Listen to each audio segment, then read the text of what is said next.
Welcome to a special session of our continuing coverage of Mario Maker 1 in the month that remains before the shutdown of Wii U and 3DS online services on the 8th of April. Today, depending on time zone, I think, is also Marten Day, which is of some significance to the Mario series, at least the way that it tends to be marketed these days. So we're going to be looking at something a little bit different today, not one of the makers on our vast and probably not viably completable backlog, but rather at the official tab in the maker screen here, which I've actually never played through. So these are the official levels that were uploaded at various patches in the first couple months of Mario Maker 1 by Nintendo themselves.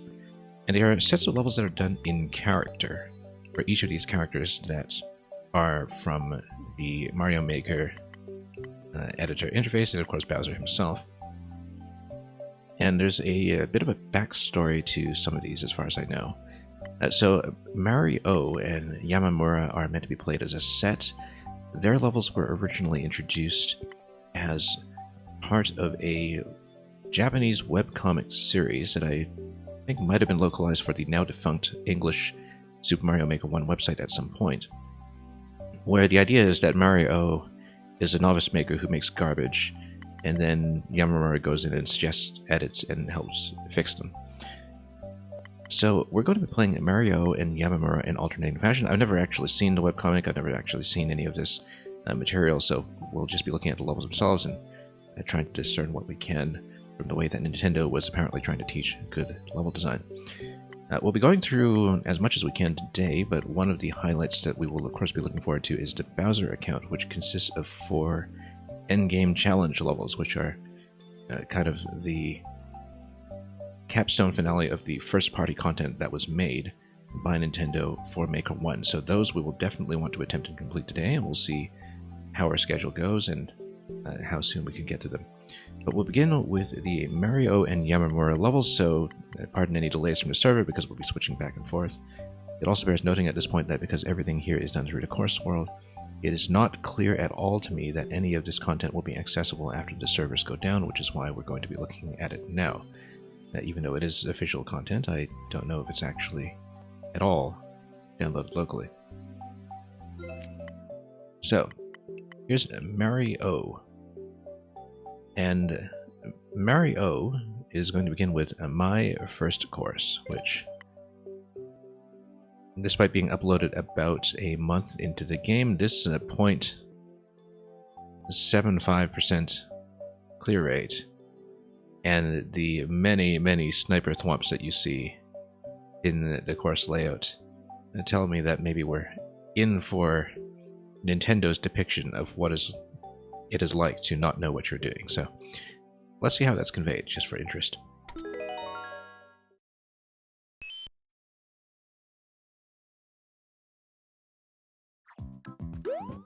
So yeah, so you have Goombas everywhere, and Magic Koopas everywhere, and we're going to take a death already because I was too busy scanning what this level looks like.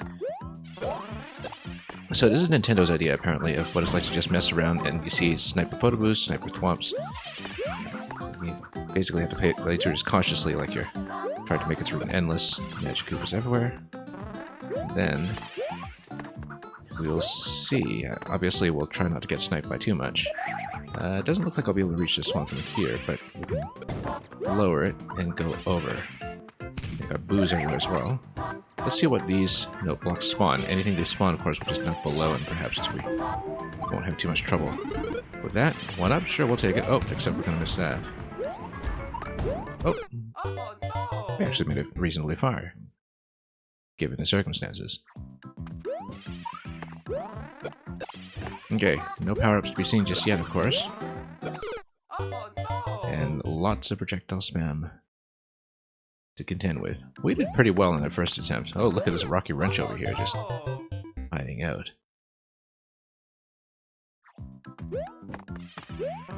Well, everybody has to start somewhere, and that includes Mario, apparently. You have to wonder what the backstory was behind the design for this, because it seems like it is kind of carefully considered to It'd be an instructive lesson, but you know, because we've played enough, particularly Maker 2 levels that try to be deliberately garbage-like, to understand that deliberate garbage kind of has its own aesthetic in itself, where you kind of have to really know what you are doing in order to show off how to do it wrong. And here, I think, you know, it's mostly just a lot of the projectile spam from off-screen that is sort of being conveyed. And yeah, of course, this is later going to go towards the thwomps, and then the Bowser just managed to... Oh, that's a lot of Bowsers. And the full limit of 3 Bowsers back.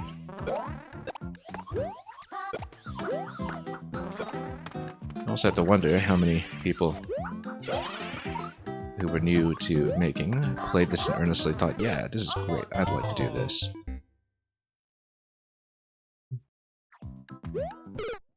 Anyway, let's keep going. And we'll see whether we can get through it. And then, yeah, sniper thwomp. We can't see where anything is, of course. But I think we'll be able to dodge some projectiles. Oh, maybe not, because the cannon budged me upwards. And the Magic Koopa is sniping from there. Yeah, we need to clear some space. Basically, we need to clear Magic Koopas as we can. I mean, obviously, once the Bowsers come out, combined with the off-screen thwomp locations, we're going to be in a little bit of trouble, but...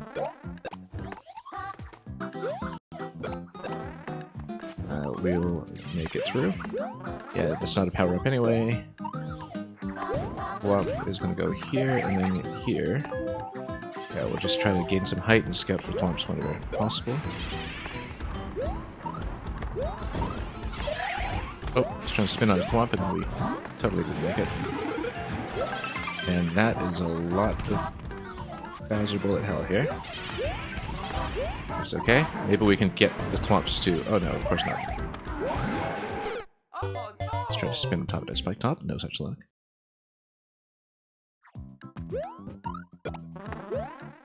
Anyway. And we know that's coming. We know that thwomp location. We have to basically read it by memory.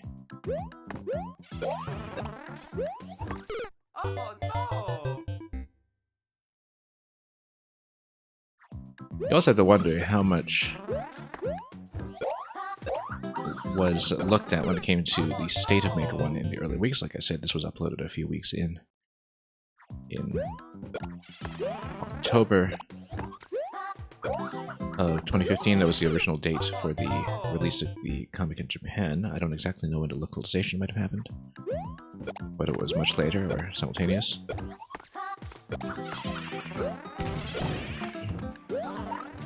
You know, we can probably take a spring, it would help. There's the aggressive scrolling in Maker 1 camera for you. We didn't get rid... Oh, you know what? Magic Koopa giving me mushroom is actually potentially helpful, except that totally got lost in the mix.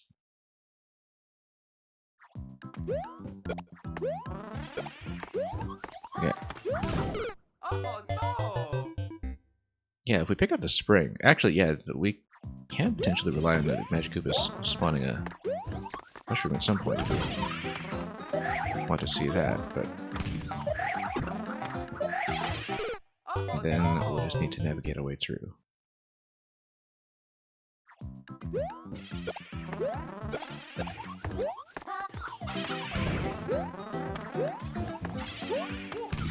Yeah, mushroom over there.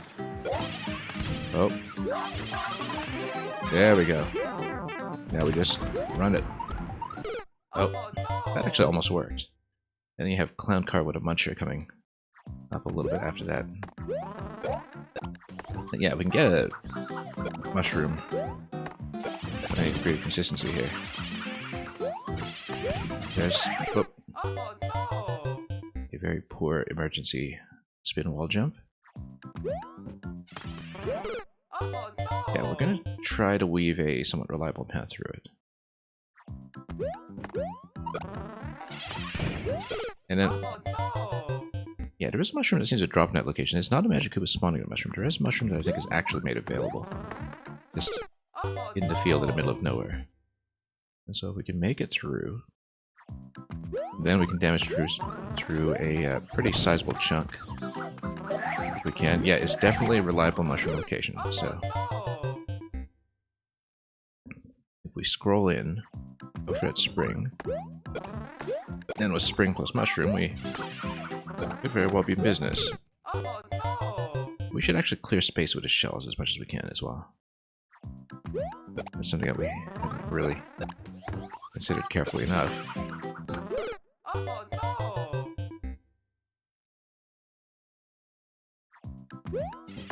This is why I'm not an endless player. I feel like people who are endless or 100-man expert or super expert players,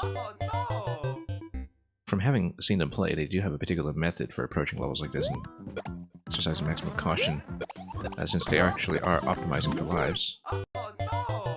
Oh, very unkind of that Magic Koopa to dunk that Koopa on top of me right there.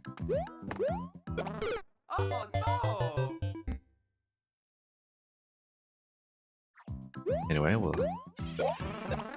try to steadily make it through, eventually.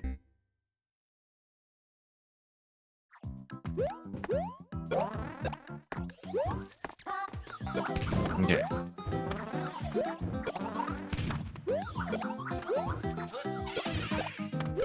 Oh, almost made it out of a lot of that. Yeah, we should clear space where possible.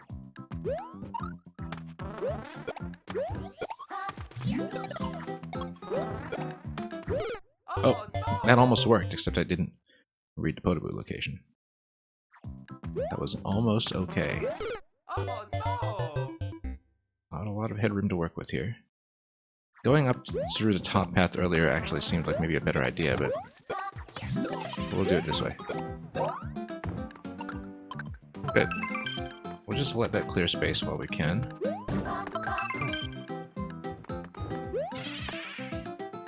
Then, that'll make things a little more reasonable. I think it actually did get rid of a lot of the Magic Koopas at least, so... Try to get the swamp down. Then, we might have made a bit more space over here. We can go for the spring, but at this point... Yeah, the mushroom is still available down there. We can find a clean way to go for it. I feel like we're going to lose it right away, though, if we chance it there.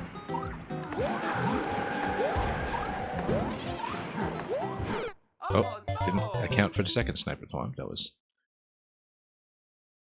something we should have looked out for. Notice how the second thwomp was actually even offset from the ground by a tile, so just to, you know, be extra offensive from a standpoint of aesthetics. Okay.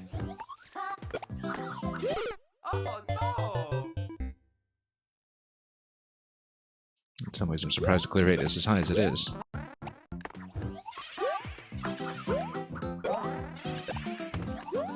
But we'll see.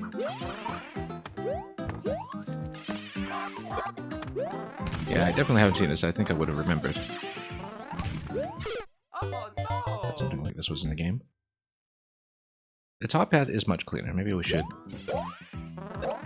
revert to that. But of course, clearing space with a shell, I think, was very, very helpful. So it's just that after a little while, you do get crowded like crazy, and there isn't really a very convenient drop location towards a shell. It doesn't get into the risk of getting Podoboos and the like, or getting whacked by wrenches.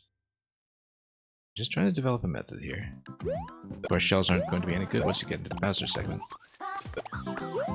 It did feel much calmer to just clear space with a shell like that. And yeah, because it clears out the Magic Koopas, and then that makes things quite a bit simpler now. Oh, that almost worked, except that bounce on the Goomba just lined up very well. Yeah, I think going for the shell clearance is actually still going to be a good idea in general. It's just that you're going to have a fair bit of RNG here from the Magic Koopa positioning, which is going to add some complication.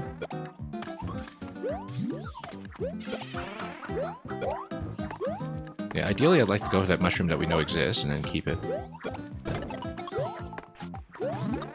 Oh, almost made it out of there.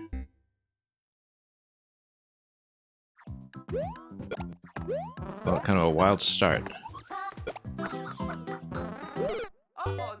Yeah, Magic Koopa missiles in this theme in particular are pretty hard to read as well, which is an added complication. Okay. I mean, in some ways we've been doing a curated Mario Maker series specifically to avoid levels like this, but on the other hand, this is sort of official Nintendo rendition of what that early Maker experience looked like, and I feels like we should at least give it a decent attempt. Yeah, look at that shell trap back there. Let's see what we can do. Let's get out of Thwomp range and Potable range. Yeah, if we can get rid of that additional Magic Koopa, that'd be great, but we can actually just go over it like this. Magic Koopa's all down. Now at this point, I'd like to go for the mushroom once again. I actually do have a fair bit of space to work with here.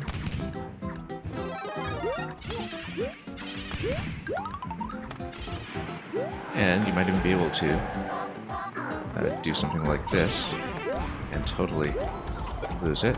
Oh, and got bumped. Got hammers at that point. Going under the skull platform is probably even better because then you at least reduce the Thwomp problem somewhat. But yeah, we'll clear space. Try not to hit the Goomba.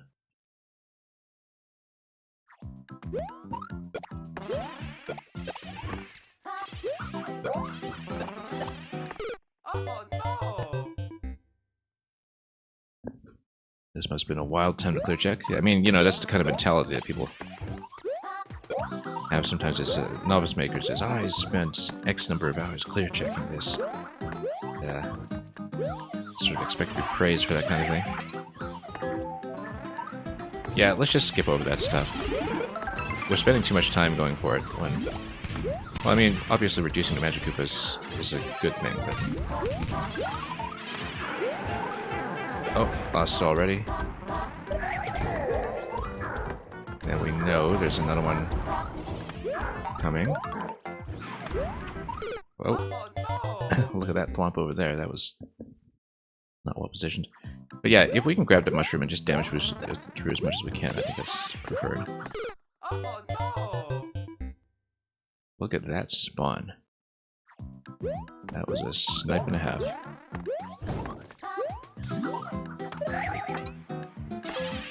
Okay.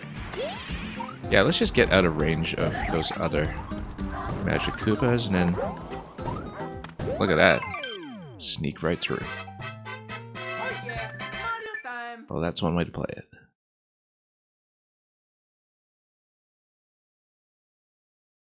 And just look at those spike blocks hanging in midair there too, with that 2-in-1 arrangement over there. Oh. Short and sweet. Yeah, we're gonna give it a star. Not that Nintendo officially needs it at this point, but it's become part of the ritual at this juncture. Anyway, my first course. I think we were above par for the clear rate. Anyway, like I said, we are going to alternate between these levels and the Yamamura set. But that begins with this level, because this is where the series begins in earnest. Whereas, as far as I recall, with these remaining courses, they do come in a pair. There's a Mario initial creation of this level, followed by the Yamamura version. And look at this USB Beck over here holding these records. Grinding them out who knows how long ago. Anyway, let's take a look at my first task.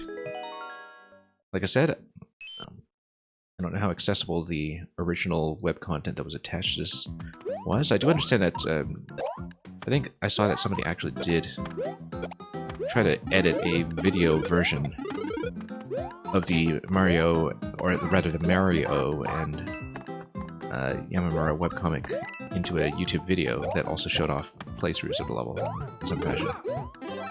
but I haven't looked at that myself, so that might be the best way to actually see the surviving material, unless it was properly archived from Nintendo's original official site. So that's something we'll have to look into at some point. So yeah, just something constructed here from the basic course elements. I think that was thematically what was going on. Short enough that we didn't really think about it very carefully, but it'll be interesting to see how the Yamamura edit contrasts with that. So, like I said, we will play them in Paris. Which means we'll be dipping in and out of the profile, and there will be a little bit of loading time attached to that, but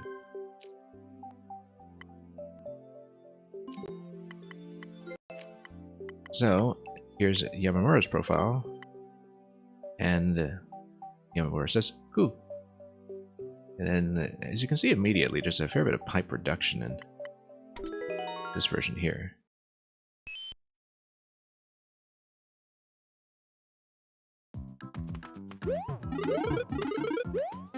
And it does still have the Goomba spawn, of course, but, you know, it's pretty risk-free. And then, yeah, there we go. Notice that the plants... Oh, there is a plant still over there, but no plants over here. And then kind of gives you the ability to spring off of this one. Oh, yeah, there is a plant over here as well. Okay. Honestly, I didn't notice very much about what changed, apart from maybe the removal of some minor obstacles on the way, but it is true that, you know, just kind of feels almost like one of those very introductory segments in something like SMB3, where everything is just very short. Yeah, so we'll be kind of ducking back and forth between these two profiles. Like I said, didn't really get a careful look at what the edits were, but that's without the original context to help us. But definitely there was that one vertical pipe in the middle, just looking at the layout, that was revised out of it. And a couple of the gaps moved along the way. Actually, the whole thing has been made somewhat easier, I think. And a little bit gentler. So let's take a look at satisfying course task. I think this was something like a series once every 2 weeks or so. Up to a point. Actually, no, the upload dates... Yeah, it's about once every 2 weeks, roughly. That was when it ran during the lifetime of patches still being developed for the first game as well. Let's take a look at satisfying course task and see what it's all about. Yeah, this whole series will be quick. We're just going to see this exhaustively and then get to some of the content that's a bit more involved from the Bowser challenge levels, perhaps. But yeah, you take the star, you run it. You run it. I actually don't know if any of these could be entered, but...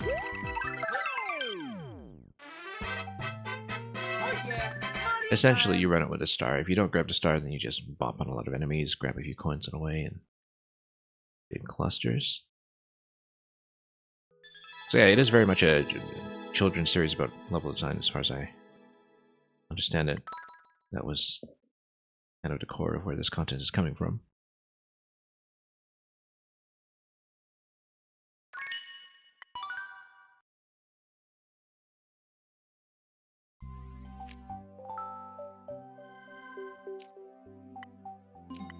Then let's take a look once again at Yamamura to see. We can see immediately that some of the coin clusters have changed in shape, particularly the ascent to the flag later on, so might have been some kind of instructive lesson about guidedness. Let's see if it's still a star at the beginning. It's not a star at the beginning, which is an interesting change already. That maybe it was something instructive here about not just having this, you know, binary yes or no when it comes to the player's ability to blast through the course or not blast through the course. And it reminds me in some ways of the Wonder Flower, except Wonder Flowers notably are not just something you would grab at the very beginning of the level unless the entire level is about them. And yeah, you have that little coin ascent that guides you to the top of the flag at the very end, as we noticed on the main screen. So yeah, I think the idea here is that, you know, dumping a star on a player at the very beginning and just invalidating your own level is maybe not the best idea.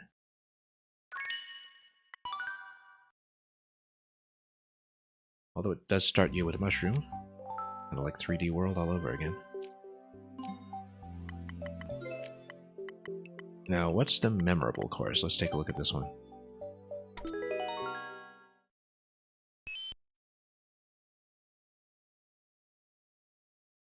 Interesting thing about Nintendo's levels as well is I guess all this content was localized.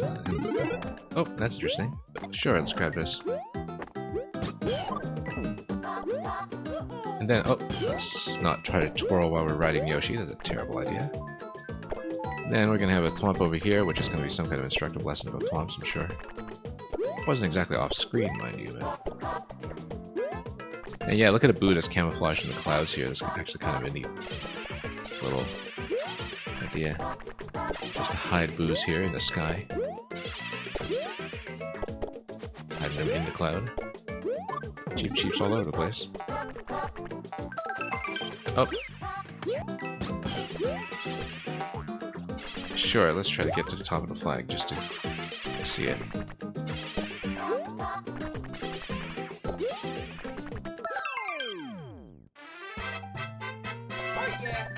Yeah, definitely. One minor concern there from a design perspective, if we were to critique it the way that the pigeon might, is that the ground is out of view as you're descending towards it near the end. So there is some degree of potential camera fussiness that could appear there.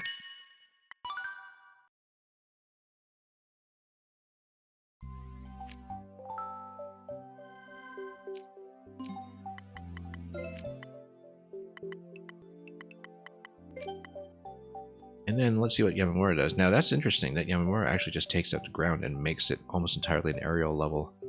That looks like it is going to be about the whole Cloud Boo concept. As if to say, this is the best idea in the level, let's just kind of refocus everything around it. So it's a much more substantial revision just looking at this. Where it's kind of like it's saying, okay, you've got a couple ideas in there like hitting floating blocks for power-ups. Right off the bat, why don't we just focus on what makes the level work and just eliminate all of the excess fat around the edges. And you got more of these up here now too. Give you something else to work with potentially. Any of those giving you a Yoshi egg? No, but it's going to give you a one-up that you have to grab with decent timing. Which is not something we have. I wonder if that was progressive in a way, but... Yeah, the idea of the cloud camouflage here is actually something that we haven't really seen in user-made maker levels much at all. But it kind of speaks to some of that very aesthetically minded perspective that was present even officially back in Maker 1. Whoops, okay. What is this anyway? I guess we'll just see it. Yeah, just one up. Seems like there's a bit of an underlying idea here of giving the player some one-ups that require a little bit of risk to pursue, but although as you can see in the end here, there is ground down below.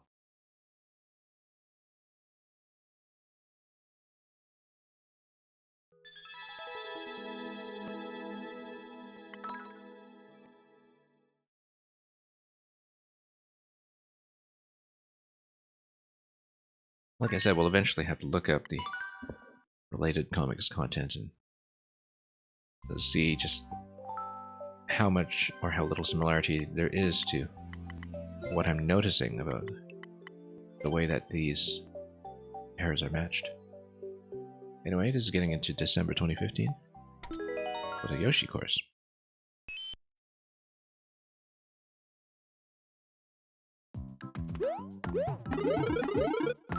What's interesting to me is just how widely played a lot of this Nintendo content was. I mean, you know, people see official Nintendo and they naturally give it a look, as they did with Ninja speedruns and 2.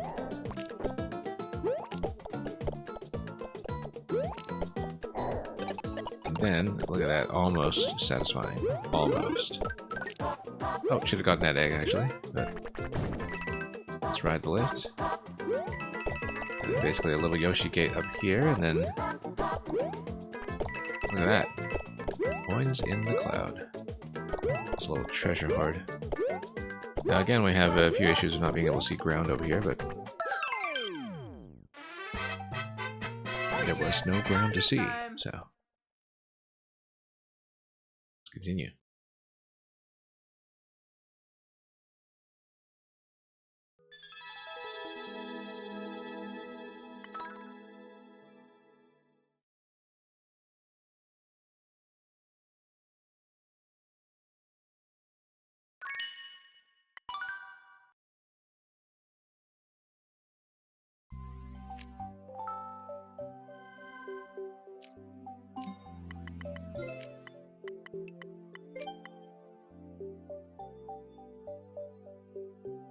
Now that's interesting, that it looks like there are some additional rooms that have been added to this one.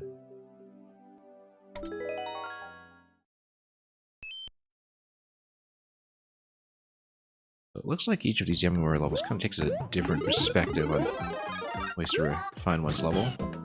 The previous one was just about, you know, getting a little bit more focused on the core concept. This one comes to teach you to photo jump right away, or at least show off how coins can be used to teach that. And then you got some jumping plants as an alternative to something that is a gate that only Yoshi can step on, which will still require a little bit of interaction to reach. And if you get up here, what does the camera do for you? Not a whole lot, but let's get down here. And yeah, it's the same kind of location over at this point. Now, yeah, here, if you get up top, you can see immediately that there is this room that just rewards you for climbing up high, and then I kind of get the sense that there's going to be a block in the middle or something once you eliminate the bluebirds, just as this little mini game here, but we'll see. No, there isn't. It's actually just a little bonus feast for Yoshi. Whoops. Oh, that was close. Totally missed a flutter there, and that would have been unfortunate.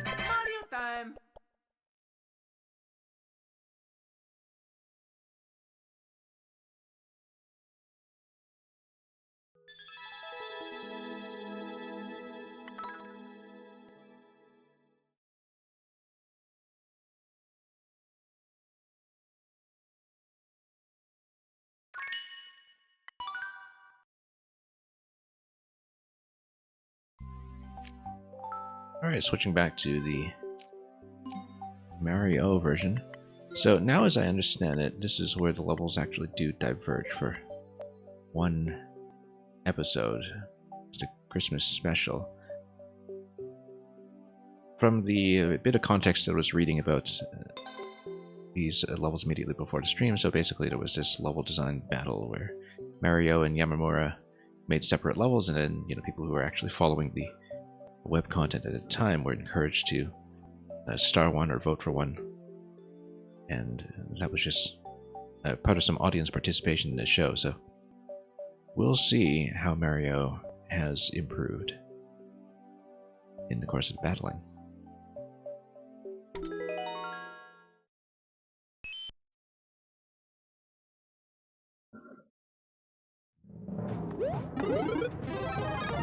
We'll see if we have a particular preference here.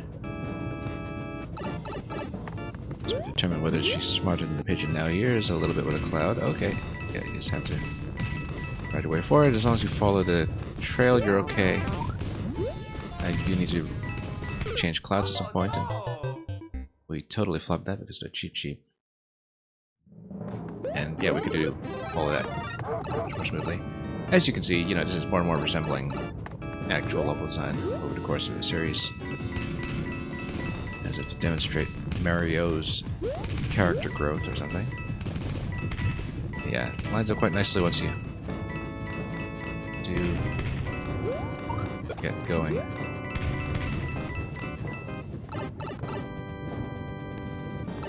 And here's checkpoint. This is, of course, after checkpoints have been patched in. Well after, actually. They were patched in end of October. And then, yeah. Let's just, sneak through the burners, which, you know, that bomb would have been useful here. To hit something like that block on the side in case it was something. I actually think we'll ground pound it and check. Let's see what we're missing. Oh, just a brick.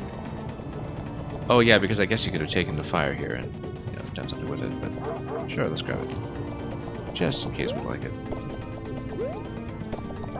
Here's a chomp. That is quite the stack. But we're not concerned. Little bonus room here specifically for those who have Yoshi at this point. So, Mario is learning. Oh, and then you kind of had to sneak around. Oh, down below. Let's try this again, actually. Just down to the right over here. Oh, that's interesting because you have to ride the cloud to get over here. And then definitely do that. And then you can just wall jump in this location if you want. You want to drop back down to Yoshi after the fact. Now, the swamp is still up here, right? Or... yeah, it is. But the swamp is just at a range to the point that if you're not jumping, you don't actually activate it until you jump out into this corner. Now, I believe cloud expiry timing is based on spawn in this game as well, just like in Maker 2, so we'll handle this with a little bit of care. Grab it out of cloud, and then, whoop, nope, that was not a good idea.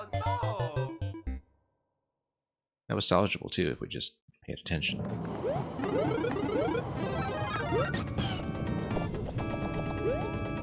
That's okay, continue.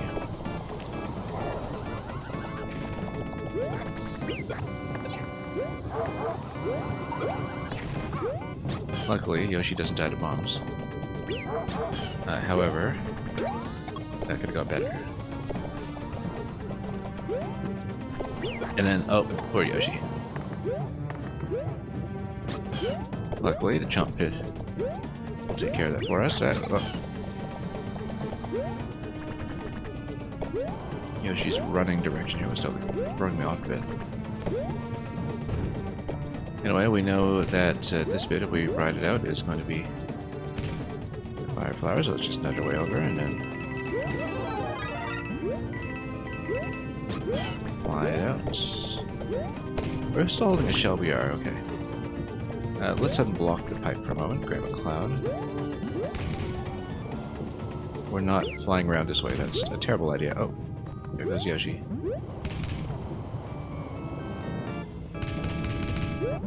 Get the swamp clouds. Then, stay alive at this point. And we don't care about Bowser, we'll just go around him. Anything up here? Not really.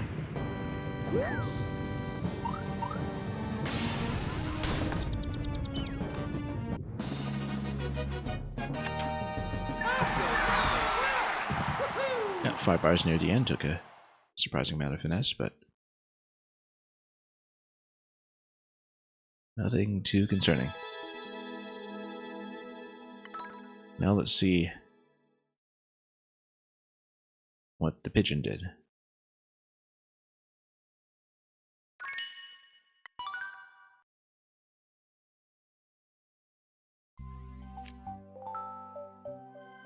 Yeah, that's down to about 5%.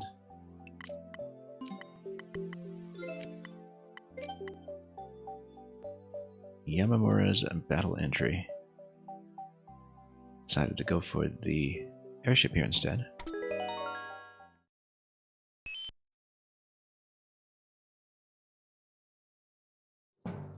And for that matter, I wonder if it was kind of predetermined that this had to be in SMM1 or if there was any other requirement to it. Some kind of condition for what you could done. And yeah, track, adding some variants to the overall cannon pattern.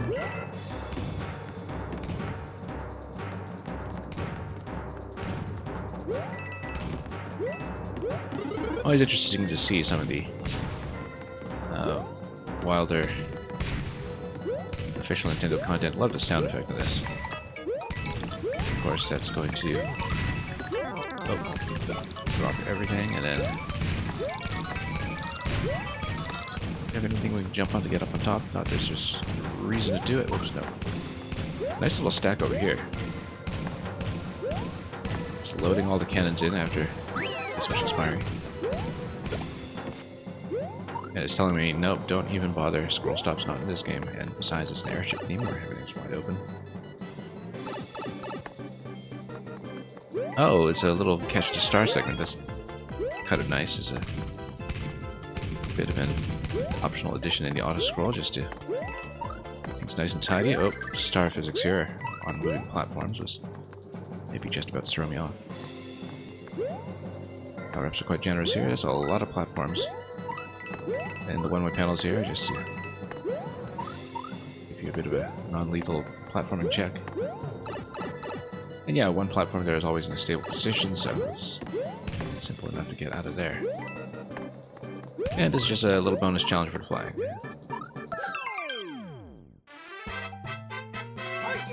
So everything built around this looping track concept.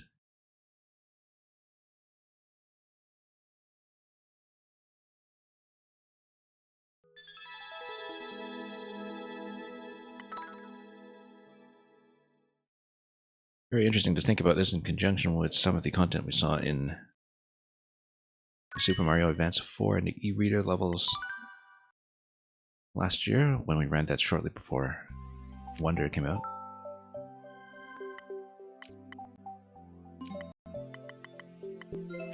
In that you see some of these Nintendo levels let themselves run wild just a little bit, but still have some underlying organizations in them that's very recognizable in a traditional format.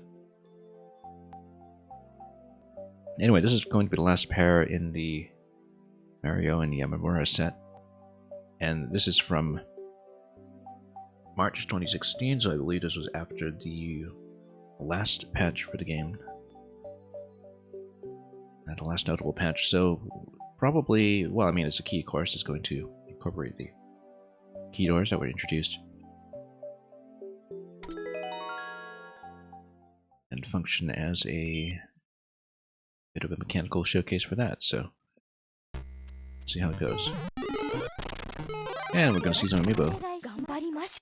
And yeah, Mario is going to play as herself in the Maker uniform here, but exclusively in Japanese.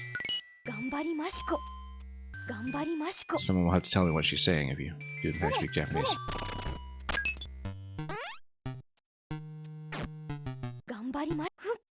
I love this poise and posture that she has here as she's just dashing around the level. And yeah, that door down there, I don't know what that's all about, but oh, we should check it. I guess there's no reason to believe that's a reset or anything like that. Let's take a look.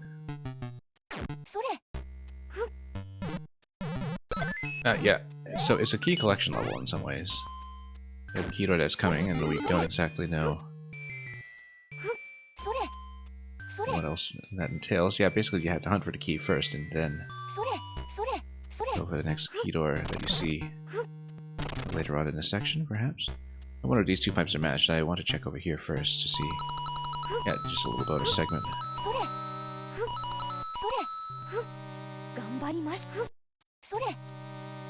Now, let's head down here. And okay, so it's not matched with that other what we saw, but I look forward to this key door, so I'd better have collected it at this point. Now it's going to show you P doors as well as collecting 5 coins in a single segment here. We'll need to break this at some point. It's going to be with a P switch. And with a P jump, apparently. With a P door. Oh, lost Mario. That's too bad. Well, it was no longer Mario Maker.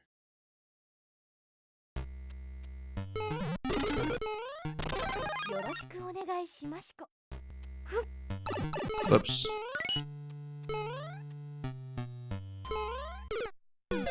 Yeah, let's switch back to the correct character.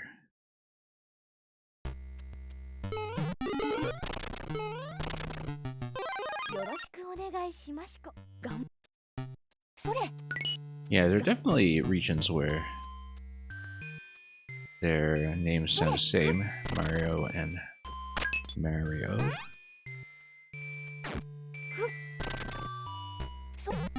Personally, I do conceptualize the whole Mary distinction, as they call it in linguistics.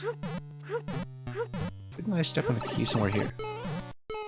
I thought I had. Oh no, you have to kill. Yeah, you have to kill the thing. I thought it was a specific note block that I hit, but you actually do have to kill the one that's floating around up top.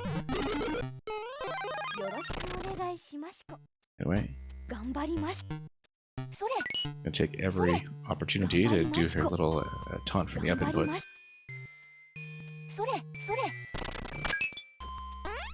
Love her jumping animation too. Actually, everything about the sprite is just great. After working as an operator in the control room for so long, it's her time to shine.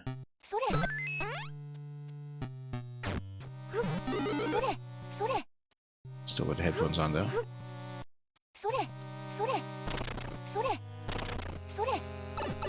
Yeah, so we've seen the coins in the little pocket that's to the left earlier, so we might as well straight to this segment. So we do know that P-switch... Oh, I see. If you have the P-switch active, you can loop back to this segment here. I think that's probably how the P-doors are matched, almost certainly. And then we'll check the pipe after that, because I'm sure that that pipe is going to lead to the key door that we need. Oh. Let's just let the skewer do its job. Skewers, of course, were also patched in very late in this game.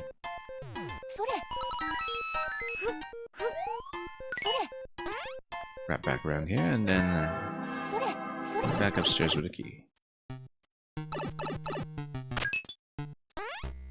Yeah, very much just a showcase level for the late patch, I think.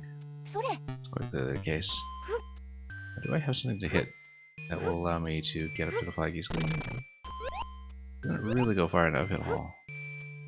Bones here, so we'll just grab it.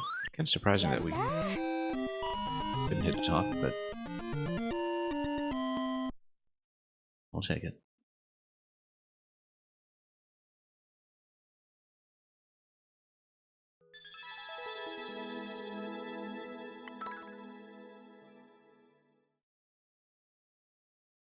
Yeah, very much a demo course for the new additions in the palette, but that's certainly one way to do it.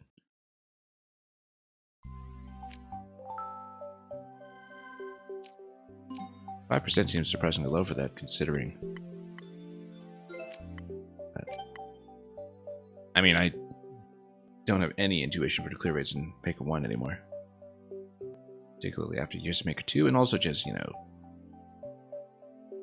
developing as a player in some capacity, I suppose.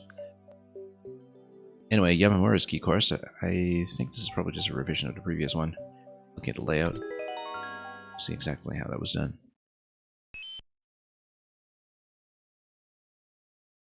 To see what we have learned about keys. Yamamura? Oh no, it's actually going to keep Mario. I was actually thinking that maybe, you know, it would give me the pigeon, but... Oh, no, never mind. No pigeon for us.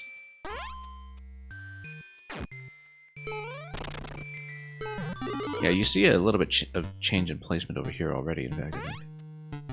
We'll see. Interesting that this gives you a bit of a safety zone to look at what's going on, as well as a very clear target so it's not looping around downstairs. Sort of interesting that I changed this over from the note blocks, though. But I guess one thing that adds is a bit of clarity, that it was not jumping on a note block that was giving me the key, because that was definitely thing that I mistook. Interesting that you have the placement of the pipe over here instead. Just to wrap around the level in a slightly different way.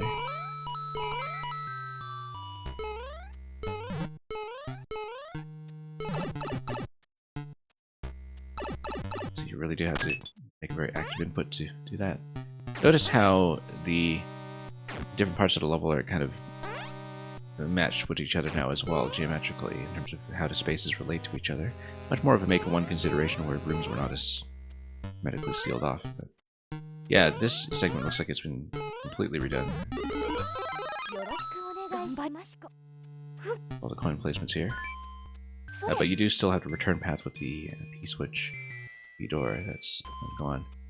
As well as still this little timing check with the skewer. Let's get to the next cycle.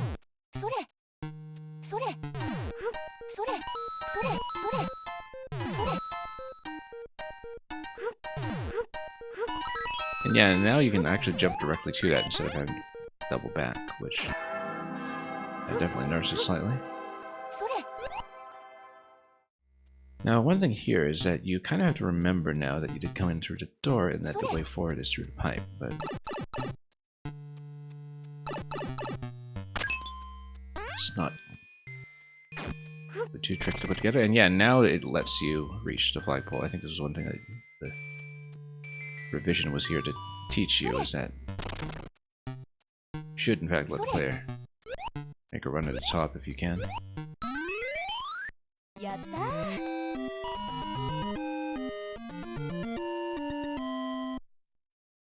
Not very well. Welcome.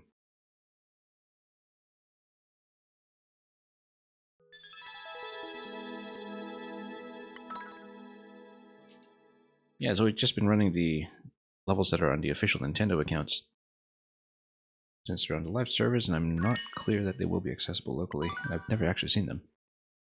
I did see the event courses originally that distributed a lot of the extra amiibo costumes, but all of this is new material to me, and yeah, we'll have to look up the associated webcomic that was the foundation of the Mario vs. Yamamura series after the fact. Anyway, we'll probably save Bowser for last, because those will take some time and maybe be a more satisfying capstone. I think a lot of the other courses are also sort of easy tech demo tutorial courses, but we'll see exactly how they were divided by character. Beginning with this returning standby from Mario Paint, Dewdog, who made levels that were all very dog themed by the looks of it, and even signed his name on it, because that's what dogs do, right? They sign their names in their own way. Sometimes more tidily than others. So yeah, I was always very happy to see Dewdog return from Mario Paint. That's how you knew that they were serious about that affinity between Mario Paint and Mario Maker right from the start. Something that has dropped out a little bit in Maker 2 in some ways. I mean, we have the dog, but we don't have the fly swatter anymore. I'd love to see Mario Paint make a comeback on Nintendo Switch Online, actually, with a touchscreen input instead, perhaps.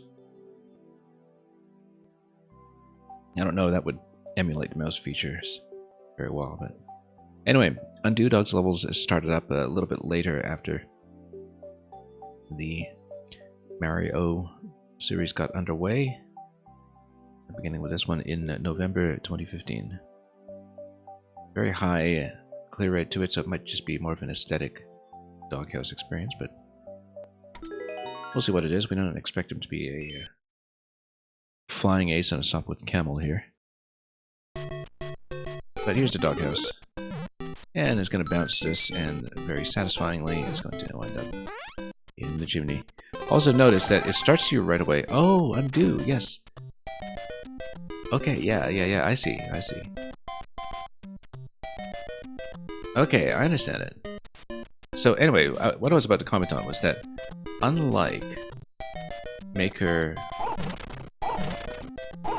2, you can just build in the start area and, you know, layer things over it, which Maker 2 doesn't allow you to do. But the idea here is that you kind of enter here, you hit undo, and then you can start erasing the level like this. Like basically the idea is that you can build the level and then you turn into Undo Dog.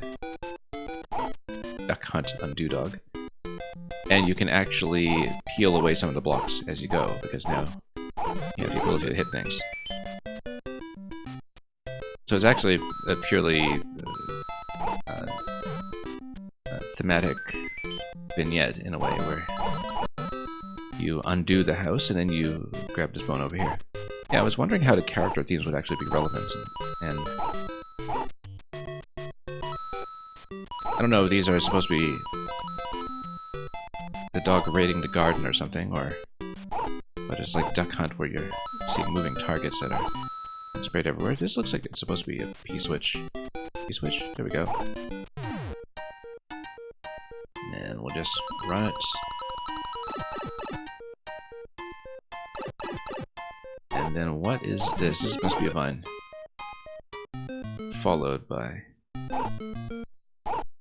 this kitty here. This kitty is crapping out Goombas. Look at that. I guess that tells you something about Undo Dog's attitude towards the other popularly domesticated species. We'll look at the conveyor belts eventually. I want to climb this first and see what's going on. Oh yeah, this is definitely some kind of P-switch segment that's supposed to happen here and give you a bunch of steps down below. Wrap over here. Ah, yeah, no, you're supposed to P-switch here, but what if you had eliminated some of that? Well, either way, if you had eliminated everything up top, you can still have a return path over here. That's relatively convenient. So you can never really lock yourself out necessarily. I want to go back and just look at what we missed. Just out of interest. Now we've opened that path.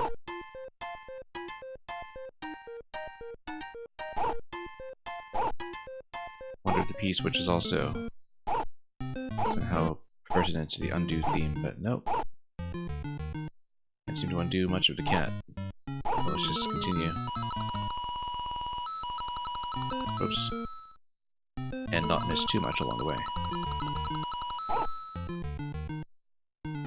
Yeah, whoops. I'm just missing a jump button here on the fast conveyor. Good to know that now in a, what, 60% level instead of having to find it the hard way later. Yeah, so that's not supposed to be something that you run over with the P-switch. The idea here is that if you're not climbing, you do just run this and get across, hit the P-switch, and then down here. And from that point on, what have we undone? What even is this? Just try to look at a shape here and see what this is. Whoops, let's climb up top actually. And actually let's try to get over the flag and enter the door over there because it might be interesting. Big mushroom. Okay, he's gonna just smash it all up.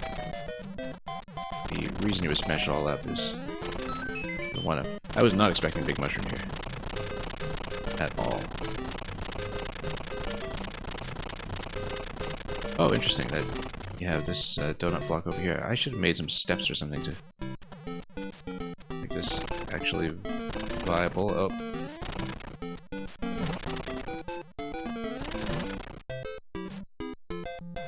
I feel like we're not really going to be able to fall over there accurately now.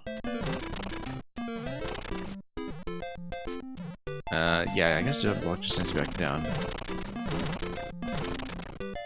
Let's enter this door and see what happens.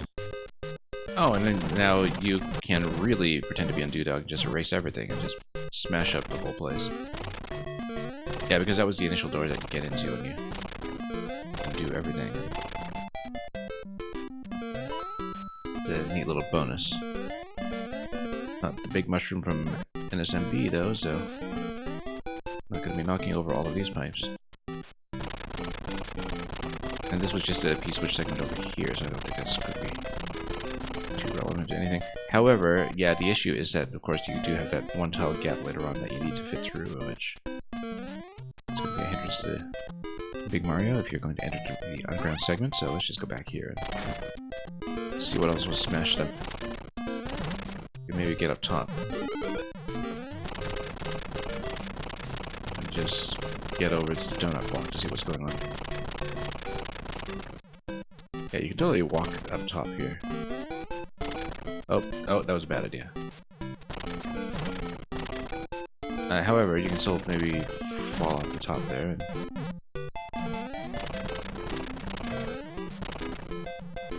And yeah, just jump over. Any kind of bonus over here? No, this just falls back down, I guess. Interesting that it gives you that donut block at all, in fact. And what is over the flag? Let's take a look. On this side, where this door is matched. Oh, okay, it's actually just below.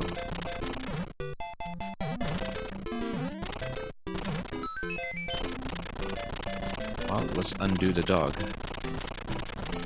Now you have to wonder what the eraser theme is going to be. Comes to level 9.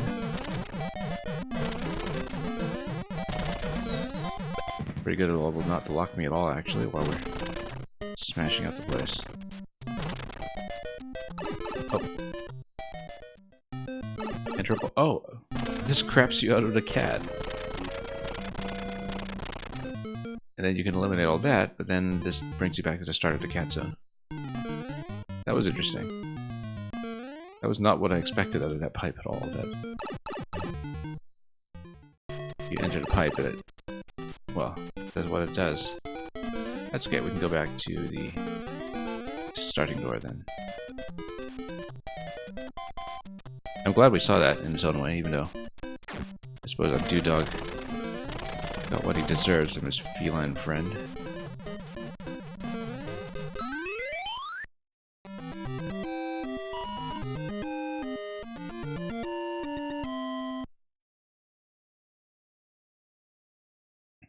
Undo Dog there, just giving us his opinion about cats, where you think you're at the flagpole, and then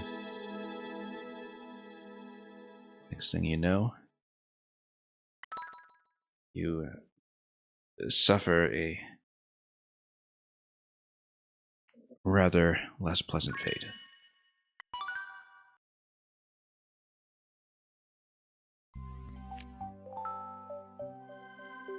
That was a nice touch. Anyway, 3 games in 1.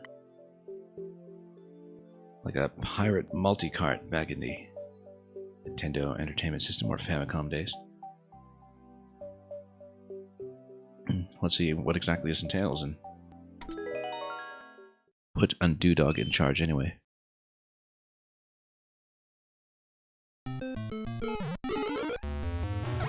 Oh, Donkey Kong. Yeah, of course, yeah. So it's going to be a Nintendo tribute level and possibly 3 Nintendo tribute levels. Beginning with DK Jr.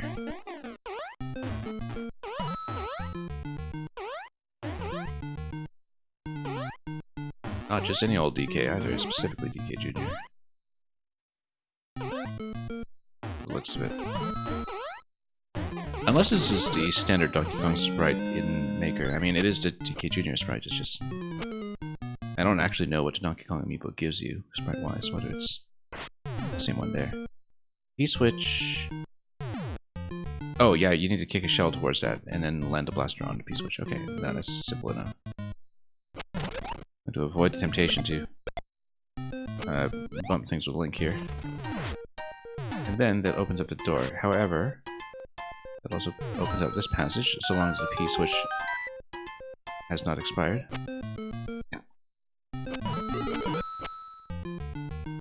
And then... what's up here? Oh, Fire Flower, interesting. If we can actually jump over there. If we needed to jump on top of that shell, or just jump off the top of the vine a little bit better, like go way off screen, and then... oh, that's okay. Yeah, and then this kind of reverses you back through the Zelda success chime that we heard on the way in. Nice touch to put the Zelda success chime there, and tuck these above the Triforce. That was very satisfying that you come here, you get the 1-ups, and then you hear the success chime again as you scroll to the right, of course. Very nice. That it has that double purpose just because of the placement of the I thought this was about to say GG, but then I remembered, oh, this is Nintendo. They say go instead. Looks like there's going to be a little bit of a racing segment here, but because we're big, we'll just switch back to a Mr. Mushroom. And it's Mario Kart. Yeah, so you have a Zelda segment, you have a Donkey Kong segment, and you have a Mario Kart segment. That's the 3 in 1. So you race the chomps here. Because the other racers got the chomp power up from being far behind. And that's the flag, and nice little like a 2 at the very end just to complete the Mario Kart theme. Holding up a sign that says wrong way.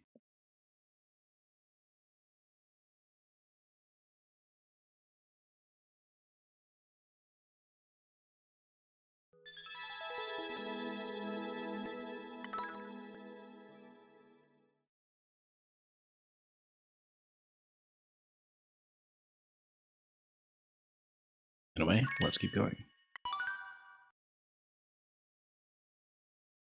What will be our undoing? Will be Dogville.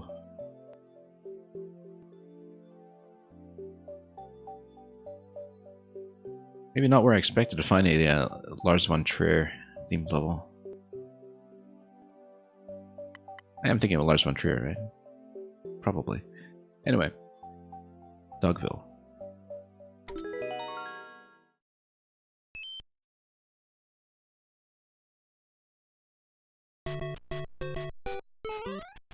Anyway, we can slide around up here, up to the chimney, and get absolutely... Oh! We get a dog. Duck Hunt Undo Dog for our trouble. Sort of interesting that, you do have sprites for a lot of the other characters. Like Yamamura and, of course, Mario, but not for Undo Dog himself. So, Duck Hunt will have to suffice. And, oh, KK Slider! I've actually never seen the KK sprite in this game before, so... We should try to finish with him, although, I mean, who knows which other costume is available here. I kind of like KK enough that I don't want to switch out of him, because I sort of want to see what his ending music is. Maker 1 just better because of the costumes, yeah. Oh, look at Isabelle, and then, yeah... So this is actually supposed to be an Animal Crossing town then, I guess. It totally is. Because you got Digby from the... what is it? A whole 3DS home showcase spot pass room over here. It actually is an Animal Crossing level. And, you'll remember the bit in Animal Crossing where you stomp on the Wigglers, right? Is something supposed to spawn down here? And bounce around? Certainly seemed like it. But yeah, because it's Dogville, you switch between the different dogs that are in here. I'm gonna run this twice probably just so we can finish it with KK, to be honest. And you just need to grab the coins in order to get through the key door. So this is a purely thematic experience. We just see a town populated by, oops, dogs. Well, now we're not seeing any costumes, so... Yeah. I feel like the big Goombas here, despite the splitting, are maybe a little too big to represent the Nooklings. I mean, maybe if you had one of them and it's supposed to be Tom Nook, and then you stomp on him and you stomp on him and then you split him, and then that becomes the Nooklings, Timmy and Tommy. Which one was KK again? Was it this one? Yeah, we're gonna keep KK if we can.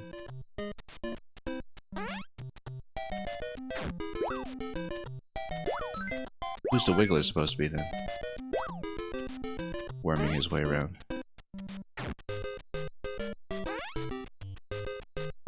And so yeah, we'll... Oh, try not to hit this.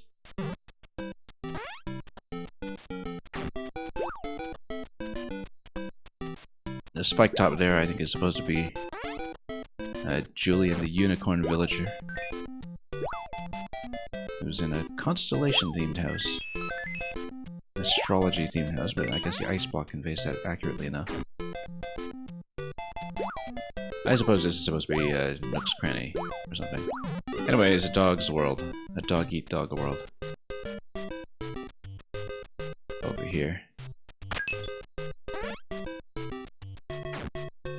And, oh, that's interesting, that you just wait for all this, but you can't actually get to the flag yourself, as far as I can tell, unless there was a pipe that we could enter.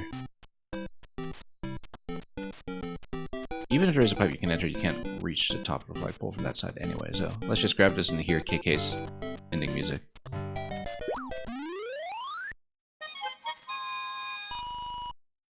Okay, I was expecting something more KK specific, but that's alright. We'll take it.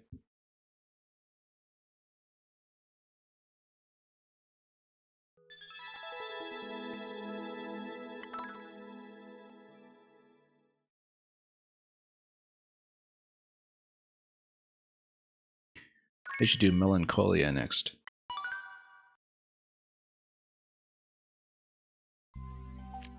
Or the house that Jack built. Maybe a bit too gory for Nintendo standards, but anyway. Updog. Updog, isn't that what people say when they leave an upvote on Reddit or something? This practically looks like a, I don't know, Reddit meme level or something, with this up arrow. Like he's slamming the upvote. But we'll see exactly what this entails. This is another one that's from the final set of uploads with the final patch in March 2016. As we saw with the key level from Mario a little earlier on. Let's see what it is.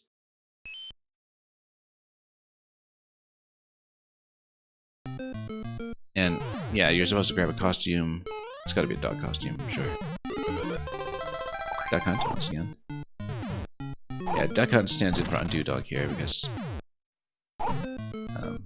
you know, he laughs at you when you make a bad level or something. Alright, let's grab the coin.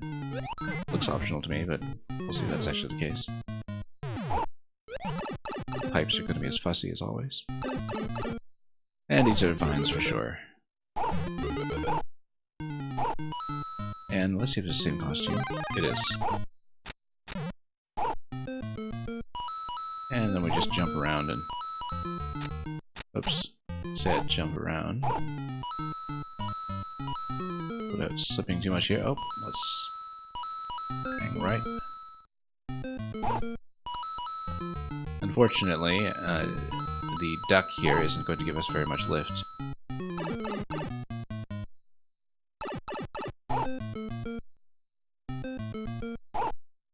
I suppose we have to ride the POWs.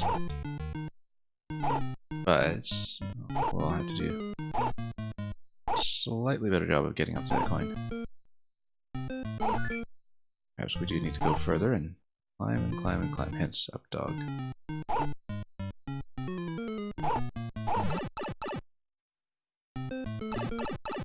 And we'll turn these wigglers into fast wigglers.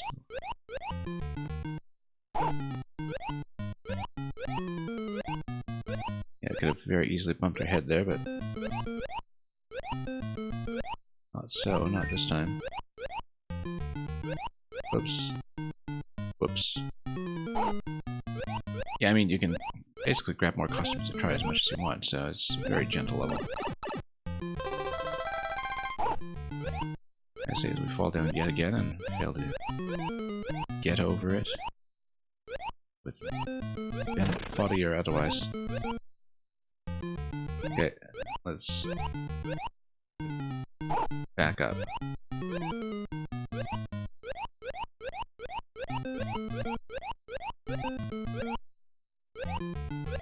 Hit the other brick here and then fussy up pipe once again. Followed by this little bit over here. We're going to be sending a shell down. I mean, you know what's happening. And yeah, we'll just be following that shell, really. Oh. I want to stand out of the way when that happens.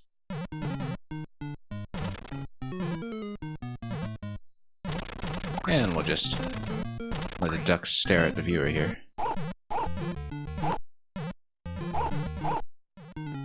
While waiting for the shell to do its job, which it has now completed. Now, what is all this? Not too much of a squish death risk, hopefully. Yeah, there are definitely some tight spots where that might not be very safe.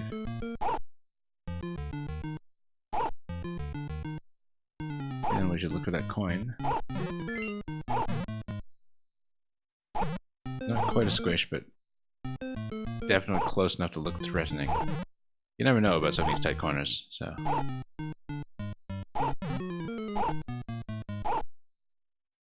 And we'll just ride the clouds over. Until they match up here. And send us through. Sure, let's activate everything. Oh, there's only one that's valid, I guess. That's what laughs at us.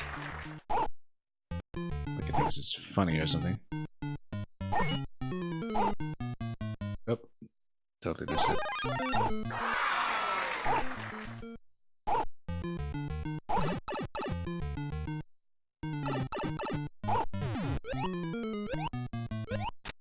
Then, yeah, we've seen that in puzzle levels often enough, but, oh, wrong way. Feels like we saw a puzzle level not long ago that actually used this exact concept. Oh, I think I'm thinking of the Grokowski Documents Incorporated level.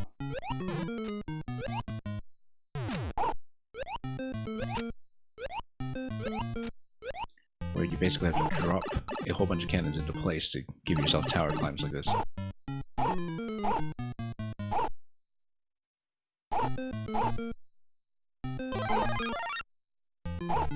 And... oops.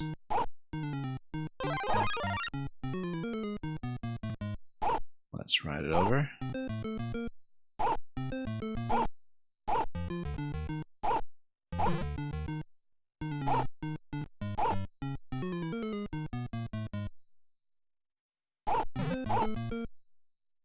And then, oh, totally missed that.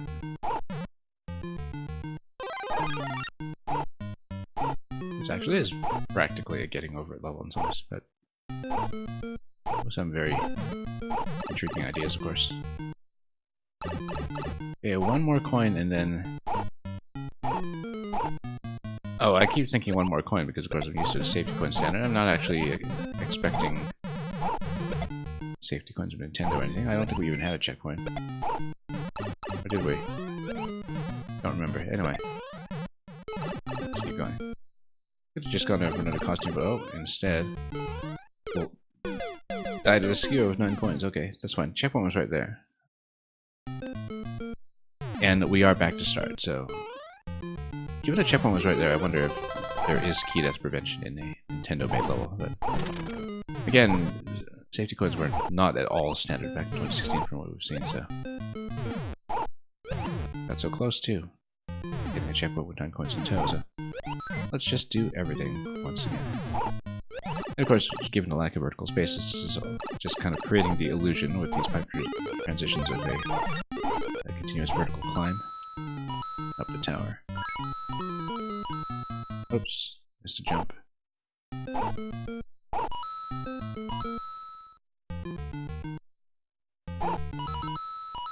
And we'll just ride it back out.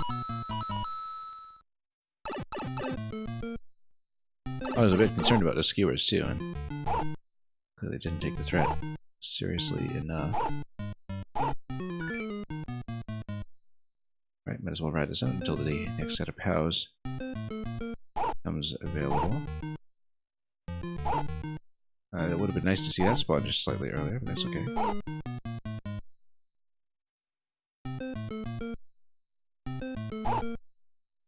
Nope. Missing the simple stuff.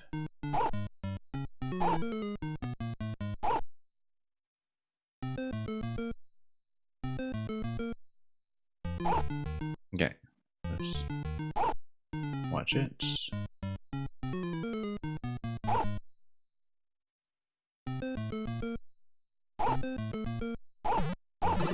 And up we go.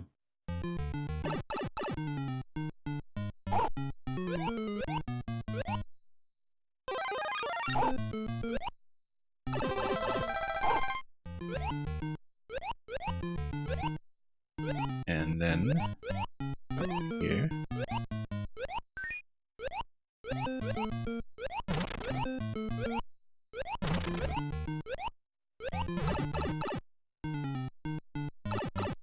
And this is the part where we send a shell down.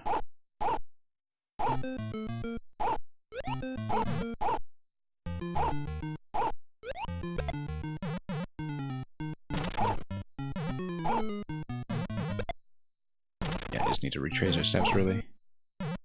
Let the shell do its job.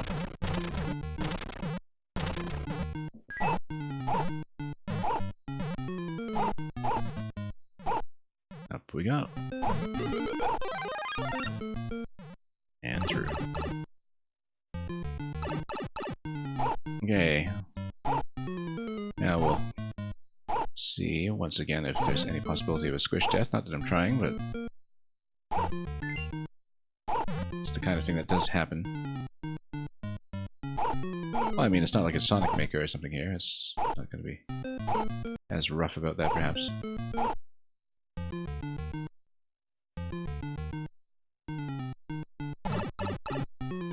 Very satisfying to see those clouds click into place. We know it's this platform.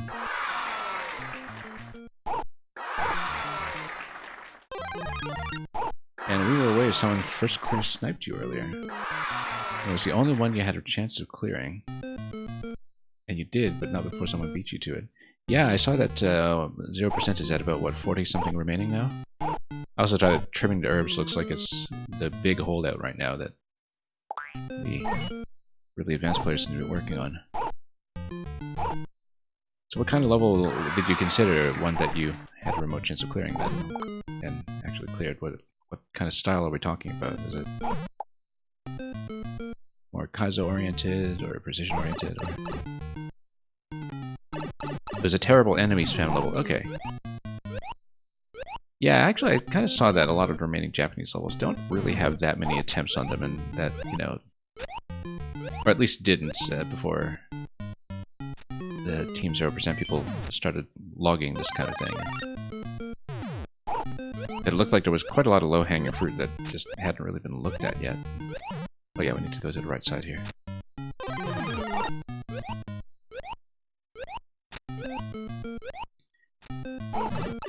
Yeah, by the time I looked at 0%, I think all the puzzles were gone. And, you know, kind of have to have realistic expectations about what you think you can clear at that point.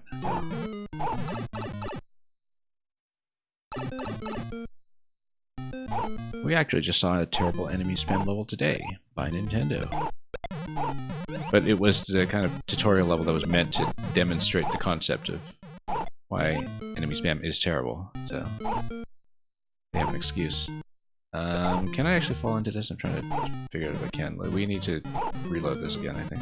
Hang on. Let's get down here before we die. Oh, now we're back in this hole here. All the way back down. Should have just jumped up to the pipe immediately, but didn't think about that at the time.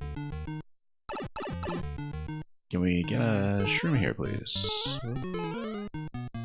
There we go. Had to run out of this spot just a little bit before we could come up here. No, let's just let it wake up and then... Well, yeah, now because of the shell down below, it's not really safe to go back down for the costume, because now we'll just have to reload the whole level. There is a checkpoint after this coin, not before. Let's just clear some space. And yeah, this is actually the same situation we got ourselves into last time. The exact same situation where I thought, okay, let's just go for the costume. But no, we should have waited on the top skewer. Anyway, back to the start.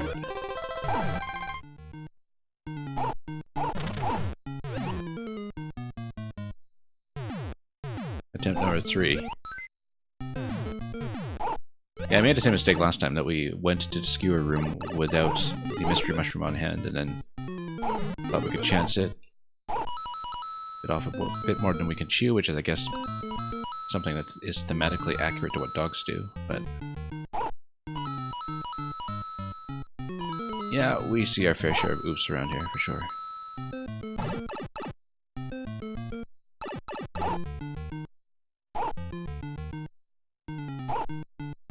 Okay, and then down we go. And we'll ride this out. And then the one up here takes a little while to spawn, but we got it.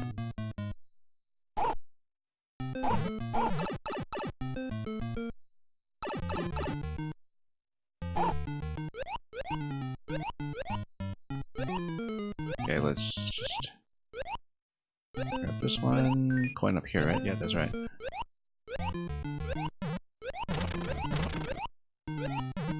And we missed. Up pipes are just the most challenging thing here, consistently.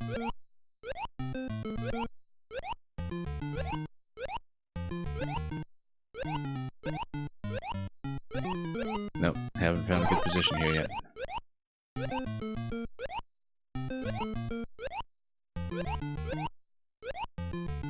I mean, I guess thematically it makes sense for Undo Dog to be doing a getting over it level, effectively. Because when you fall, you've been undone.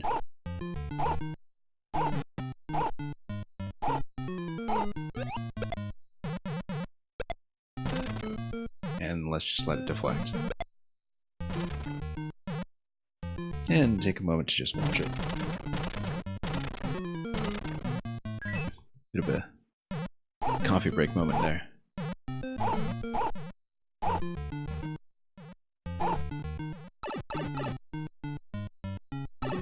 Okay, back to the place that has miraculously not given me any squish deaths.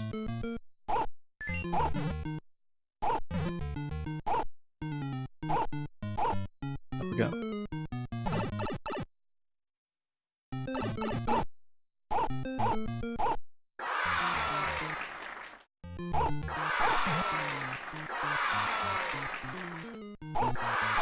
Nope. It's okay, we'll just ride this one out.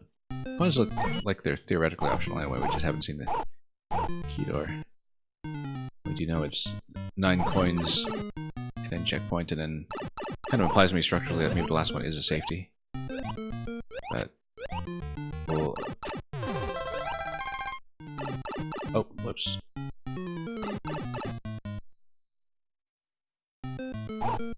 Oh, there was a CP? Did we miss one prior to the skewers? I totally wasn't paying attention.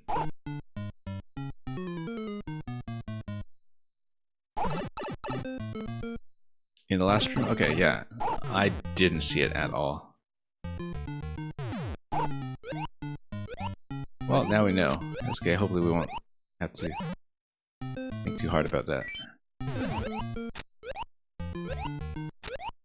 Not far enough. Let's not double tap it this time. And up we go. Yeah, because we reset from start twice now. After dying on a skewer both times.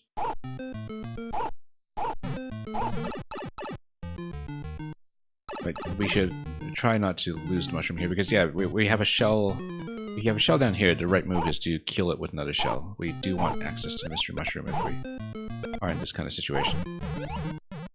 Speaking of, oh, okay. Yeah, speaking of that kind of situation, here we are again.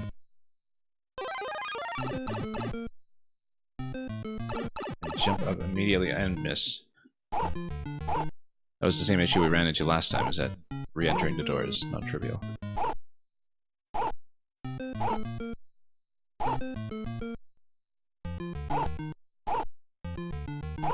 Amazing how this is split over multiple rooms because there are no vertical subworlds in this game, and it still actually accurately conveys the getting over it experience. It's okay, we'll get over it.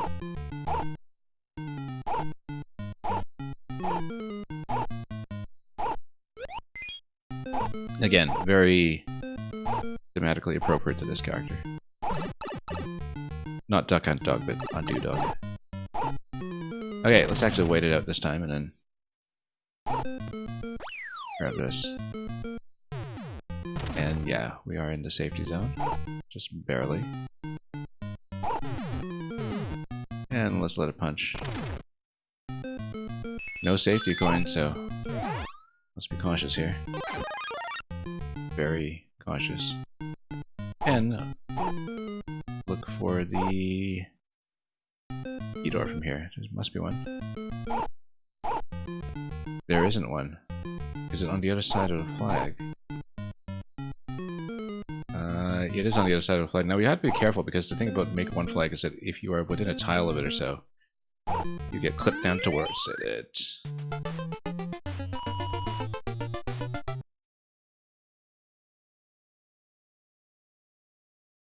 As we discovered previously in some other levels that we had to redo from scratch. Specifically, I'm thinking of the last level that we showed off from Kavik and the Hall of the Monte King. That was the exact same problem that we had. We just made several attempts at it and never actually managed to clear the flag by that additional tile that you require to not get dunked on it.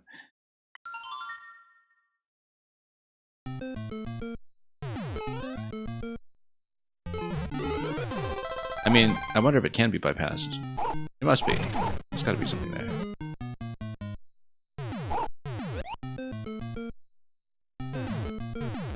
Because we actually didn't wind up seeing the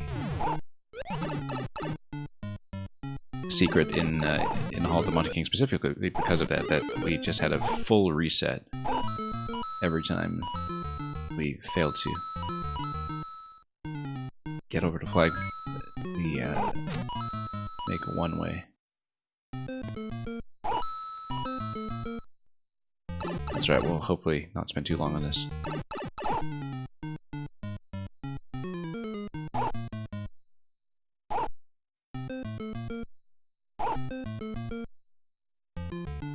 Yeah, we'll see how much of a roadblock that is. But if you miss it, that's the whole level right there.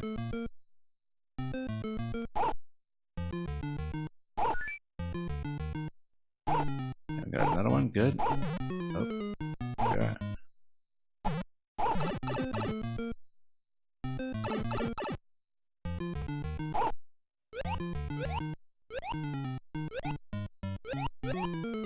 And yeah, among the 0% levels, I actually did look at the original Make a Clear Check video for trimming nerves, which thankfully does exist.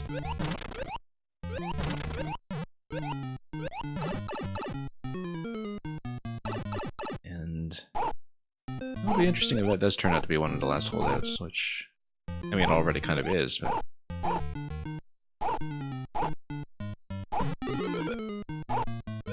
I think whichever turns out to be truly the last level is going to have a bit of historical distinction on its own.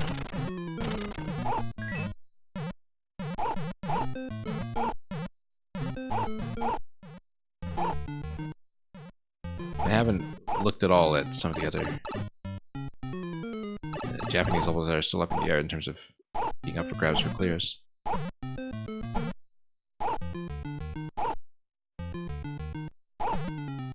See if there's anything among that set that people are particularly keen on having to grind out. But oh, there is the checkpoint flag. Okay, yeah, we'll grab it, although it's not going to help if we miss the flag, or rather hit the flag. Miss bypassing the flag. Yeah, totally did not see that flag. But anyway. No, no. Up we go. Grab this. Oh, and amazing how we just fall back in every time.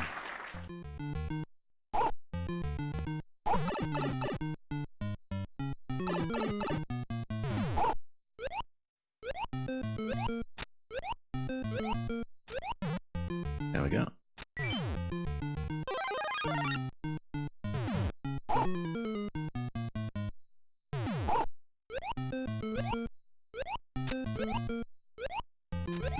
No, we should have gone left first, as we knew from experience.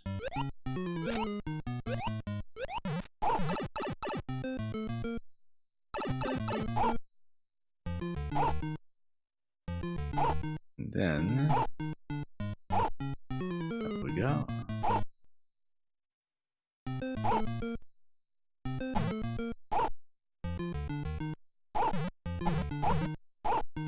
Nope, and yeah, it's difficult entry point.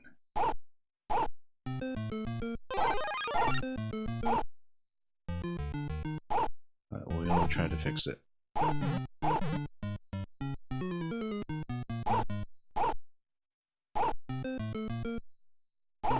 Very easy to underestimate this room.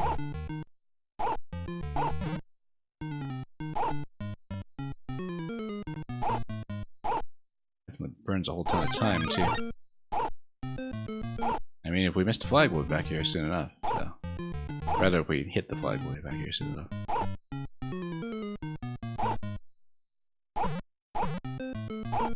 There we go. Finally got the up height. Now let's...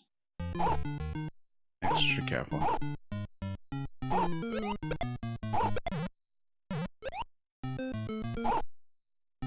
That was rather more stylish than expected, but we'll do it.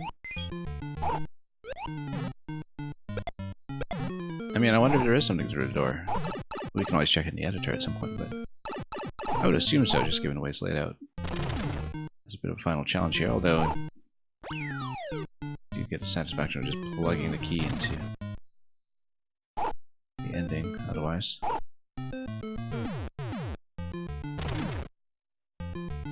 Alright, let's see the moment of truth.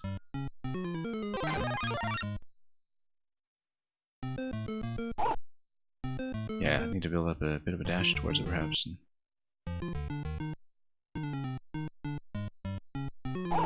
There we go. I did dash off the falling blocks a little bit. There's the room. Okay. Who's the top dog now? Isabel. Oh, no. I wanted to see the costumes. Ah, well, we missed them all. I accidentally entered the door, but I guess it's just a whole set of dog costumes like we saw previously. But look at this dead proto-dog over here. With the true ending of Pikmin 4. Anyway, it's almost certainly just a set of dog costumes. We can always see it in the editor if we're really curious. We had seen Isabel's ending, so we'll take it. Yeah, so costume-wise to go, Isabel, KK, Digby, Duck Hunt Dog, and there's a fifth one in there somewhere.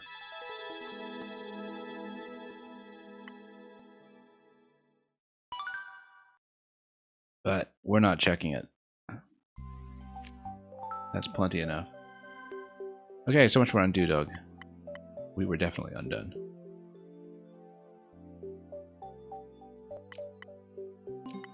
Up dogs 2 to the left.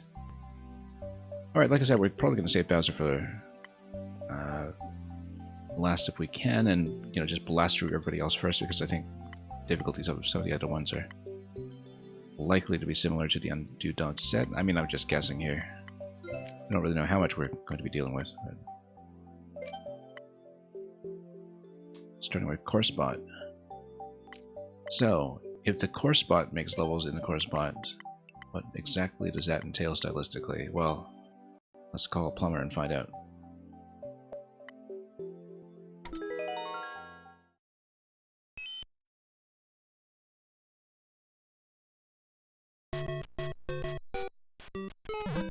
And look at these houses here. They practically are like the Mario and Luigi of houses. There are 3 doors here, though, so... And, okay, yeah, exactly. You enter these and it really is Mario and Luigi. Except it seems like Mario's door enters Luigi's house. But...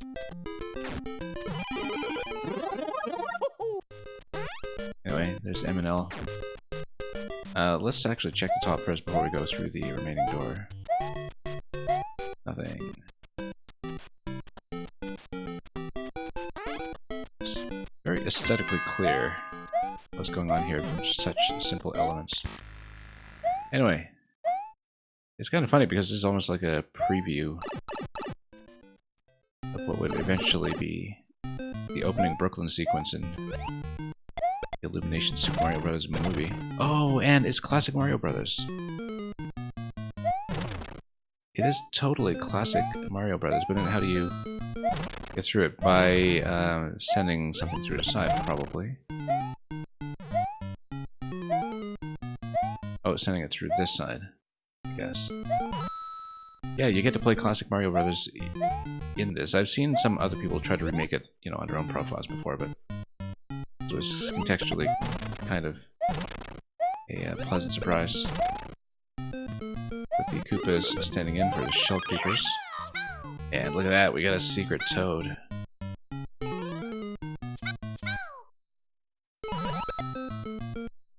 Anyway, we need to bop this guy here and hopefully not lose Toad. And, oh, so much for Toad. Sniped.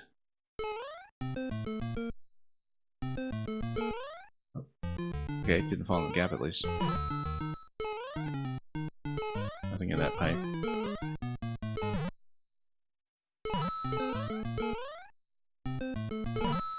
And just more piping to get through.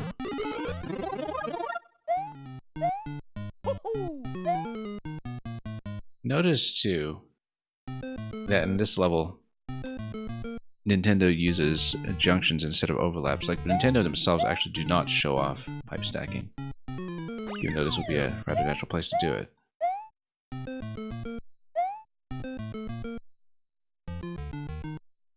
And then, I guess we will just power them and then send something else through here. It's going to be another massive shell deflection by the looks of it, but... Bomb in that location, that's interesting. Yeah, we'll just send it down. That was a bit unexpectedly fortuitous.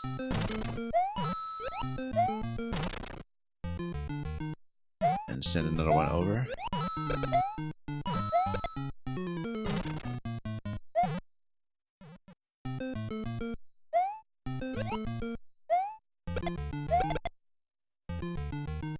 Yeah, too bad we didn't keep Toad.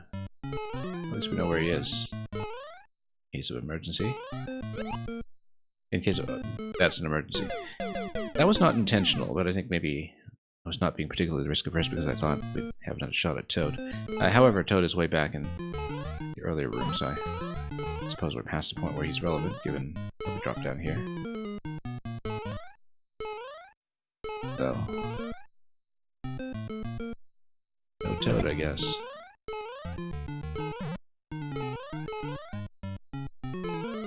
Let's send the shells down.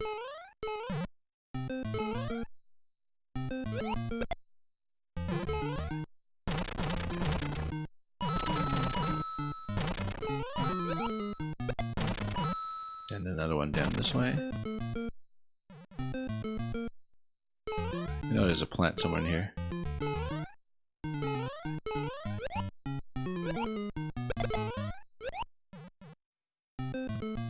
Anyway, yeah, we just take it up. This was the location we had previously, and then... this, of course... oh, it's kind of like you're exploring the piping that's in the background of 1-2. Because this is clearly meant to evoke 1-2, including... we have to check it. Well, there we go.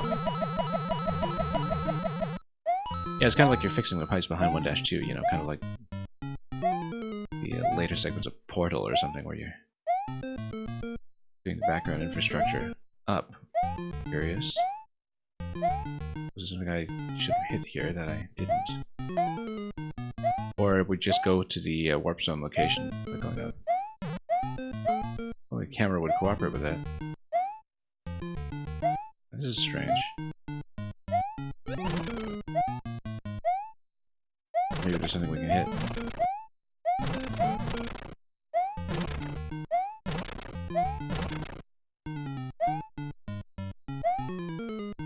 I mean, this is supposed to evoke something here. So you can go up. Maybe there's a block that's located in that position? I don't know. Huh. Curious. Is there something that the shell can hit? I actually have no idea. Is it just a block that we're missing? Because this looks like it's not somewhere we should be dropping off. We can respawn a shell.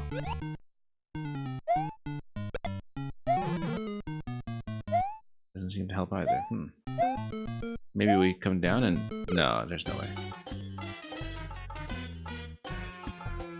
So what am I missing? Up arrow.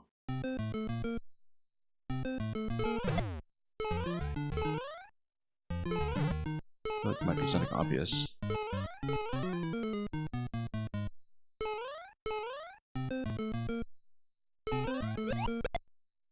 Yeah, I might want to send this guy down. I had no idea what to do there. That was unusual.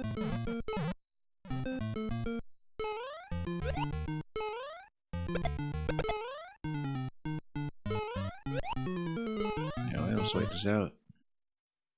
Get back into this 1-2 engineering.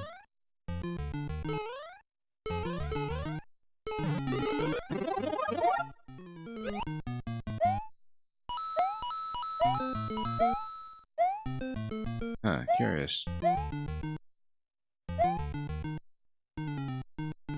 I really don't get it.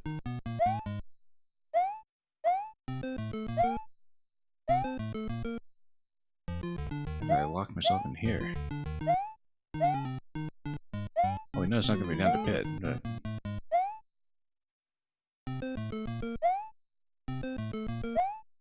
Maybe there's something to jump on. Hit every block here.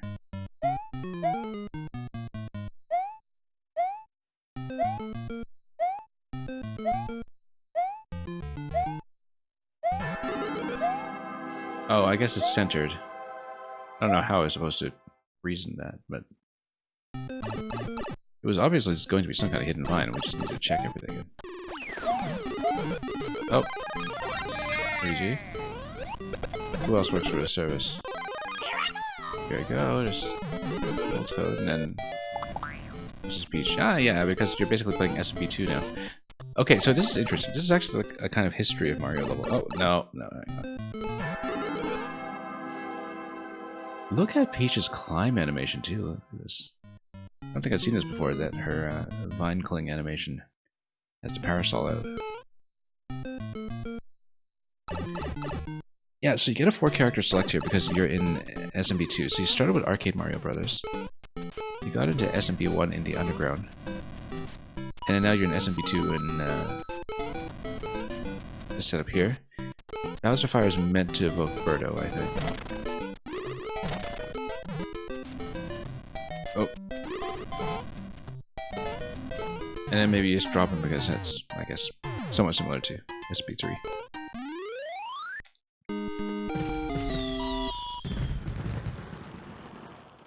Or, actually, no, that's closer to SMP2. But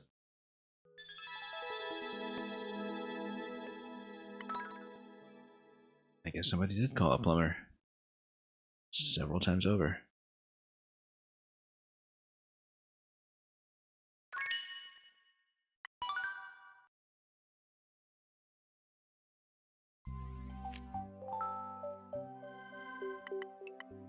Let It Snow, uploaded a few days before Christmas. Mario Maker's first Christmas, 2015. Kind of hard to believe we are now after Mario Maker 1's last Christmas. Not that uploads have been available for several years. Anyway, Let It Snow. Yeah, this is going to be with a snow falling track effect. We've seen in many levels up to this point, of course, but we'll see it here from Nintendo as well. I was looking at it thinking, oh, is this music tracks? No, it's not. It's definitely snow falling off the tracks. Which in some ways works better with Maker 1 because of the way the vertical camera is constrained. But let's take a look.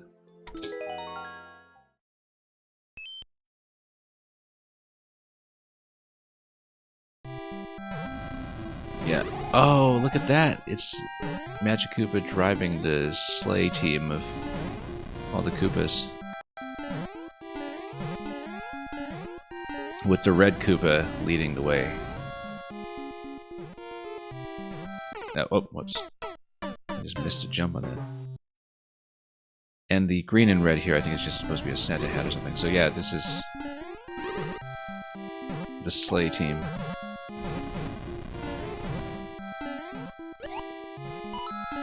Anyway, so much for the Christmas spirit.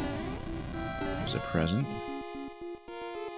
We need to break this with something, which we currently don't have, but here's the tree. Getting in the Christmas spirit by knocking spike tops off our ornaments. Naturally, there's a star.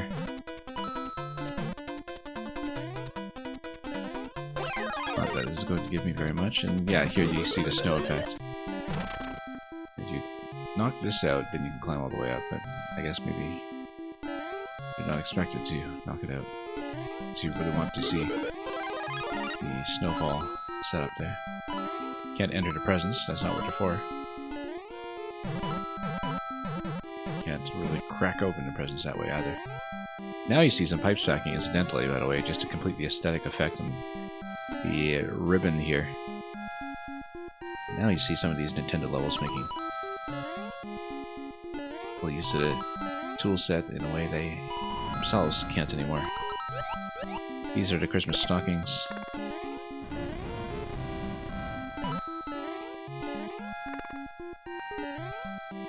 Yeah, I have to love the thematic character of Maker 1.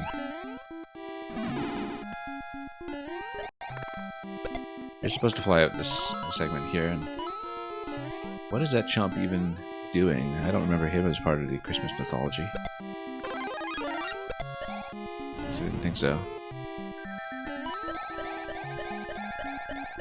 And then there's a flight point over here.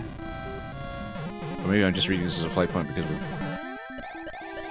been sufficiently traumatized by some of the flight preservation levels we were doing last time. Let's enter this just to see what it is. Does it just come out the other side? It just does. Okay. Not much you can do here then. And what is this mole doing here? Yeah, these are stockings, I guess. Moles just hanging out.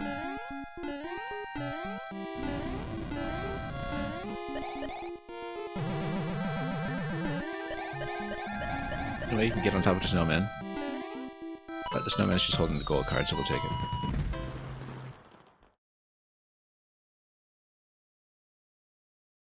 Yeah, in Maker 1 and Maker 2, you know, you see this spate of Christmas levels which pops out every year around Christmas.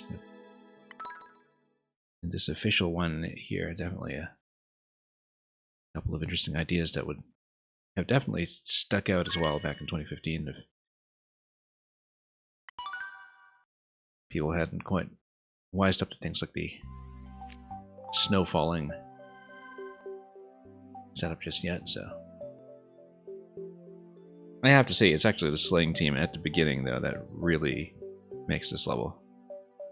That was a lovely moment. Oh yeah, and I guess technically you probably could fly up to the Happy Holidays card if you really took the time to explore in that direction instead of flying the other way. Bowser is the key. This is, of course, past the key to our patch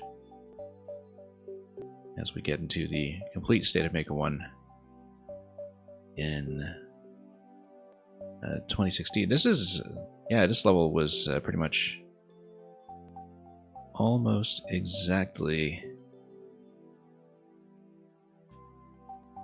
I can't count, almost exactly 8 years ago from today, so give or take, depending on time zone.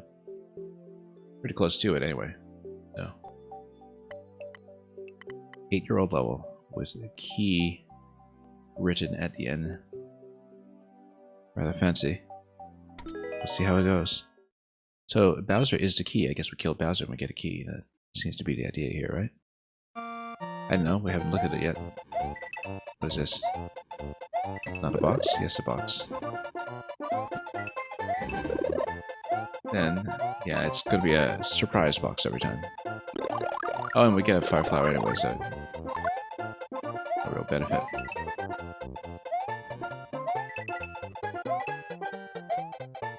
Yeah, I mean, it's fine. Nothing's gonna be overlaying that.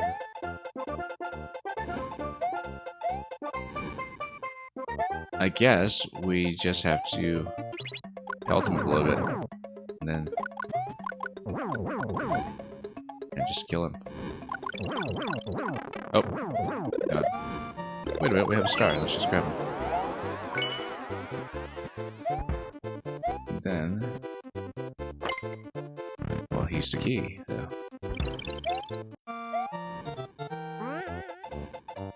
Not that P switch is going to be too useful here. We could pick up the springs, incidentally. If we really wanted to mess around with that. I'm not convinced we do. Except, yeah, we'll need to kill something here.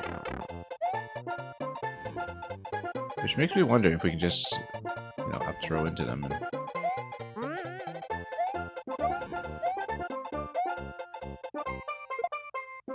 No, that doesn't collide. I was wondering. I mean, they're chomps, they're not going to do that. Oh, fire flower, okay. Fire flower.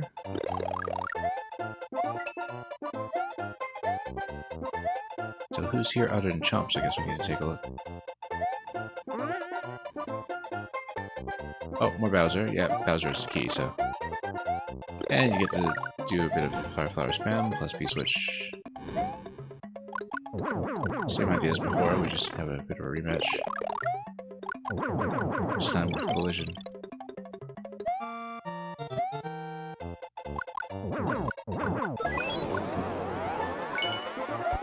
Oh, we should grab Mr. P in case.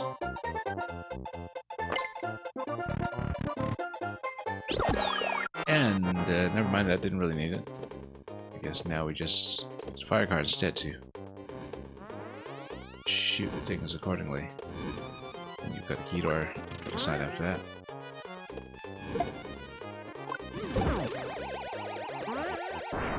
Eliminate way too much space. So much of a flower shot. Okay, we're in trouble. Let's see if we can get power-ups off the start. Not really. We can enter the pipe or something, no.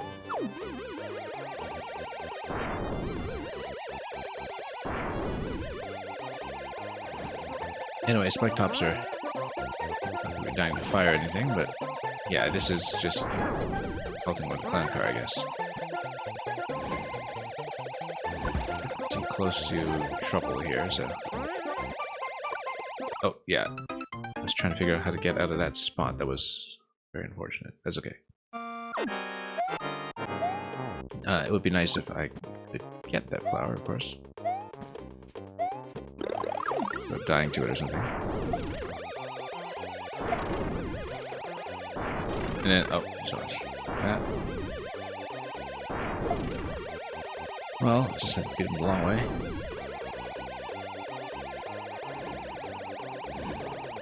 And let's just walk this over.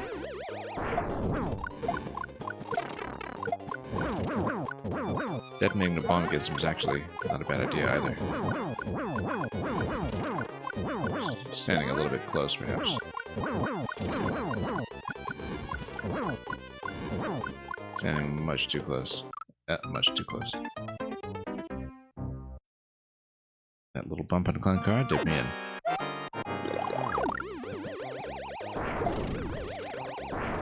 Yeah, let's clear space.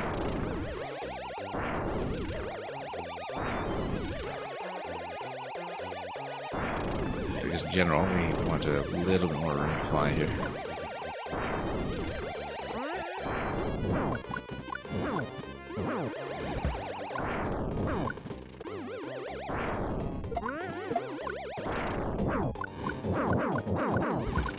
I mean, he's a pretty big target. I do quite a bit with this. There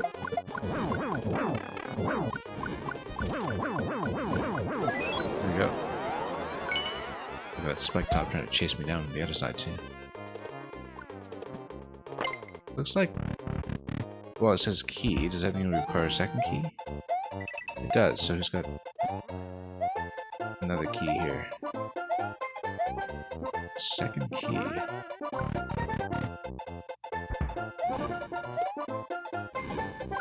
Interesting. So was there an off-screen Bowser that we couldn't take care of earlier?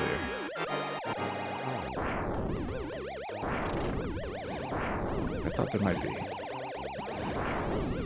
There has to be. Supplying an additional key.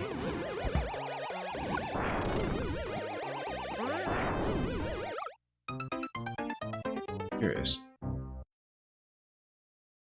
Well, you're starting here, though. I mean, in this room.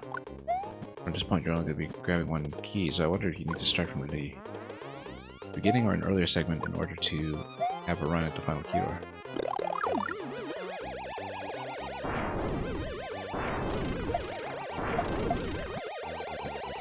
We'll find out.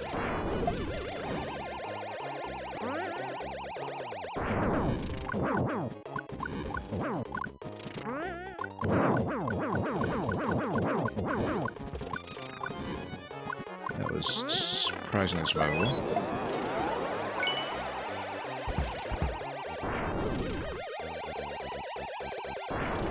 Wondering if there's a way to break out.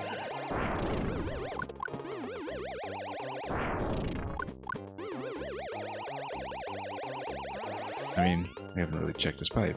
Nope. Nothing.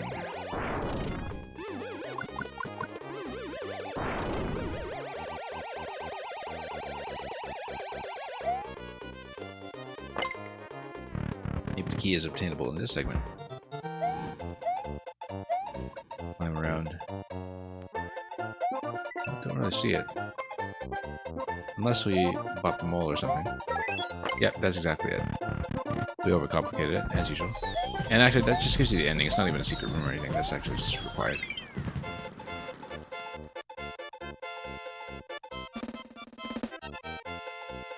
Didn't even see the Rocky Wrench there the first time.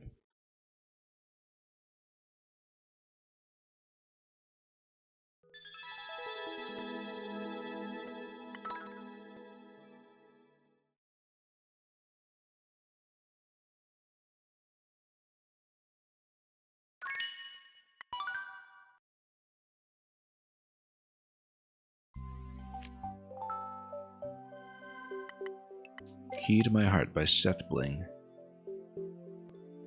Yeah, interesting that Nintendo incorporated an outside contribution in an official capacity. I believe Seth Bling was a YouTube content creator who managed to catch Nintendo's attention and collaborate this way. It's a very special privilege, I think, to be somebody who is officially credited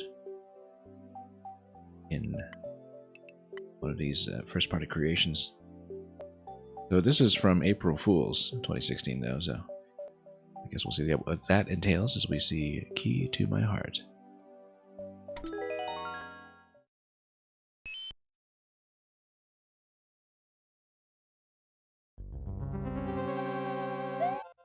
Let's stand in an appropriate location that is very visible. It's pretty clear, actually, where we could go.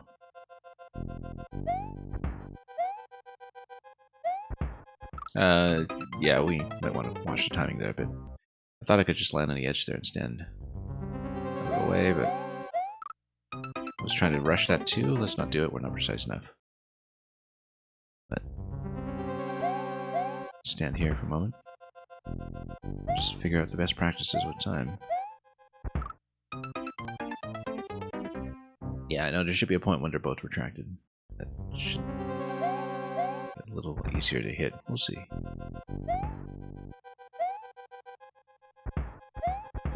Yeah, there we go. Bad idea. Well, that's a lost cause. Unfortunately. Oh. That's okay, we just need to get across here and lower the donut block going towards it. Yeah, whoa. That was way too close.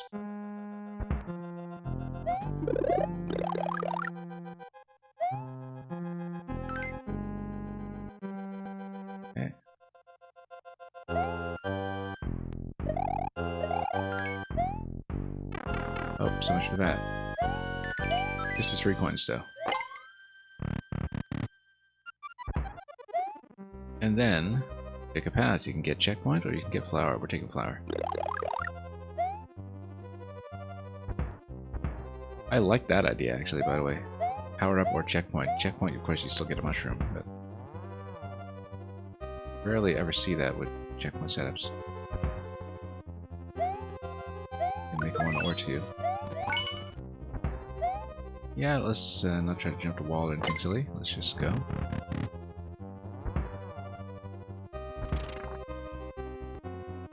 And then, I guess we'll need to jump on bones. I didn't expect them to chuck things at me here. Oh, let's see more bones. Oh yeah, I guess you need to have something break in order to give you maybe a flying element or something that will allow you to move your way up. But this is actually a survival segment until you get access to up throws, I was about to say, but everything to calm down here first.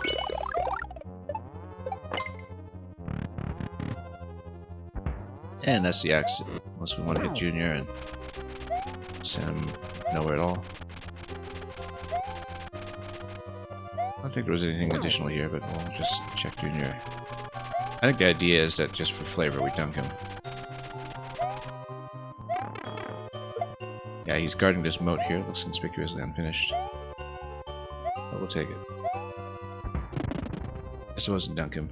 Just wasn't sure if there was maybe, you know, another door that's reachable somewhere, or something else tucked in, but...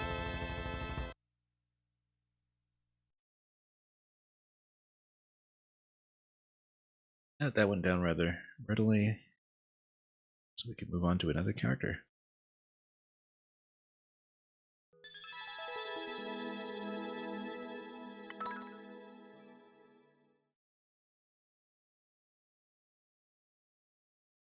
I think the checkpoint was the most interesting thing there. And I do mean that in a good way.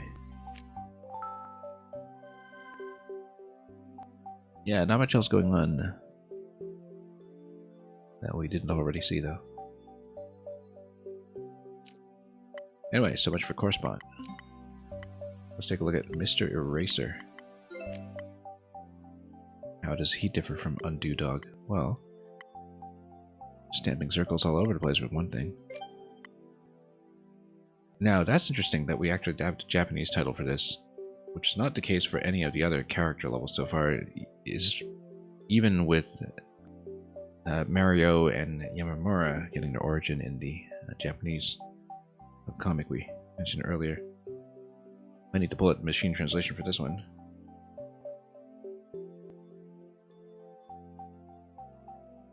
It just says Eraser is here, actually.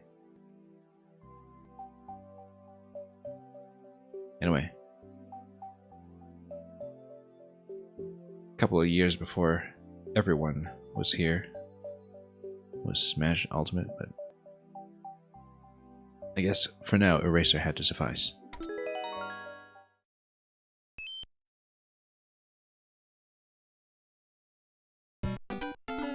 Okay.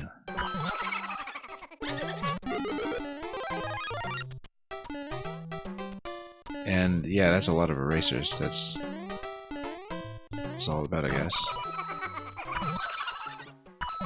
Turns out erasers are very bouncy. And ticklish. Oh. Awfully ticklish. Yeah. Kind of a purely aesthetic thing here, just to look at the erasers laugh at us as we take a little silly.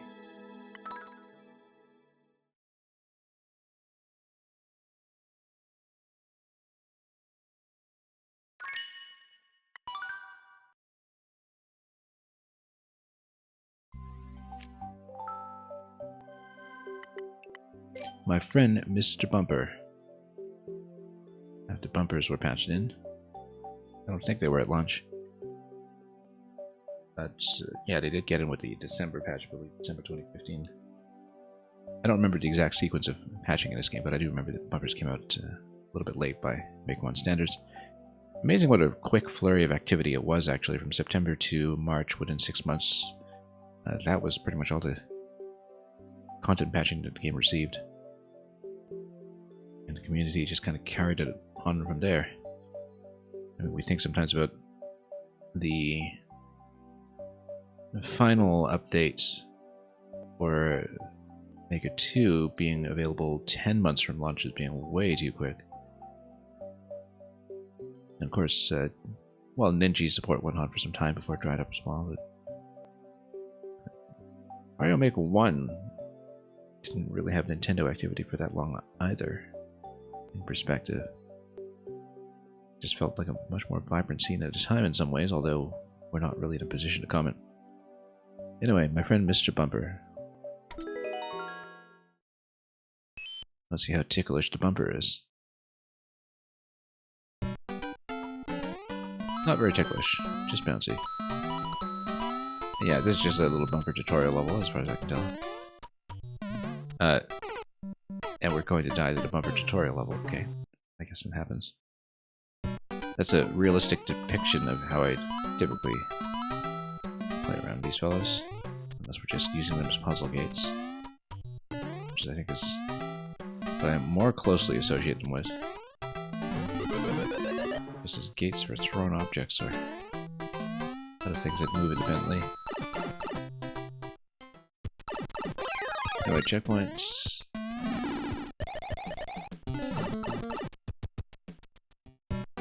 After playing with the Leaf so much in that last level we saw yesterday, and Pinkston's set rather. I think we've mostly had a sheriff fluttering at this point, but we'll do whatever it takes here. Oh, whoops. That was quite a slip-up. Just one little lapse of attention. I mean, no wonder we took our sweet time with the fight level yesterday as well. Yeah, I discovered, or rather was reminded, when playing some of the more advanced Leaf levels yesterday, that I'm actually quite bad at, whoops, tapping the jump button for the raccoon tail, Snooky tail, I suppose, if I'm also holding an object at the same time, or holding dash at the same time. This is, for some reason, something that is a spectacular weakness, input-wise. I was just trying to get a high bounce on this, and yeah, I mean, you just need to hold into it, it's not a big deal, but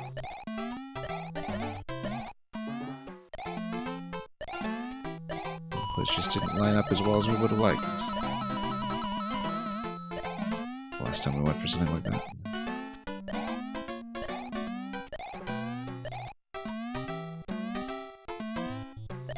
Anyway, float down. So much for Mr. Bumper.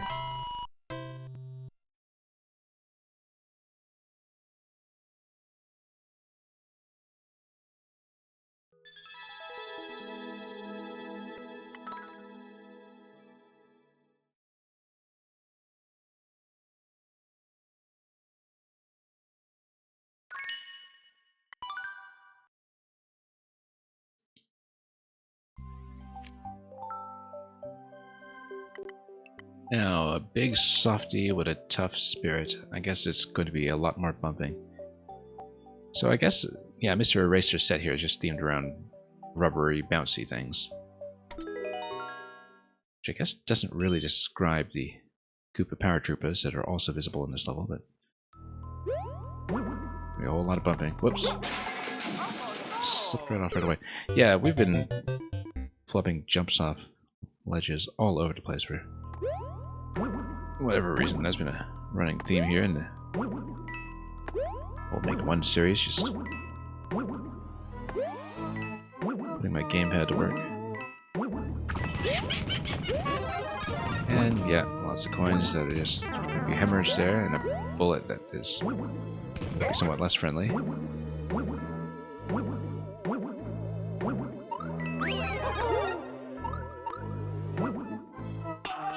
And then we can... yeah, we shouldn't have just done that blindly. That was not a good idea. But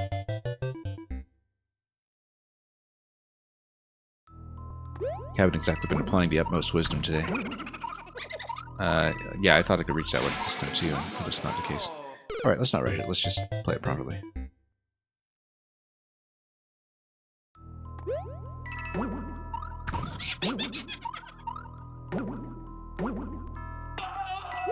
Yeah, we can go for the coins that we really want, but...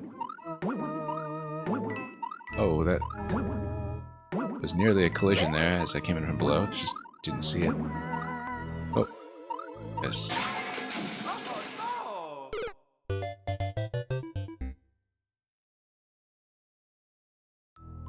Not exactly acquitting ourselves honorably here with the simplest of traditional jumps.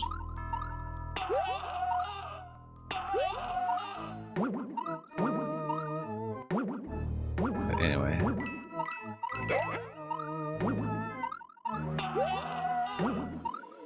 Down, it says. Down, and then around. Okay. Nice little level to let me know.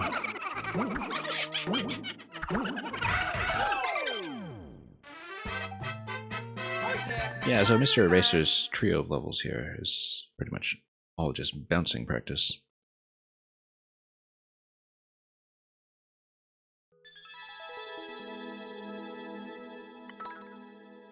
Big softy with a tough spirit. Rather specific name for that. His friend, Mr. Bumper. Okay, let's keep going. I think if I had to guess, Sound Frog here is mostly going to be a sound demo for various effects that you can create, but we don't know if that's the case. I mean, it looks like a pretty thorough traditional layout that we're about to see over here in Bunch of Mayhem. So I don't know if it is going to be a sound effect showcase, as you might assume. I mean, there's no frog suit in this game, so it's not going to be that. Oh, actually, it's going to use Karibo's shoe here as the equivalent of the frog, so it actually is a frog-style level with no frog suit. Using Karibo's shoe as the stand-in.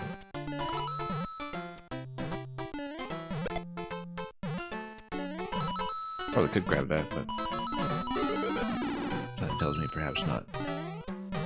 Okay, this is naturally going to be a place if you want to build a piece of people flying, right? But... or you could just take this up into the sky and done with it. That's interesting that it sends me down this way. I mean, P-Switch sends me down this way. I wonder which way we prefer to go then. Massive question block over here, look at that. I'll probably just solve a little bonus room. Curious.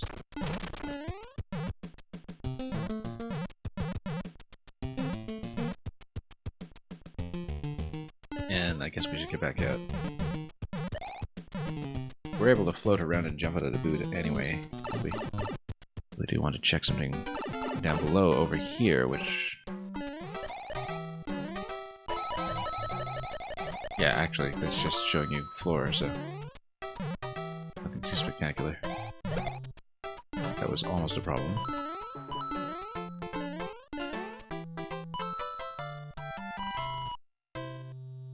Yeah, literally a frog level.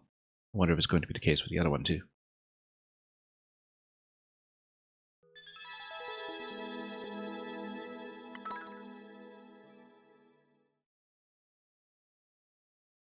So glad we had the frog suit in 2, though. Not really that much redundancy with the boots. Apart from feeling bouncy as you walk left to right, or right to left. But an interesting way of conveying that giants everywhere. Probably just giant enemies like in World 4 SMB3 if I had to guess. But we'll see if this is also very froggy. I mean, it's not going to have a shoe because it's in NSMBU, but we'll see where the frog theme lies. Over here.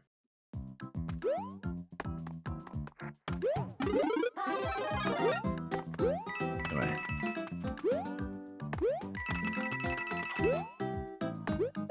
Oh, I'm trying to go for the sledge over here, and that did not go well. That's okay.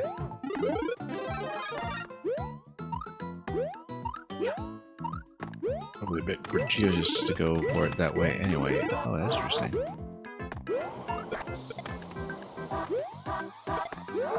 Yeah, and then we... Oh, no. Never mind. We could actually grab a flower and a much better time. I feel like we can probably unblock this pipe.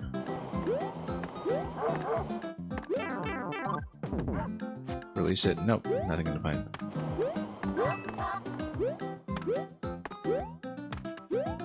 Kinda wonder where it's going. How far it's going? Not very far.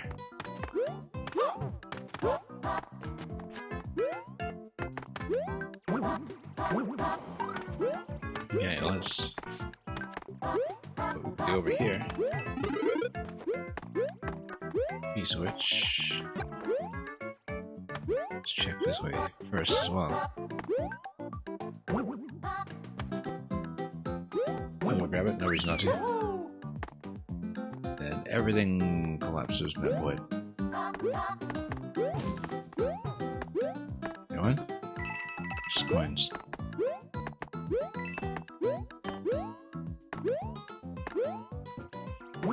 And yeah, we should have gone back and actually checked. It's a little bonus game that we've been warned about.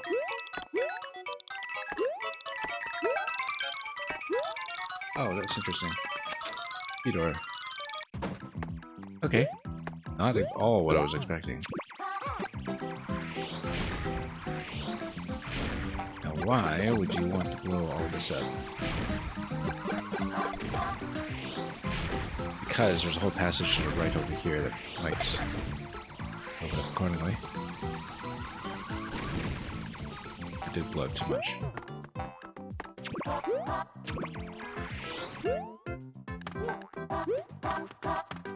Okay, let's keep going.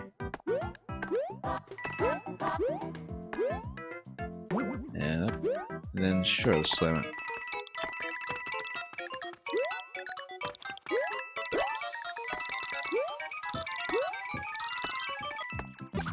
Okay, well, that neutralized a lot of things, but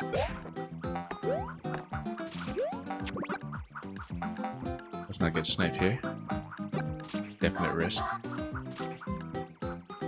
And I actually think we should check the pipe. I guess my better judgment. Oh. Nothing. In which case, we should jump towards the flag. That's what I was doing, and then we did get wrenched. Whoops.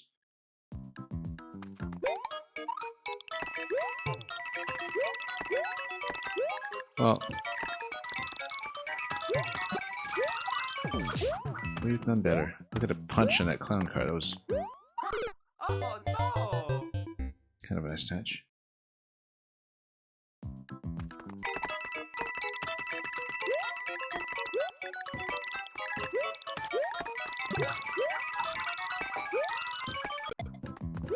And yeah, lost it. Sorry.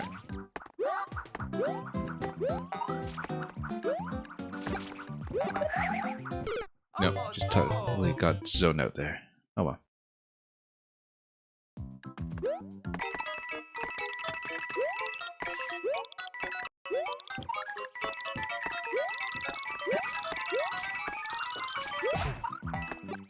Okay, everything's gonna get knocked out. You gotta still dodge quite a few things while down here.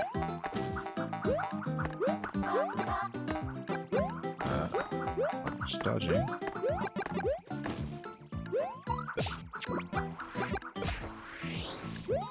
No. Let's just grab it this way. Oh yeah, Mario time!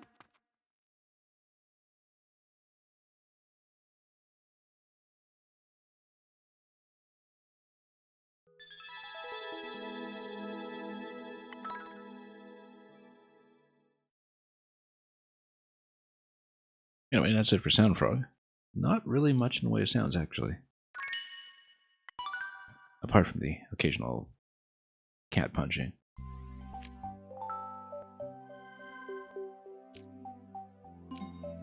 Let's take a look at Parakeet, and then we'll see if we can make time for Bowser after that. This is Parallel World. This is going to be a 0.41, though, so depending on how much this was deflated by an early player base, we'll see how much work it takes. 0.41 from Nintendo. Interesting. No wonder we missed the Parakeet effect.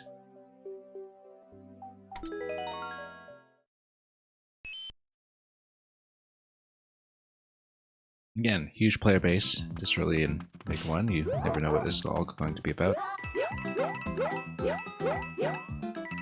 Maybe a lot of people just don't know how to wall jump or something and tried it regardless.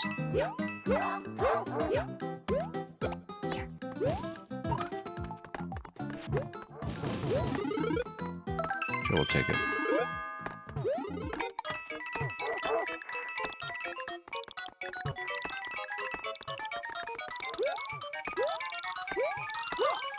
Okay, got it. I was wondering if I needed a triple jump there. I don't. Oh, interesting. That you would need another piece switch activation to go left. That's not going to be it. Looks like we'll probably have to circle around down below for some reason. Oh, there's nothing here. Oh no! Couldn't see it, so.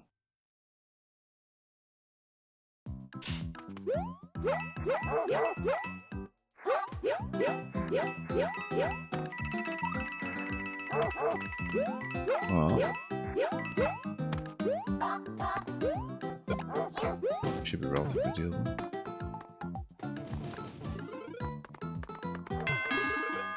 Oh, no, I thought I was jumping that. Once again, slipped right off the edge.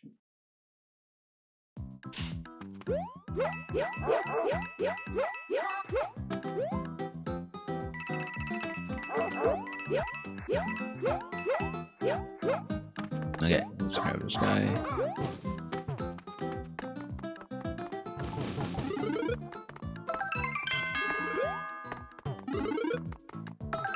Right, just gonna go back and forth until we switch and do some work.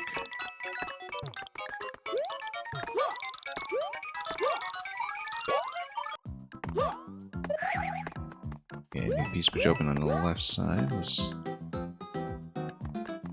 see what we can do. Yeah, we do need to go forward here. Oh no, I felt a little bit blind. I guess we were supposed to assume that you have to go as high as possible to make it.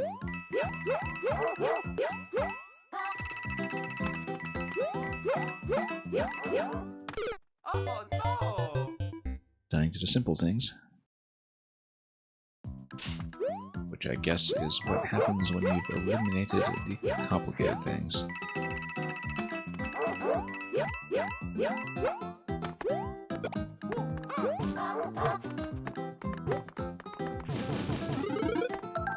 Okay.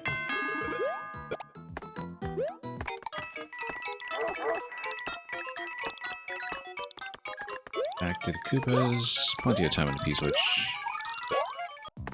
Maybe go up high with this one. Way up high. Whoop. Yeah, just curious about that block up there.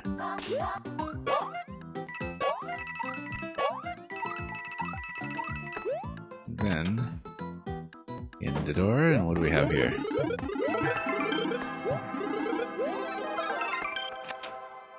Where's this door matched? Back in this box. Remember that from earlier. Oh, curious. Does it give you that, the ability to punch through here? That's gonna be a run. There we go.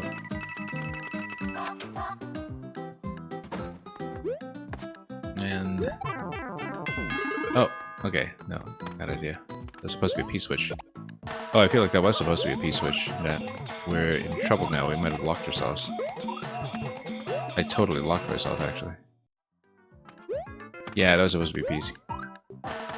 Whoops, and we can't even reload into this, and nor does this reload. So yeah, I feel like there's a bit of a defect with the level here that Oh no! you get into a literal SD lock position.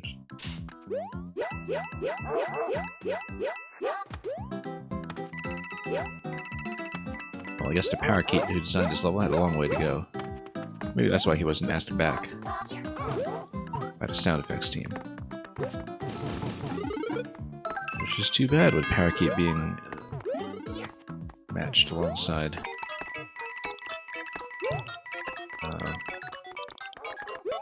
What is it? Oh no!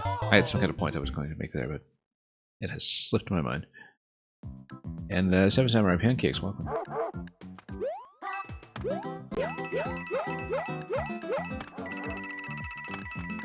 Okay. Let's watch out for the initial blind spot here.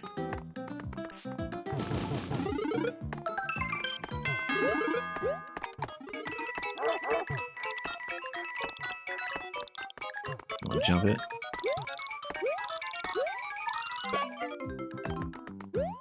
And thank you so much for the bits. Much, much appreciated. Let's look around here for the mushroom.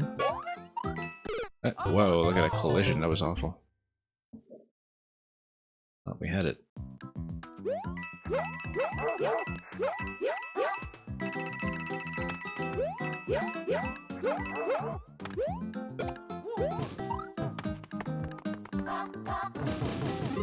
Grab a shroom. And let's just not run into the chomp that was very inconveniently placed over there. Unbeknownst to me. Nothing, right? Yeah.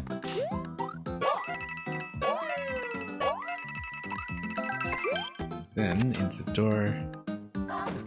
Back here for the shroom.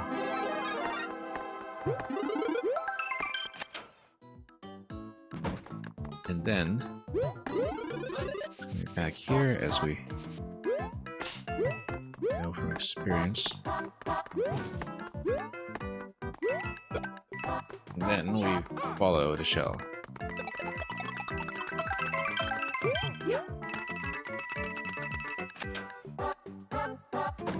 And yeah, let's not ground pound it this time. Let's just let the shell do its work.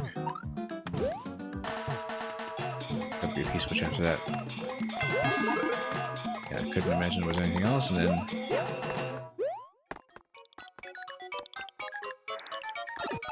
in we go.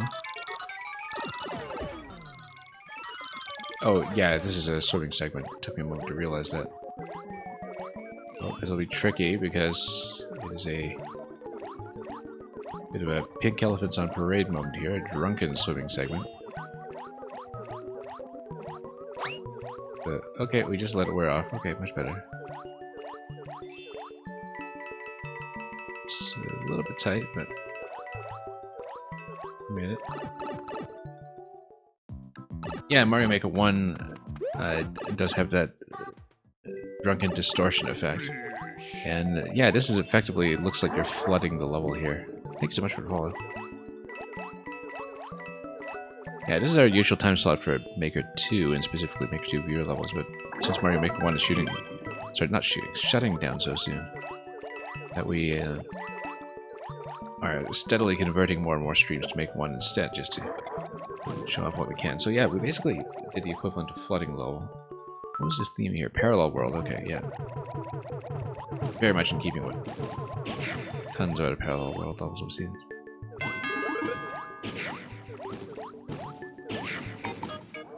Very popular kind of format, particularly among the easy makers.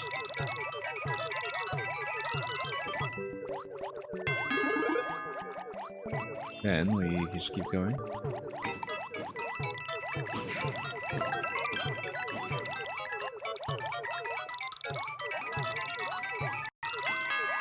There we go, managed to get it.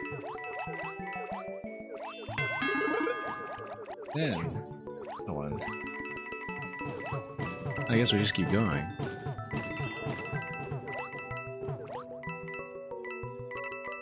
And take the P as a swimming aid if we can. Just like we've been doing.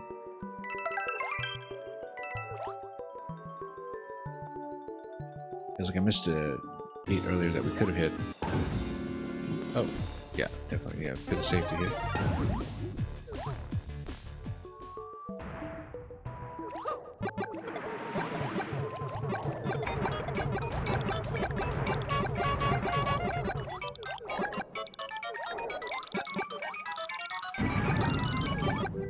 Bit of a slow fall into water here from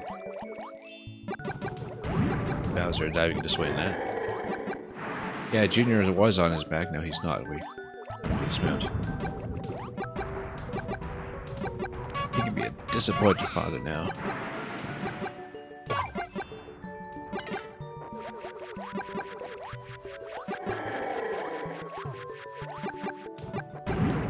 Yeah, let's keep pelting.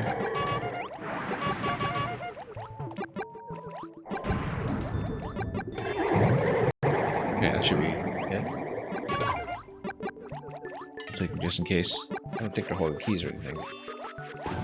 Oh yeah, we actually want him to go through if we can. Instead of using a bomb, why don't we just get Junior to do this? I guess we should use the bomb. Yeah. We'll fire at bombs from this end.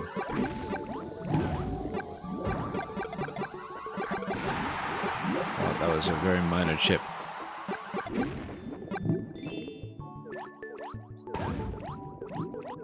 Okay.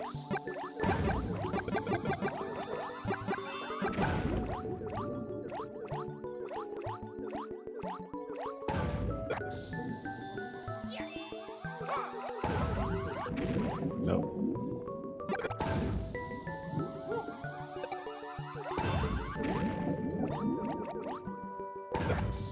Not quite. Nope, that's a bit of a penalty.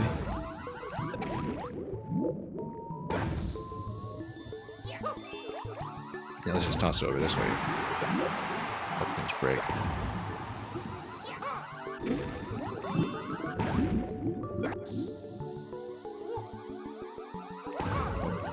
There we go. Almost. We're getting there. Oops.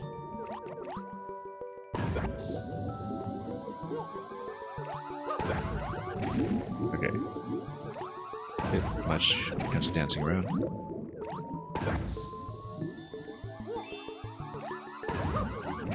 Nope. Still not really hitting this timing. Under 20 left. We gotta get on it. There we go.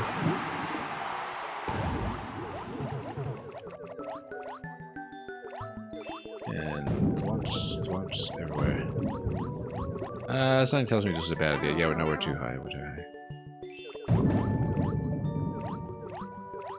I mean, it's water. Water's gonna drag them. Let's just swim it.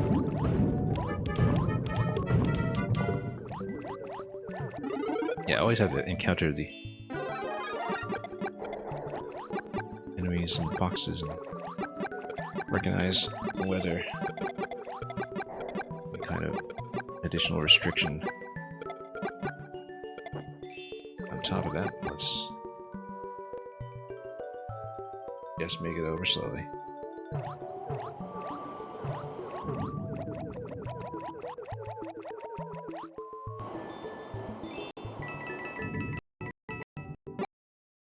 Oh, yeah, we're still in the water, obviously. So I wonder about this pipe. Nope. Something is going to come out. What is it? More flowers. Oh yeah, we have the flower though. That's not thing we really need. Time is running out. Yeah, I know. 40 seconds here while we were exploring. That just happens. We also spent too long on certain things.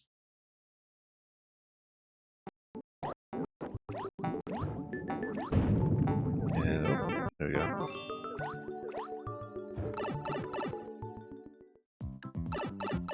And we got a P-switch here, and I guess we need to run the finale segment in 20 seconds.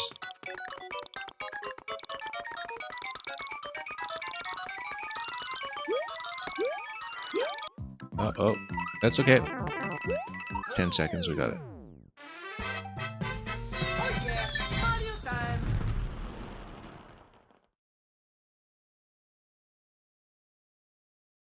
Mushroom came in handy there.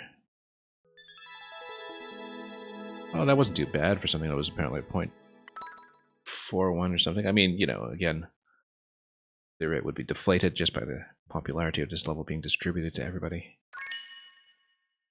You've never watched this game? Yeah, you only have a little bit of time remaining to do it. Right now, I'm actually showing off official Nintendo levels that were mainly designed as samples for players in the game. I don't think these are staying online either. But Maker 1 servers are going down in a month. So most of the people streaming Maker 1 right now are streaming what they call Team 0%, where they're trying to make sure every remaining level has at least one clear. And so they're down to about 40 levels or so last time I checked, earlier today. I have mostly been showcasing a lot of notable makers, and particularly people I learned about in Maker 2. But today we're kind of taking Marten Day to look at some of the Nintendo side of things. And yeah, there are pretty significant differences between Maker 1 and Maker 2 as well. And we've been seeing a lot of that all over the place. So this was another pre-Christmas level over here, Burning Barrage. This one looks less Christmas themed than the one that we saw with Santa Magic Koopa, or Kamek Claus or something, that we saw in the other profile, but it'll do just as well, I'm sure. Australian Christmas. 42 levels left. Thank you for the update, Bishai Divisor. I guess Team 0% knows where its towel is. Oh, I thought this was an entry pipe.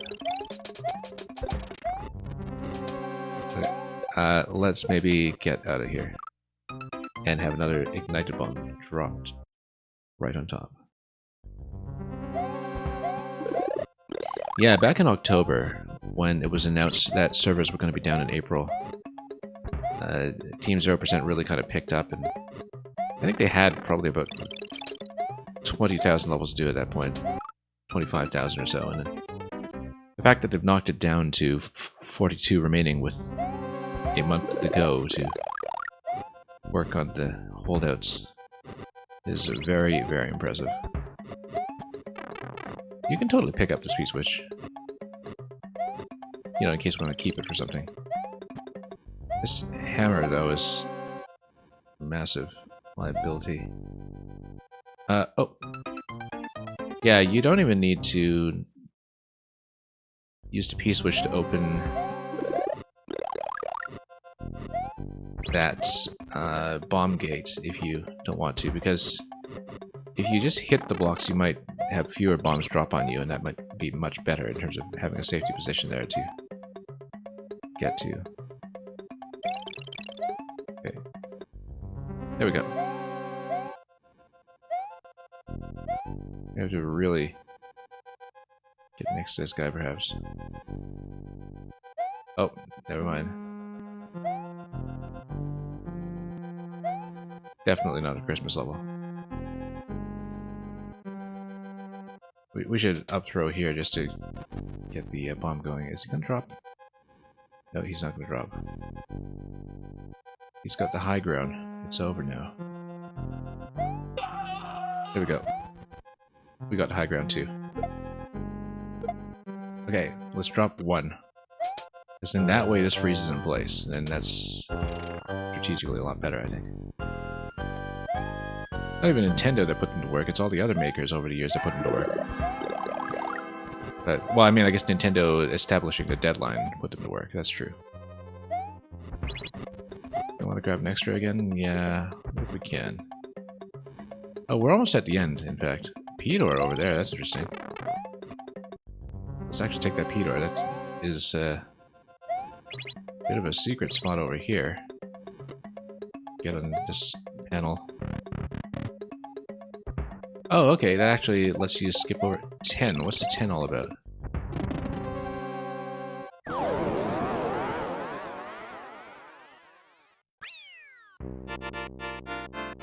Maybe that was some kind of survival segment or something. I actually don't know. Maybe you could enter the pipe. Or maybe 10 is telling you how many kills you need on Bowser. Yeah, I think we actually just found a skip. Like an intended skip. Probably the idea is that you needed to kill Bowser to get him out of the way there, collision-wise. 10 coins in there, maybe? I don't know, actually. I mean, we could potentially take a look at this again. Because, yeah, it's a pretty short level. It seems like Bowser's collision just kind of gets in the way, and then it seemed like... I mean, it would be 10 bombs to kill Big Bowser. It would be something else. Anyway. Yeah, this was... Yeah, 4.8%. That makes sense given the brevity of it. But... Sure, let's see it again. Why not? We have time. Because now that Parakeet's done, we can get straight to the Bowser challenge levels, which is really kind of the meat and potatoes of what I wanted to show today. And...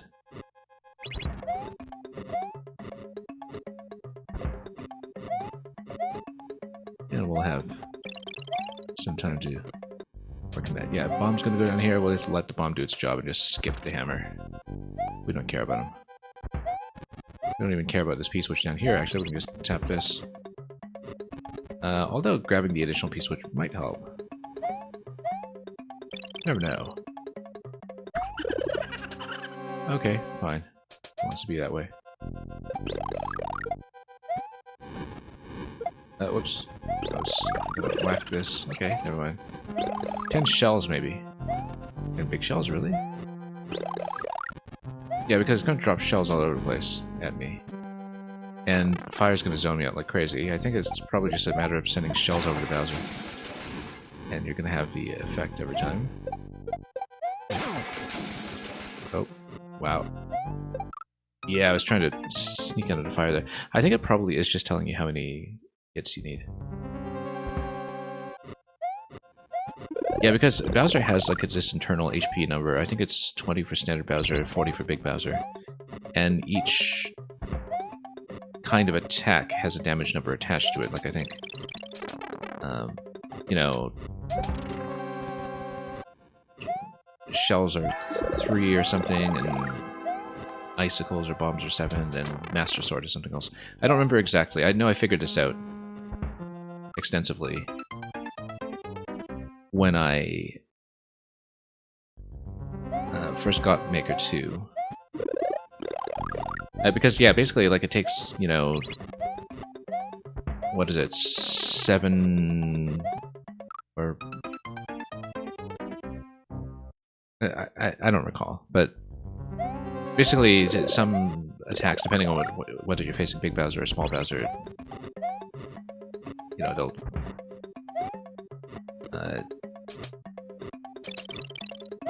take a certain number of hits to kill him, based on that internal number, where you'll usually exceed that around 40. But anyway, I didn't explain that very well at all, but... Oh, so much for this. Don't remember Cheep Cheeps causing us so much trouble last time. That's okay. We know not to hit the Goombas now. Mario's still just holding this P-switch here.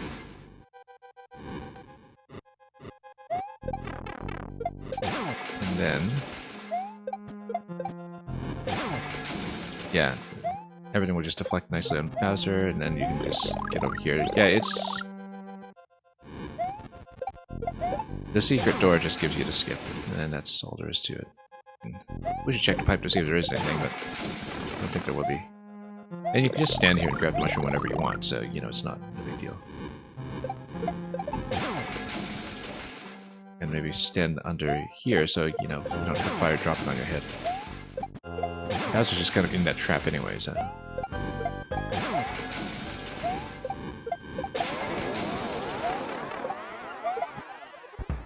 So this was the Christmas level, as I was saying, and key doors are in the game, key doors are not. And that's why you still have boss gating that's based on collision, like you have here, because that was basically what you had to do with Maker 1 before keys appeared in the game and could be attached to enemies. Yeah, because I'm pretty sure P-switches, as in P-switch doors, were in much, much earlier. Anyway, got him another time. The shortcut route is better, but we got him. But yeah, at this point, I think this is before the key door patch, for sure. And that's why you would have the Bowser Gate set up the way it is. There were a lot of different contrivances to try to make boss fights work in the early weeks of Maker 1, I remember, where, you know, it was very difficult to actually require a boss kill unless there was some kind of collision element involved. Which would only be the case with Bowser in certain styles. Okay, so we've covered everything except the 4 Bowser challenge levels, so let's take a look at these finally. Because this is what I was really looking forward to show.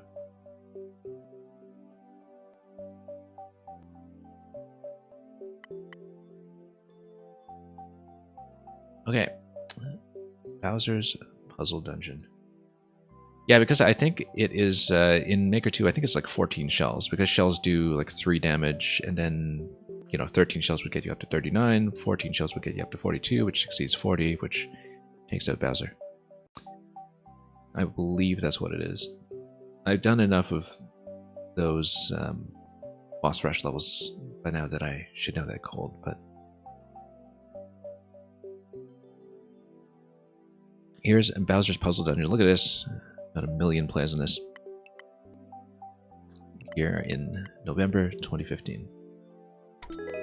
And again, I'm sure the clear rate has been severely deflated by popularity. Just by a lot of people trying it out who normally wouldn't try difficult content, but... yeah, not exactly puzzly, unless it's a reset door. But... we would need a mushroom in this location, so we need to climb all this stuff to get up to a mushroom, probably. Let's get back here so we can jump on each of these successively. Raise the camera until we find a mushroom. Notice that if you lose the mushroom with damage at this point, you can't get an additional one, so it would be an SD lock. And then we'll just try to time this accurately. That was not accurate.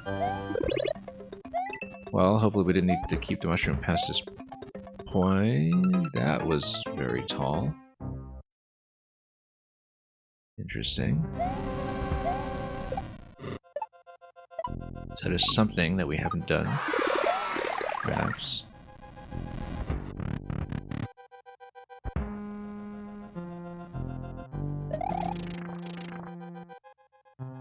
Okay. Oh, I see. On to Buzzy. Okay.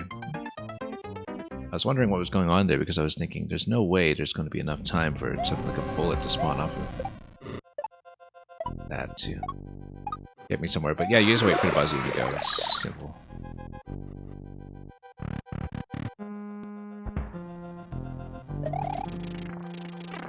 Nope. Tried it again and didn't quite go. Okay. Buzzy, please. And then missed. And we have a choice of going top or bottom. We'll go top. Because we can always fall back to the bottom if we change our mind.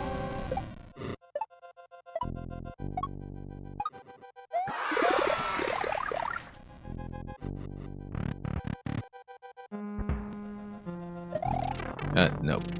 Missed it. And yeah, if you lose the mushroom too early, you straight up lose there.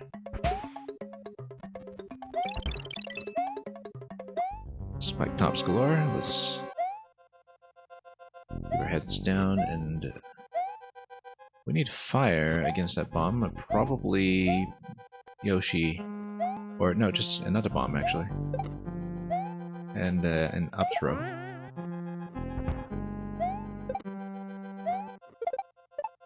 Yeah, up throws towards the side springs in terms of the collision, as we discovered with some of David Pinkston's levels. Very different logic in Maker 1 when it comes to some of the bouncing.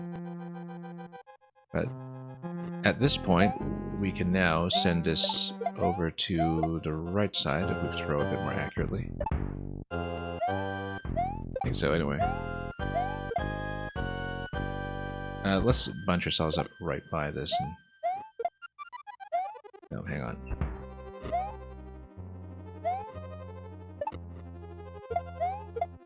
No, we need to find a throwing location for this.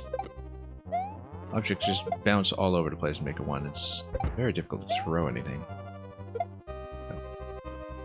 You know what? Why don't we just throw it here and just do this again?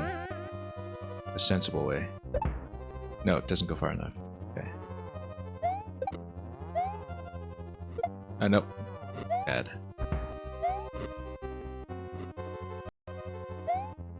We can, of course, do a timed throw towards the big bomb here, but who wants to do that? Whoa, nope. Get out, get out. Didn't expect to dive in there myself. Yeah, because the blaster is clearly supposed to probably toss fire at the bomb. It's going to give a potaboo and just drop on a bomb and it'll blow up the big one. Nope. Just can't throw this accurately at all. You have to get right in there because the bomb goes up slightly when you throw it, of course, but... there we go. No. I need to get in there myself and then toss it on top, but then... no, there's a big problem with that, which is... Maker 1 wall bounces. If you throw it like that towards the blaster, it's just not going to do the job. There we go. And we need to not get dunked by fire, so let's get the blaster out of range.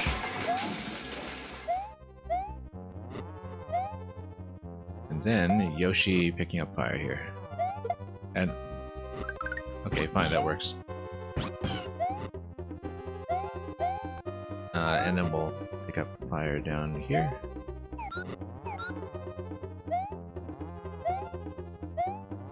We'll just go around. Yoshi can also potentially pick up an egg.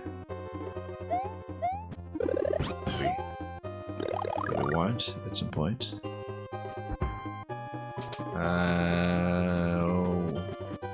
We'd have to take a damage boost through here to grab the Shelmet. Which we can't do because we got Yoshi. But we can't hop off of him at the same time though, can we? Something like a spring would be ideal. Fire doesn't seem to be helpful to me here, but we can grab a spring. Yeah, we can grab one of these. These are all over the place. And soft drop accurately.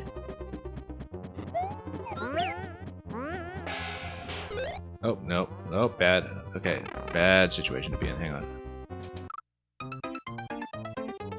Alright. That was not ideal.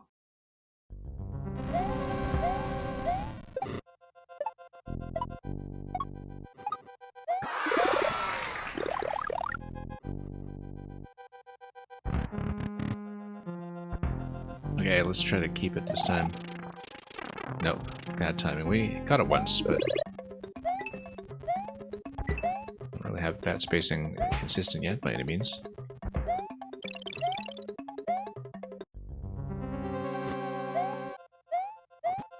Drop in here and then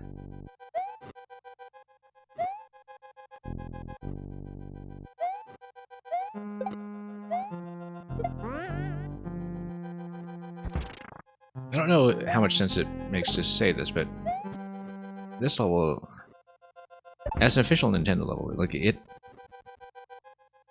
I mean, it's obviously a Mario Maker level, but it feels very much like a Mario Maker level, if that makes any sense. That the style here, in terms of leaning into, you know, lot of these sequential interactions. It's something that you don't really see in the mainland game so much.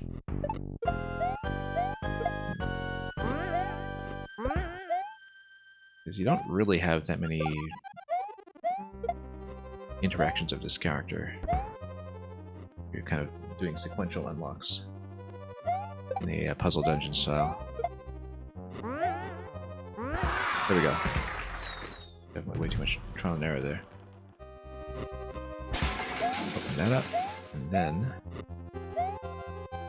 grab the egg. Wonder what that coin's all about. Anyway, we want a shroom. Want a spring. I mean, Yoshi is going to run. That's going to happen.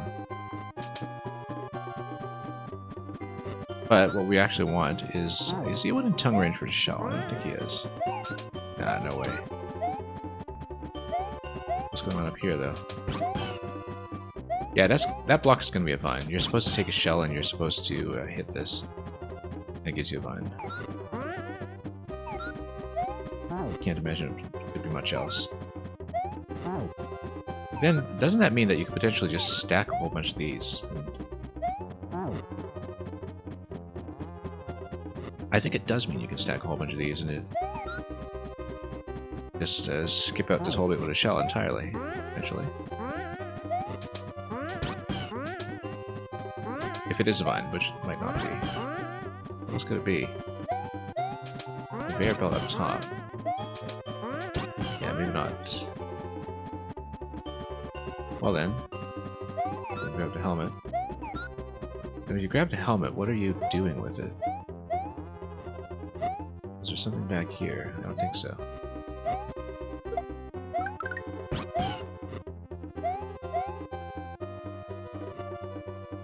It looks like it is meant to be picked up as helmet if it's ending up in that trap. Down here, also we despawned everything. And Yoshi... Okay, here's the thing, is that Yoshi would run off into this trap and die after taking this. So we need to think about where we want the helmet when it comes to some kind of head bump.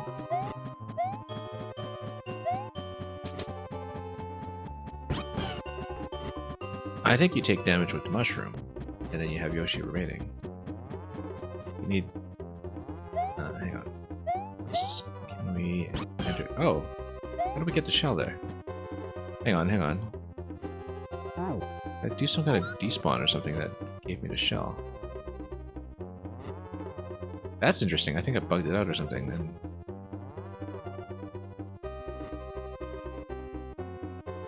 You know, it would have been possible to do an up throw with the spring and then knock the shell out of here. Yeah, I see what it is.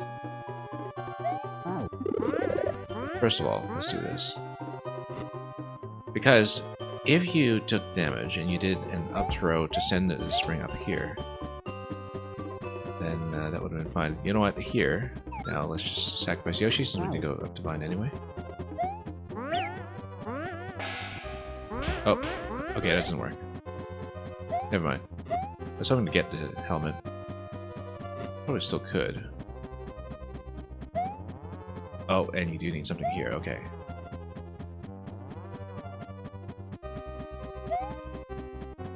Probably a feather, then. Unless it's a P. Could be a P if it's holding the conveyor. P-switch back there, so yeah, you're supposed to get Yoshi and grab the P-switch up above. I'm laughing at you because it might require a lot of backing up. I mean, if you have the flower, you have enough life remaining to get back here. We have the second Yoshi available up here. Whoops. And you can also drop a spring down here. You can grab a whole bunch of these, actually.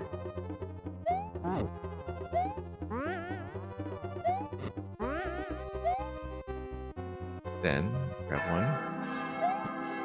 Also, I feel like we should check this location, but... note that just gives you a gentle descent.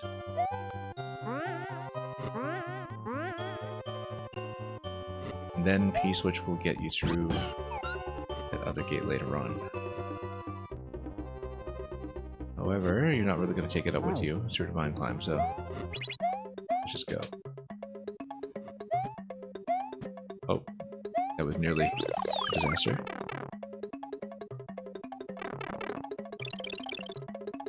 Then... yeah, I guess the One-Up Mushroom was released by the fact that P-Switch was still active at the time we got to that location. Everything just winds up here. Good. Oh, even a bonus room up here.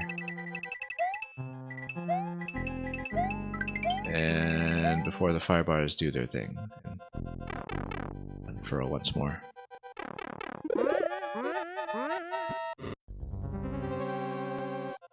Now, yeah, we ride a sequence of buzzies. Hang on, wait, I said we ride a sequence of buzzies. That's gonna be a problem. No. That's okay, we're right at checkpoint. Yeah, we just switch buzzies and then we go through the up arrow. That's all there is. No P-switch for me this time. Let's let everything curl up a bit.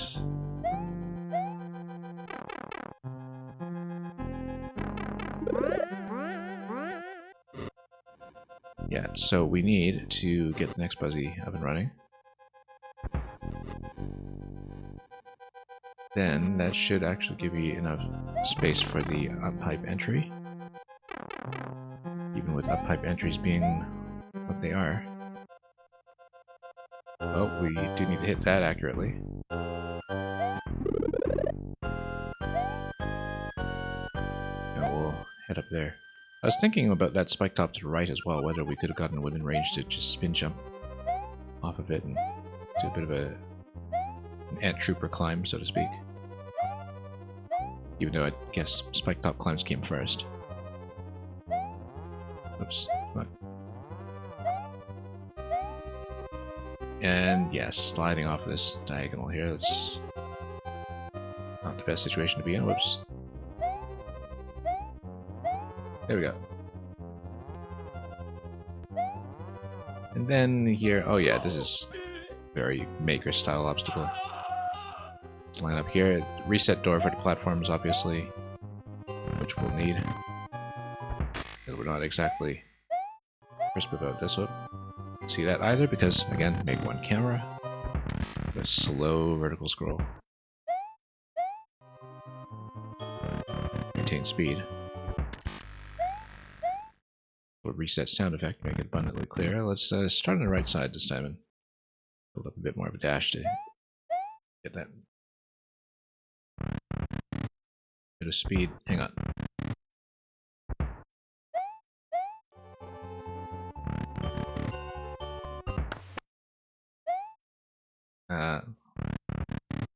Yeah, not the most responsive jumper here in Maker 1 with the Wii U gamepad, but we could be here a while. No, again, missed. We had the height. Just not the directional control.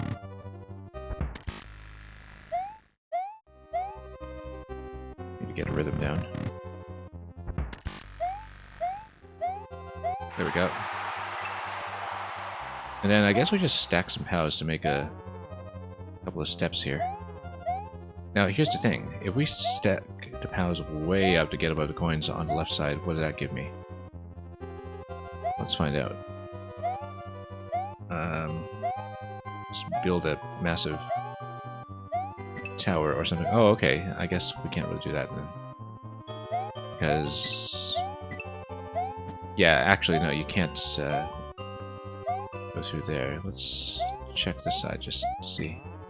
Yeah, once you're down, you're down. So let's take a POW with us. Not that POW. This POW. Right, and then you just have to eventually hit everything here to create the path up above. That's simple enough. Just need something to land on in the middle, really. Maybe a little bit more than that just to give ourselves some room to work with. And again, we'll take the extra POW because why not?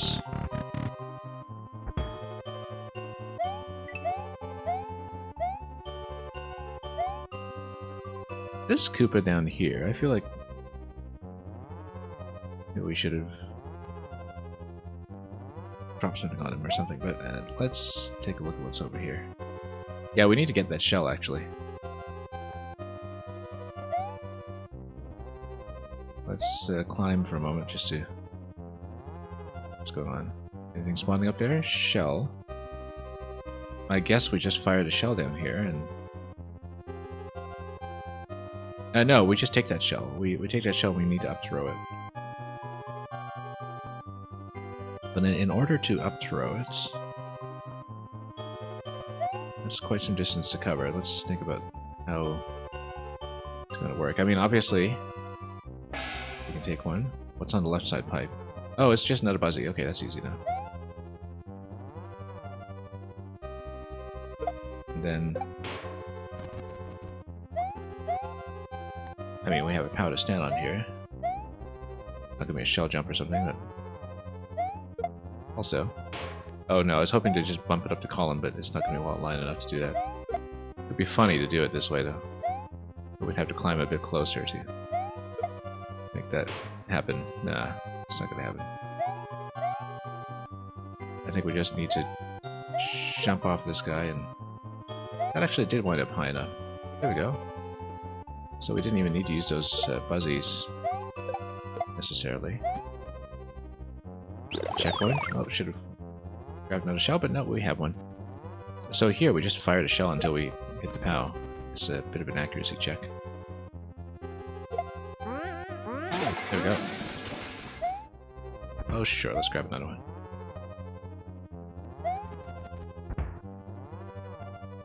And yeah, we need to jump on top of that. Oh, this looks like spin jumps actually, so...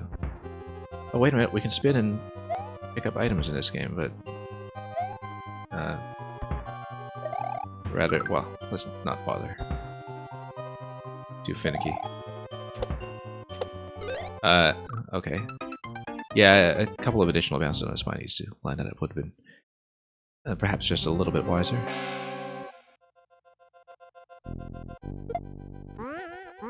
Hey, look at that, first try.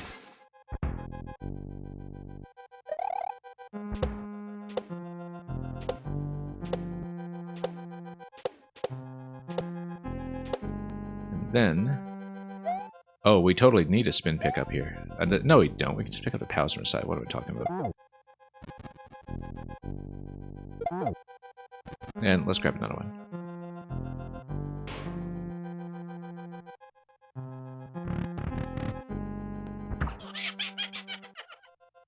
Interesting.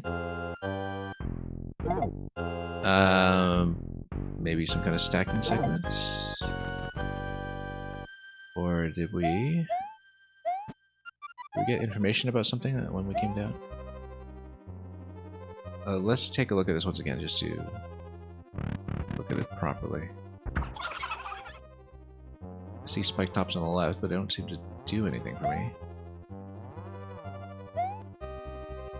We didn't have access to a POW previously, did we, in the other side? Like, if we do a spin pickup on POWs and then kind of take them back over, does that give me anything? Oh, you know what? No, I bet it's like a hidden door behind these POWs or something. It is. Yeah, we call it.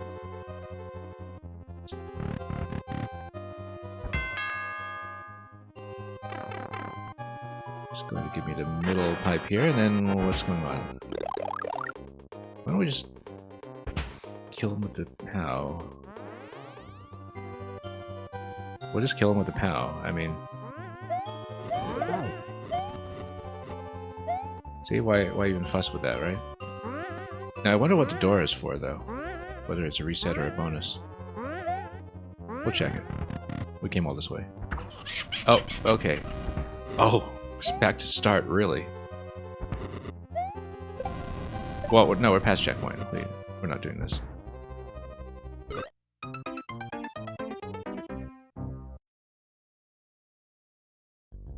So much for our curiosity there. That's okay, it's really easy to get back there, so...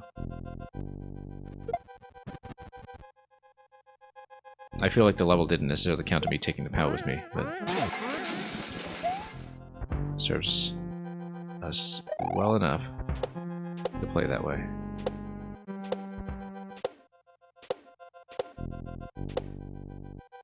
Anyway, we'll just unstack.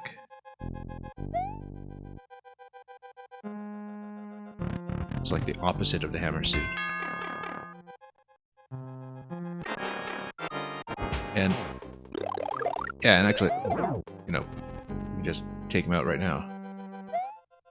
And yeah, because I guess if you have Bowser blocking things up, let's check up here. What's this? Nothing. Sure, let's just take the axe.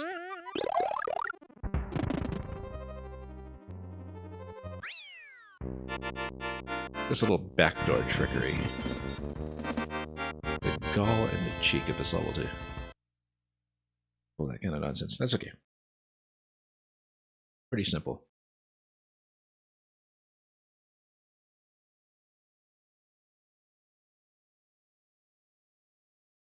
Anyway, that's all the one down so far in the Bowser set, though, so...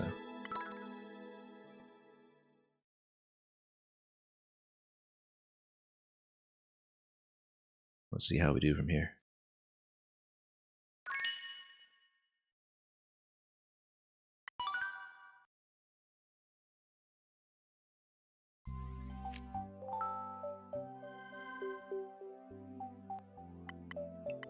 Bowser's Cannonball Run. I see a lot of coin trails here that imply jumping on cannonballs. Seems rather likely, so let's see it. I feel like it's the same guy on a lot of these records here on these levels. Marnalar here. Seemed intent on grinding these out in particular.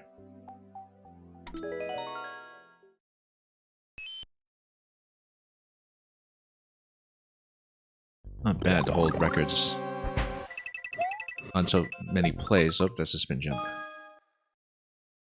Oh wait, no, maybe it's not. Maybe it's just a pickup. I didn't expect that to be a pickup. I thought it would just... oh yeah, no, of course it is. It's got to be, just given the jump height right here. There's no way there's a spin jump. The real question is whether you wear it, though. I think we have to follow... Yeah, no, we jump on a note block. We just have to keep the cannonball alive. We don't jump on it yet, I don't think.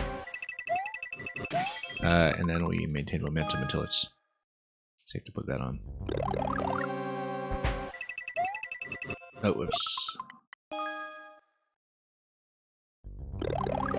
That's okay. Well, yeah, and then you're supposed to slide through here and put it on. That's what it is. And then the cannonball is way off screen at this point, but we could scout ahead even if we do miss it. Yeah, you're absolutely supposed to put on the spiny hat because... Oops. At this point you crouch. And we lost it, but that's okay. Let's practice and just see what lies ahead. I kind of doubt that we're supposed to hit the cannonball yet. I feel like we need it later in the level for some reason that we have not yet seen.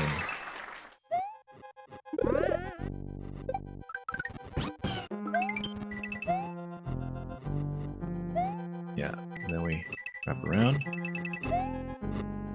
Oh, no. And we have to jump off of that. Yeah, I bet we do need to keep the cannonball alive exactly the way that we did over there. Now that's more like what I expected, taking damage on a spiny hat rather than picking it up cleanly the way we did before.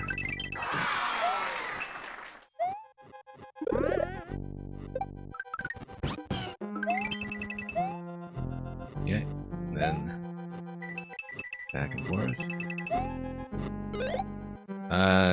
Yeah, and we kind of clipped the Buzzy there, but if you just jump cleanly on top of the Buzzy, at that point you can jump on a cannonball and get over the swamps. Again, sort of losing momentum into that spiny a bit strangely.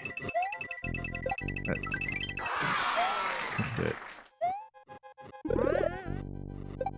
And just a whole bunch of full jumps over here. The one-up actually gives you a pretty good indication of where that Yoshi jump is going to take place. And then, again, not far enough off the edge, perhaps. It is a little blind going towards that Buzzy, but we'll manage somehow. We need to keep pace. It's a pretty wide cannonball though, so just go back and forth. And then, yeah, we're a little behind pace, as you can see. Past the cannonball bounce, you're supposed to hit the one-up mushroom, but we fell behind somewhere. So, probably on the slide back here. To be honest. Yeah, definitely.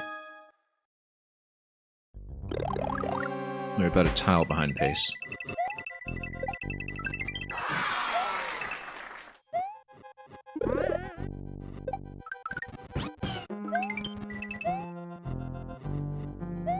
Probably could have done a better slide there, perhaps. Nope, still behind. Yeah, the back and forth there on the coins is a bit of a problem, apparently. Momentum-wise, we could definitely tighten up a lot of jumps as well. Seems like our pace is a fair bit better this time, but we'll see.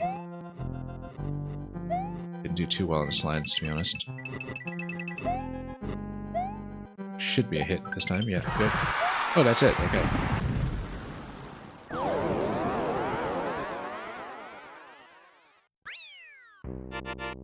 Short and sweet.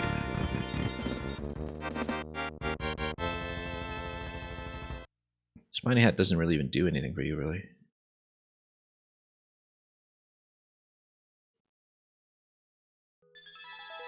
Not that I could see. Look at that, a 13-second time though, so clearly there's some kind of big skip that you can do with it. Maybe some kind of long-distance shell jump somewhere, or some kind of shortcut path that becomes possible. Yeah, there's this whole upper path as well. There is an upper path. By the looks of it. I don't see how that's reachable at all, though. I mean, this is a popular level. There's probably some kind of video of that's put together, unless that's purely aesthetic. We'd have to take a look at it. We'd seen earlier in one of the other levels as well that there was such a thing as this, you know, secret P door that was stuck out of the way. Maybe there's actually an intended shortcut, but I don't see it.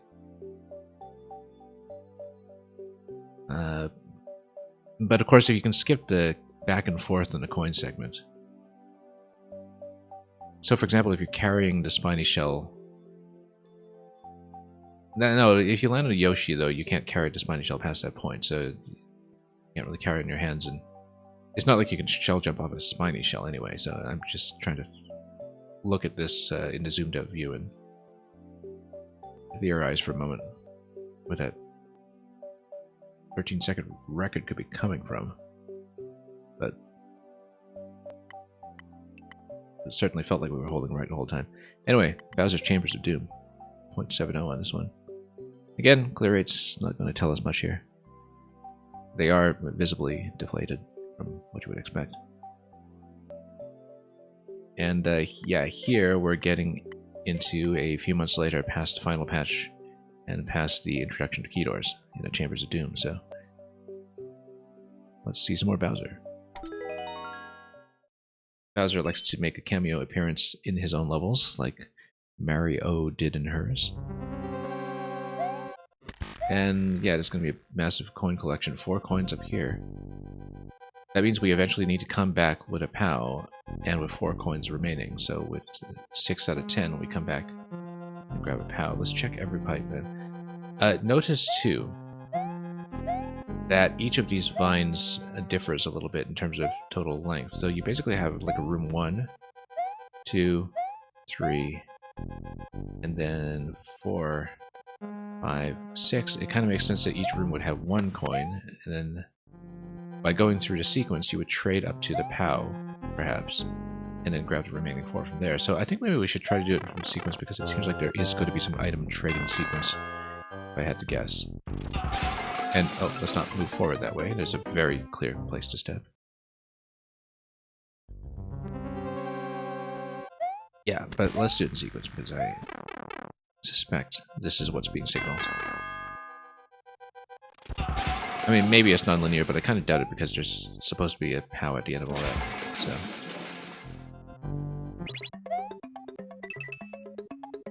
anyway.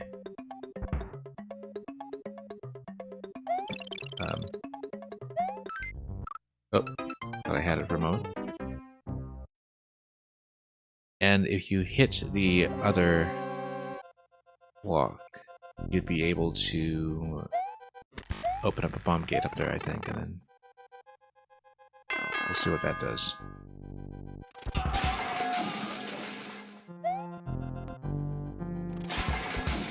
Come down immediately. E, come down.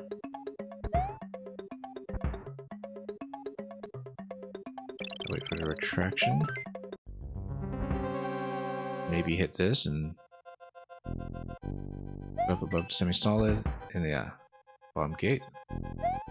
Now, why would we want the bomb gate? Because it lowers the blaster, which gives us what? Mushroom. Excellent. Nice little bonus there for us. And possibly it trades up into something that we need in room 2 as a required item. Wouldn't be surprised if it were the case, but... Oh, no. Let's grab another one while we can.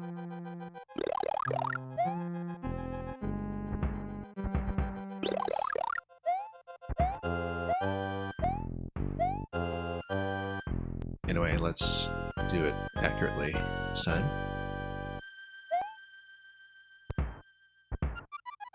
We staggered these, which is not the best idea here, but...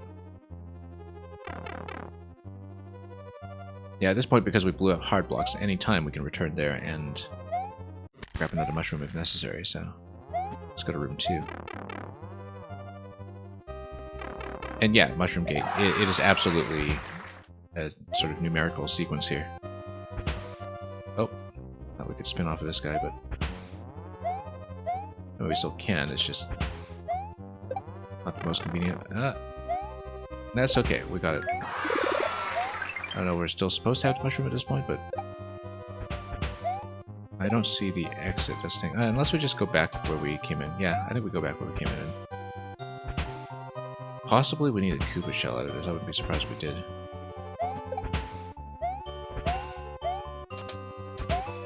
Oh, yeah, no, we have to spin jump off of this perhaps too. Get in. Because we don't have a mushroom anymore. It's actually gonna be consequential here. Well, we'll see what the item requirement is in room 3, but it probably is a shell requirement if I had to guess. And it's a fire flower requirement, that's interesting. Don't know where that's gonna come from. So maybe, well, I mean, it looks like it is still supposed to be a numerical sequence, but let's take a look. Regardless, this is going to be a spiny hat. And a checkpoint. The top corner. We'll just check all the gate requirements first. There's going to be a cape. I guess we're not getting a P-switch. And then this is going to be Yoshi. Yeah, so we need to figure out how to trade up to a flower in room 2. Starting... Well, in the event that it's a progressive power-up, maybe we should be cautious about this and get a mushroom first. But well, now we don't have a chance to get back up, so let's back up here. Oh, the flower's over here. Okay, yeah. Oh, that's easy then. That solves itself. Unless, of course, you do this.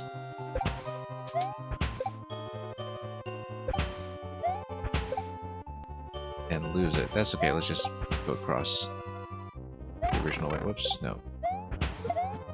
That's a bad idea. And then that's also a bad idea. You know what? Let's just get back up here. No. It's a total disaster. So now we can't even get back out of here. Yeah, we can. Total disaster. Well, this is a bad position to be in. We just needed to get back over there with the flower, too. That wasn't really supposed to be that tricky. Anyway, we know what to do now. We know where to get a flower. It seems like the relevant item progression is going to be pretty close to the coin locations each time. Let's just slap the P. Get back over, try to be reasonably accurate about this skewer. Nope. Take a little bit of work over here. I'll bump this as well for the shroom.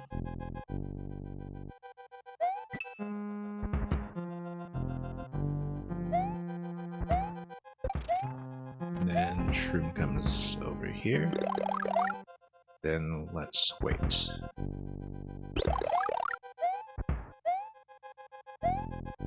Duck and cover.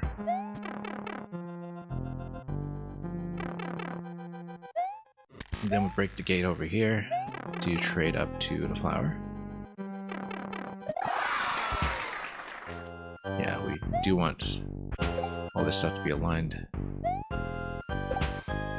Hang on.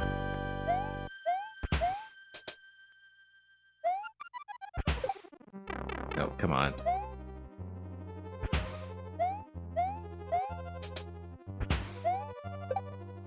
Nope.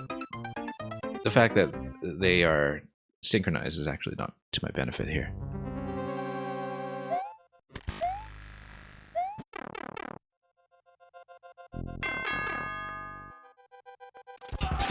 Let's try it again.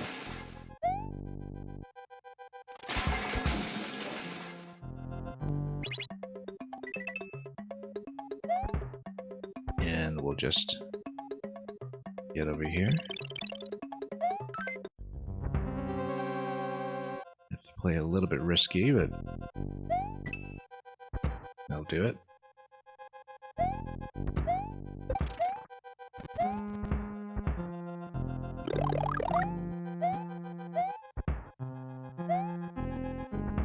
And then, oh, nope. Got out of the crouch too early. And then, oh, let's not get smacked by that.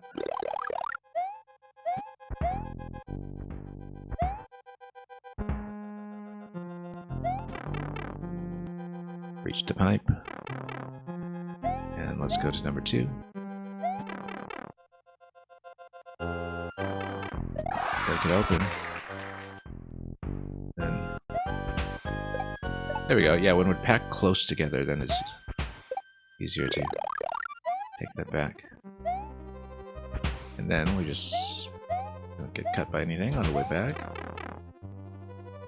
The fact that we're 2 tiles tall now means that I don't have to go to too many contrivances to get back up the pipe and into this area here, which will then allow me open the bomb gate, then trade up to whatever was next. Oh, yeah, we need a bomb over here. Oh, wait a minute, we need a bomb over here.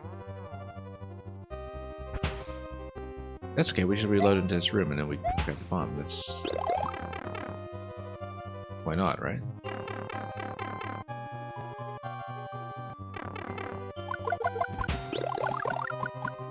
Oh, okay, no. Yeah, okay, this is gated off, so you specifically cannot do that. So we need something from down below. Oh, it's Spiny Head. It is absolutely Spiny Head. It's in this segment. Yeah, nice way to gate that off, actually, just to... Oh, that's okay. Unless we need to fire at the bomb here. I don't think we absolutely need it. Ah, yes, it's going to be an up throw. Timed up throw. Very nice of this level to give me a mushroom to work with for that. And then we killed it, but then it's okay, we get another one. And now we are playing with power. Okay, now yeah, we just run over all this. Grab this, and then we're able to continue to the next room. Also, we could have gotten an additional fire flower off of the blaster up here, so we should in fact do that, except now we can't because we... Can we? Slide it? No, let's not risk it. Well, let's assume that we don't need fire at the moment.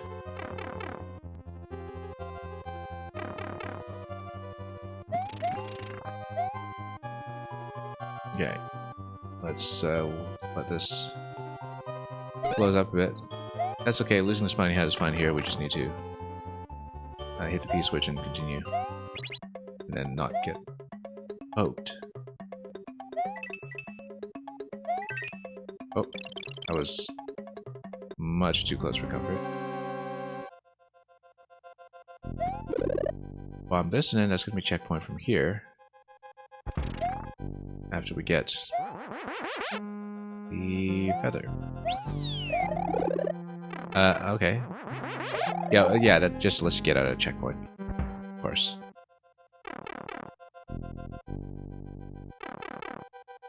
And then... Room 5. Oh, didn't expect that. Yeah, this is actually just a floating P-switch survival segment then. Yeah, that's all there is to it. Let's not spin through here, obviously. I guess we can whip this.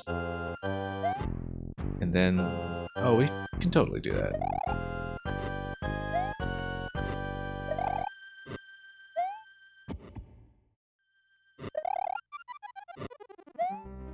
We can totally do it.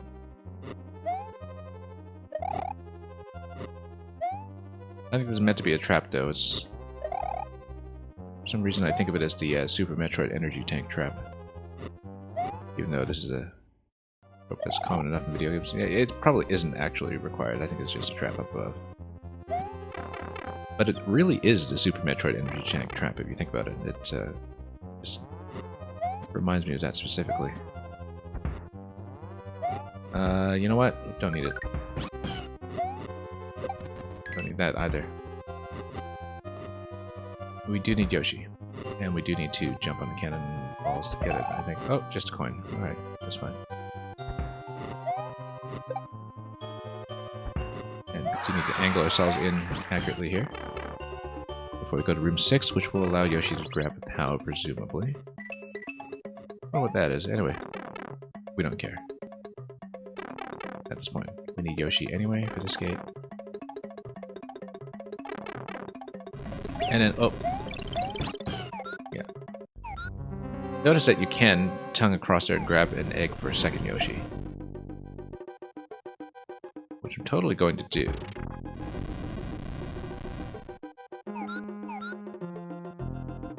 Because, you know, in the event that we have problems with our first one. Actually, no, Yoshi can't actually die anywhere here, so... Can't enter that. For anyone wondering. Yeah, and then you do need to, well, basically jump on top, I guess.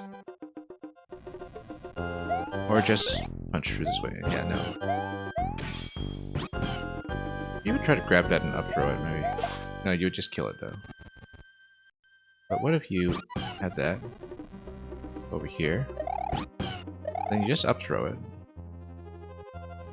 And then you have a second one available if you lose your first one. As long as you don't kill it. No, hang on. Yeah, it's fine. No problem. You just need to grab the POW, so you don't need to cape at this point either. 116 remaining, but we'll get it. I lost the hat. Okay. Oop, now we're in trouble. Now we're in big trouble. Nope. That's okay, we're at checkpoint. We're doing so well. Anyway. Pretty straightforward. Cape Feather, then Yoshi. And of course, we just kept the spiny hat in the first place. We would have been in good shape, but we'll take what we can. The Super Metroid energy tank thing. Wonder if spin jumping on top of that spike top would have made much of a difference either. Yeah, there we go.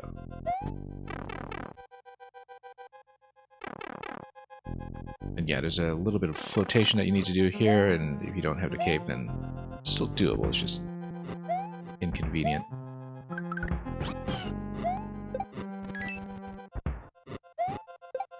very inconvenient. Oh, okay. No, I stood in the cannon. Saved by the cannon. Thought I was about to just fall to my doom there, but not today. Does mean we'll not have the feather going into this room, but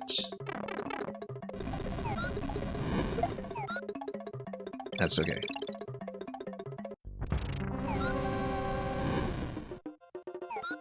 Grab him just in case. Maybe it's not particularly useful for much. Yeah, actually, you can just grab another Yoshi on our way back out without having to go back to the other room. That's going to be useful. Yeah, you're supposed to jump around with Yoshi here, I think. Instead, we're going to do it this way. Because I can.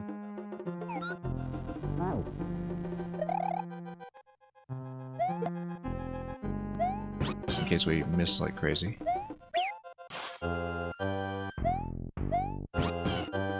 Yeah, you're supposed to... Oh, you're supposed to probably jump through the gap. When there is a gap, like up here. That works too, and then taking the additional hat with me means that we might in fact be able to get through this even if we take damage.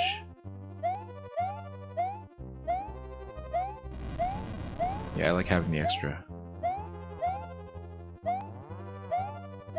This itself may also take me a while to crouch jump through this accurately. There we go. And then we make our way back up. Fine climb. So at that point, we have much less need of helmet, but come on, let me through. There we go. Because then we just put this on. We'll even have another Yoshi available upstairs, so... to grab the cow this way. Let's not forget the coin, though, of course. That's a rather important nuance here. Liquid burner.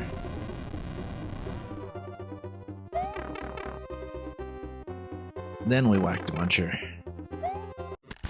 While it's on screen. That'd be better.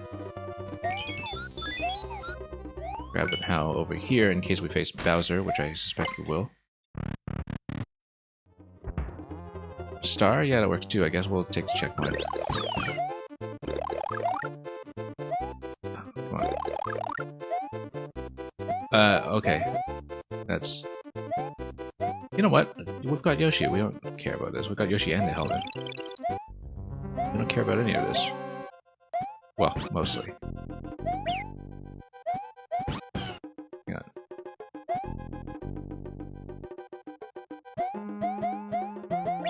Yeah, we can just make it through just fine with no star. That's... Oh, the skewer might have a thing to say about that, though, as was... Yeah, this little cannonball run over here, dovetailing with the cannonball run of the last level, that causes complications. Alright, unfortunately, now we actually do need to do this the intended way, which... the mushroom is actually... not great. We're doing so well, too. Yoshi plus POW. Almost kind of want to go back just to get our items up and running again, but, you know, we're not really in a good position to do that right now. Given that we don't have the ability to trade up to any of the relevant items. I feel like we're supposed to send a star through here or something. Okay.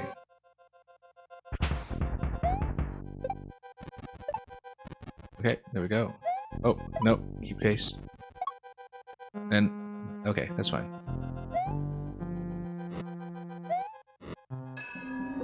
And then, you see, if we had the POW, we would have had no problems here. No problems here whatsoever. It would just... Well, I guess we couldn't have gone that far with the POW because Yoshi would not have been able to get past Divine Climb, but... Yeah, you're supposed to... Hang on. You are supposed to probably take a point of damage at the end. Unless Yoshi were here to spit the star forward and you just follow a star too. Well, I mean, if you had Yoshi, like, this whole thing gets trivialized anyway, and so... Oh, okay. No, we're fine.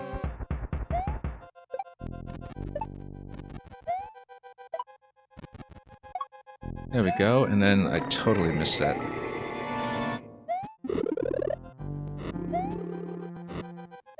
That's okay. Having the curtain available allows me to dodge the stun lock. It's probably Junior that we need here. Also notice that you have a spiny head you can just push through. I like the flexibility of this fight, actually. It's a lot to read, but at the same time, a lot that could potentially be done with it. But we do have to step on Junior eventually, but let's clear out Magic Koopas when we can. Oh.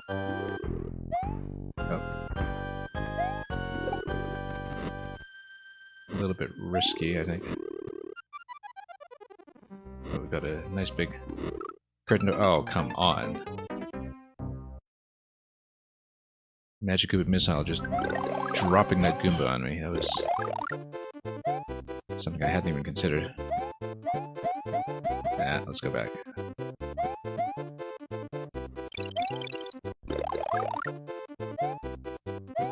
Yeah, if you had a spiny head up to this point, very different story.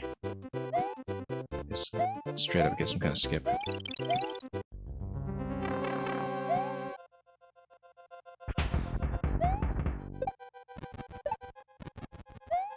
Oh, missed. Bit of an awkward jump off of the vine. But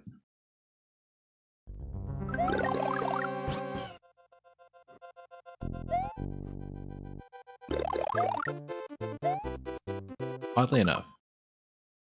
Oh no, the key door is where you came in. Okay, I was thinking, like, what if you go back through the level and you just collected all the key coins again? But no, no benefit for that unless there's a key door that's skippable later on. Oh no, missed it. Trying to go for the Koopa.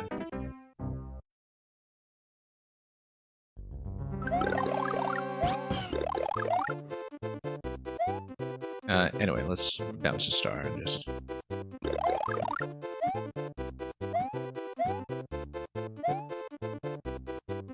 Okay. Got it.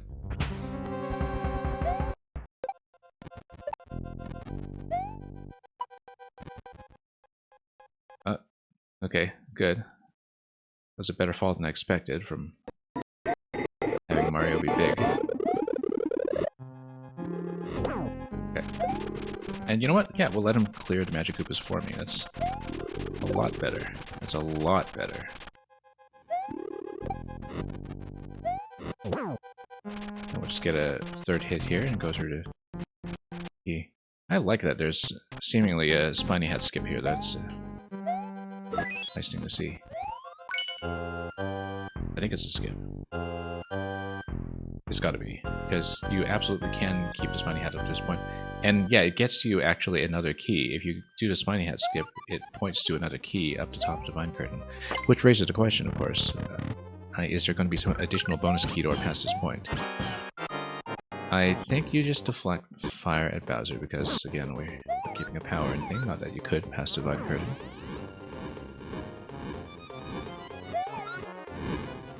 We'll just let Yoshi do his job.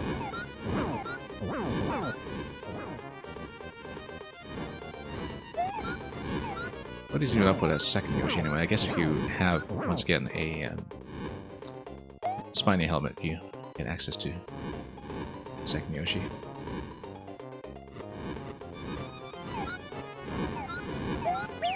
Oh. Nope.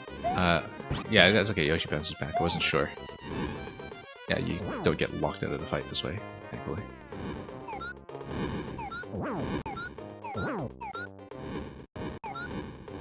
Anyway, yeah, with the 100 seconds that we had earlier when we did take the other death, that wouldn't have gone well anyway. Oh, this was gonna be tight. Nope. Yoshi, please. Nope.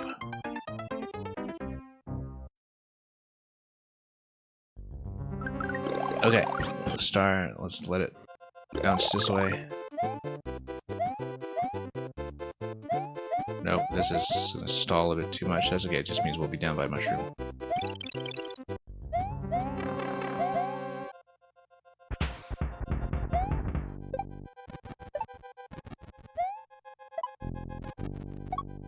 This is a bit of an awkward spot anyway.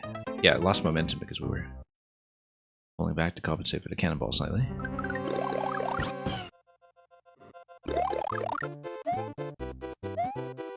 There's a bit of an awkward jump off that. Anyway. Now let's get back out. It's stuck like crazy here. Come on.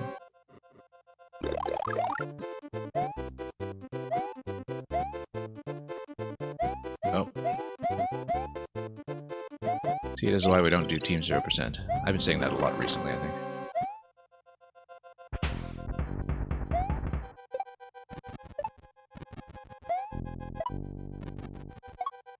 And then, yeah.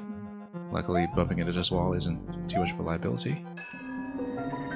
And yeah, let's step on Junior to get him to clear some space. Look at that Koopa drop over there. Thankfully, Magic Koopa decided to be nice to us and give us a mushroom instead off one of the other top blocks here that was otherwise going to cause such a problem.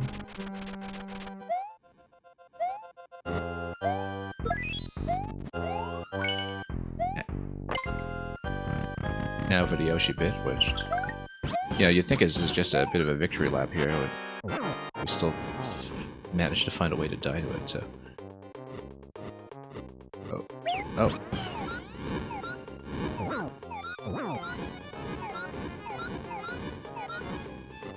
I wonder if there is an additional key to our bonus at this point. Or getting both the Spiny Hat key skip as well as killing Junior.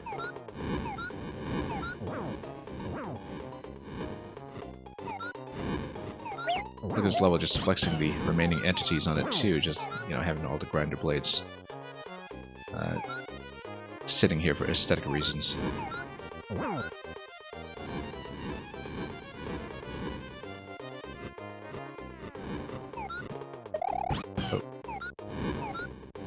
That was actually kind of an accidental dismount, but might have saved me a bit of trouble, actually.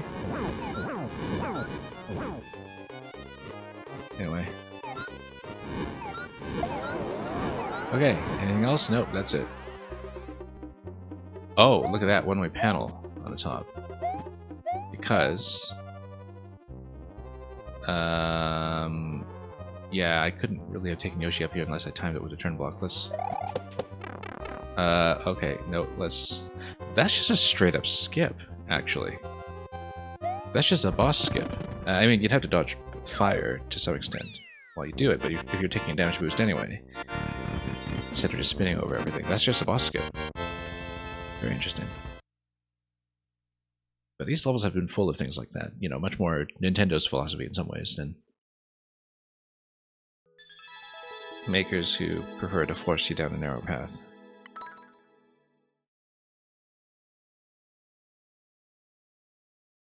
Anyway, one more to go.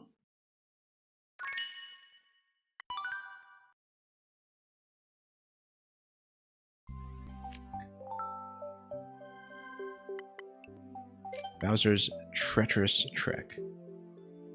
This is a .33.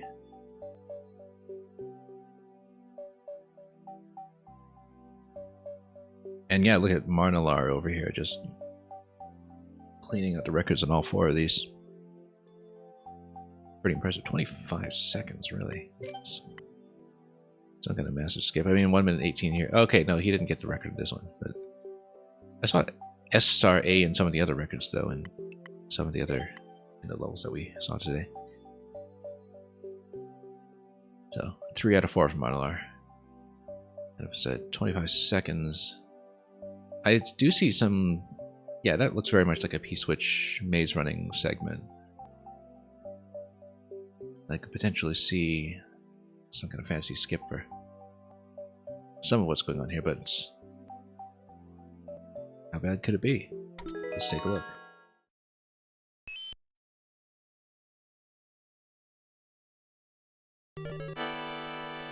Oh, and we get to play as Bowser. Is it a reversal? No, it's not. It's going to be jumping up and getting on top of this thing at maximum height. And then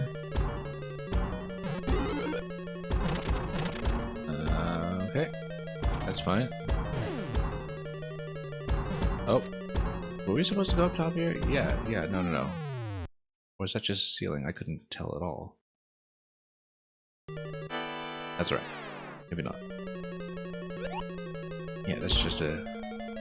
Oh, no, let's not be overeager here. Bowser's got this massive thump when he lands as well. He's got the landing sound effect that's very dramatic.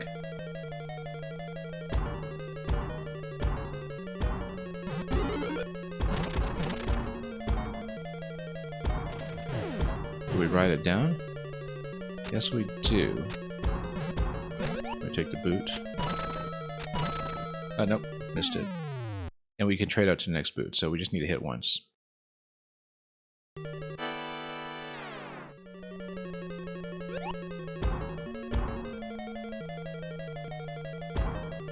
So yeah, I guess this is effectively, as far as the Nintendo official levels go, the finale of Mario Maker 1.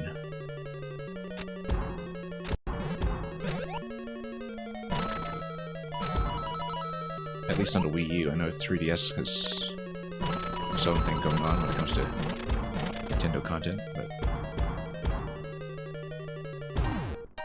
Oh yes, a P-jump actually allows you to skip this.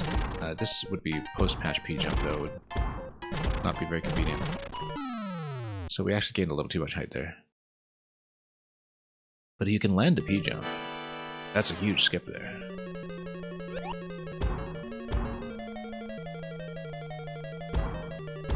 But yeah, we would need to stay way ahead of the auto-scroll, a lot better than we're doing, in order to do that. We would like, so... Oh, let's not stall too much here. Not too much time loading. Oh. Kind of a bad dismount there. Just as we hit. Yeah, less airtime on the boots then. Because we do need to buy time on the auto-scroll from what I'm seeing. We're behind by a couple of tiles on the previous pace. So...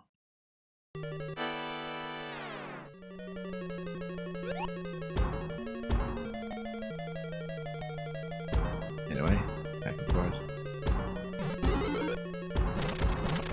Even though the sprites for the Mystery Mushroom are functionally equivalent, it's kind of interesting how Bowser's heft and animation here and sound design just makes them kind of feel comparatively clunky. Even though objectively that isn't the case. Yeah, I got it. And then with the P-jump, it is easy. It doesn't even feel like the hard P-jump. I mean, why could I land P-jump like that normally, right? Look at that, very generous checkpoint too. Okay. And then... what are we doing here? No, hang on, I totally misread this. We have to get the key and then get to the coin before the skewer does its job.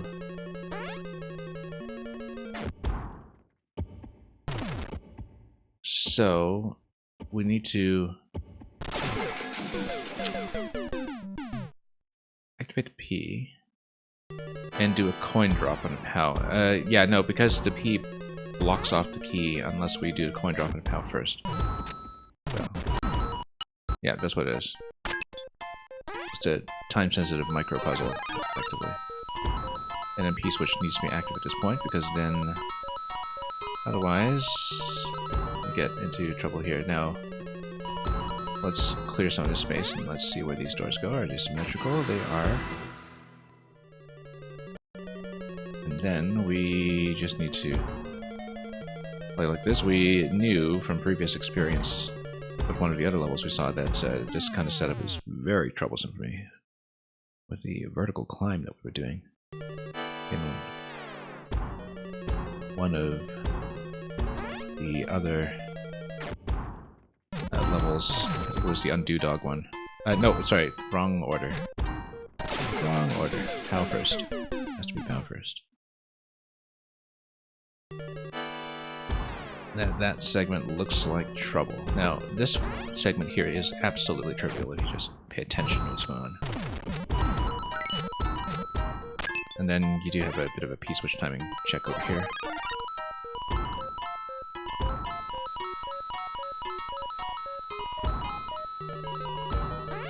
Okay. I'll just come down here first. And a big part of it is just finding a reliable pattern. And I think staying low is actually generally going to be good because jumping is easier than going low. Yeah, stay on the lower block actually, and, you know, it's just much better in some ways. Whoops. Unless you slip up like that. But yeah, because you don't want to be dealing with low ceiling like the whole time, and so the idea should be to stay on the low block as much as possible and just, you know, treat it as traditional jumping exercise.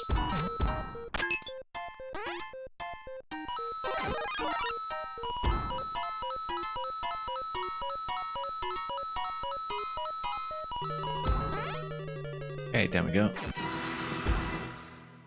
Drop down right away, and then there are some one-tile gaps to jump through later that we need to be aware of. Oops.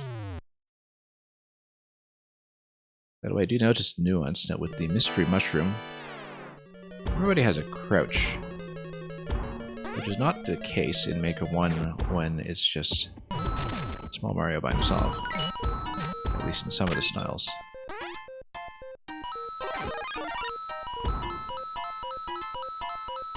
Now, I don't know how much the crouch on the mystery mushroom actually affects the hitbox. But everybody has that animation, and would be poorer for it if they didn't. Oh, let's be careful here. Slipping a bit much. Yeah, nailing that P jump made a huge difference in the early segment.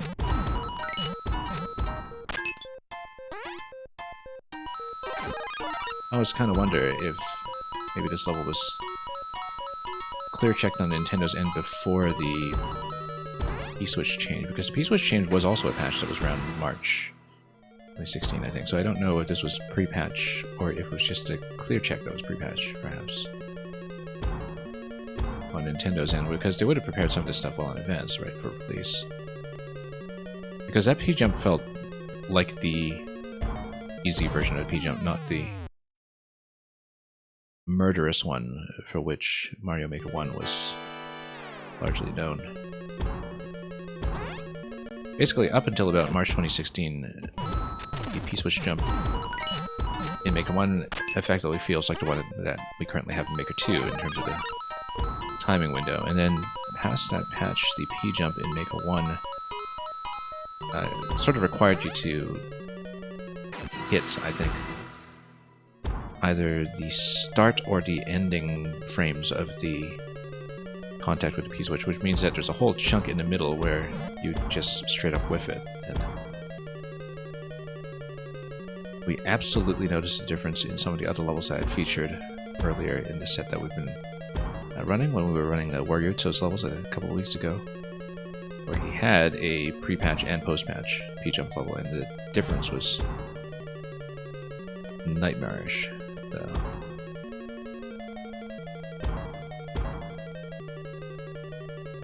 Okay, so now I think we need to get up top over here. Let's ride up this way instead, and yeah, absolutely, because then we don't have to deal with the lower block dropping off, and then there's checkpoint 2. Okay, that wasn't too bad at all.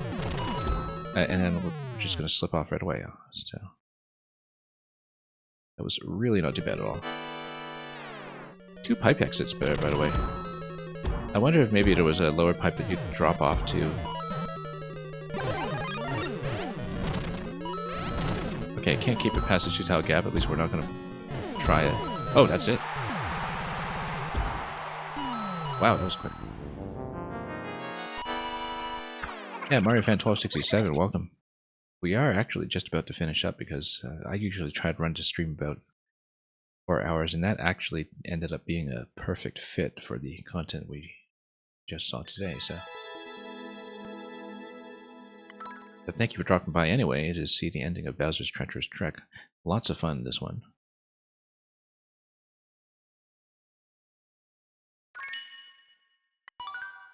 Yeah, we'll have to check where this was relative to the P-Switch patch, because the P-Jump felt so much easier than I could have imagined. I mean, it's still not going to be this, what, crazy 25-second time that is on the record, and I have no idea how that could have been achieved. But we made it. And yeah, the last segment was nothing. It was just a little time-sensitive clown car shot. And if you know what you're doing, it's really no problem. So, anyway, this was a lot of fun, just clearing all of the official Nintendo levels today. All of the ones that are on the official tab, anyhow, that you see here. There were, of course, a pretty large set of the Nintendo event levels that are accessible by clicking on Toad in the Course World screen, which was the series of levels that gave everybody a lot of tie-in Mystery Mushroom costumes over the course of many years.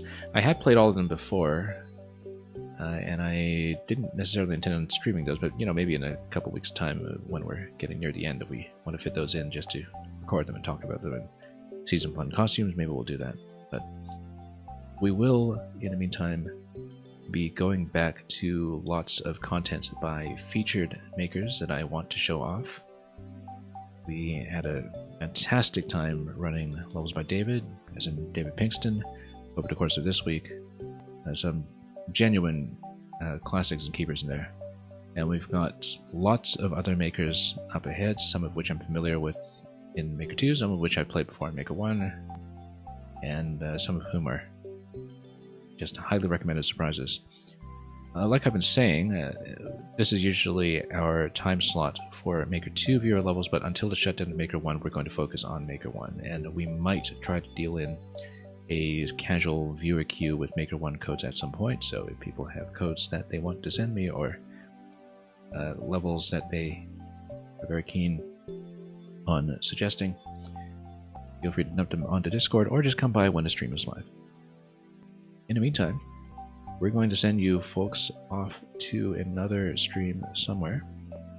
Probably more Maker 1, probably Team 0% if we see anybody running it, since they're really kind of getting down into the weeds a bit with, what was it, 42 levels as of a bit of an update we received in chat earlier in the stream. We'll see how everything goes with whoever might be streaming, but I have to look that up first. In the meantime, thanks for watching. Nice to catch up on a little bit of the first party side of Mario Maker design today and have a good comprehensive look at everything that was available. We'll be back soon enough with lots more Maker 1 in the weeks ahead, and until then, enjoy everything you may be watching or playing or otherwise experiencing. And until we meet again, as always, fare thee well.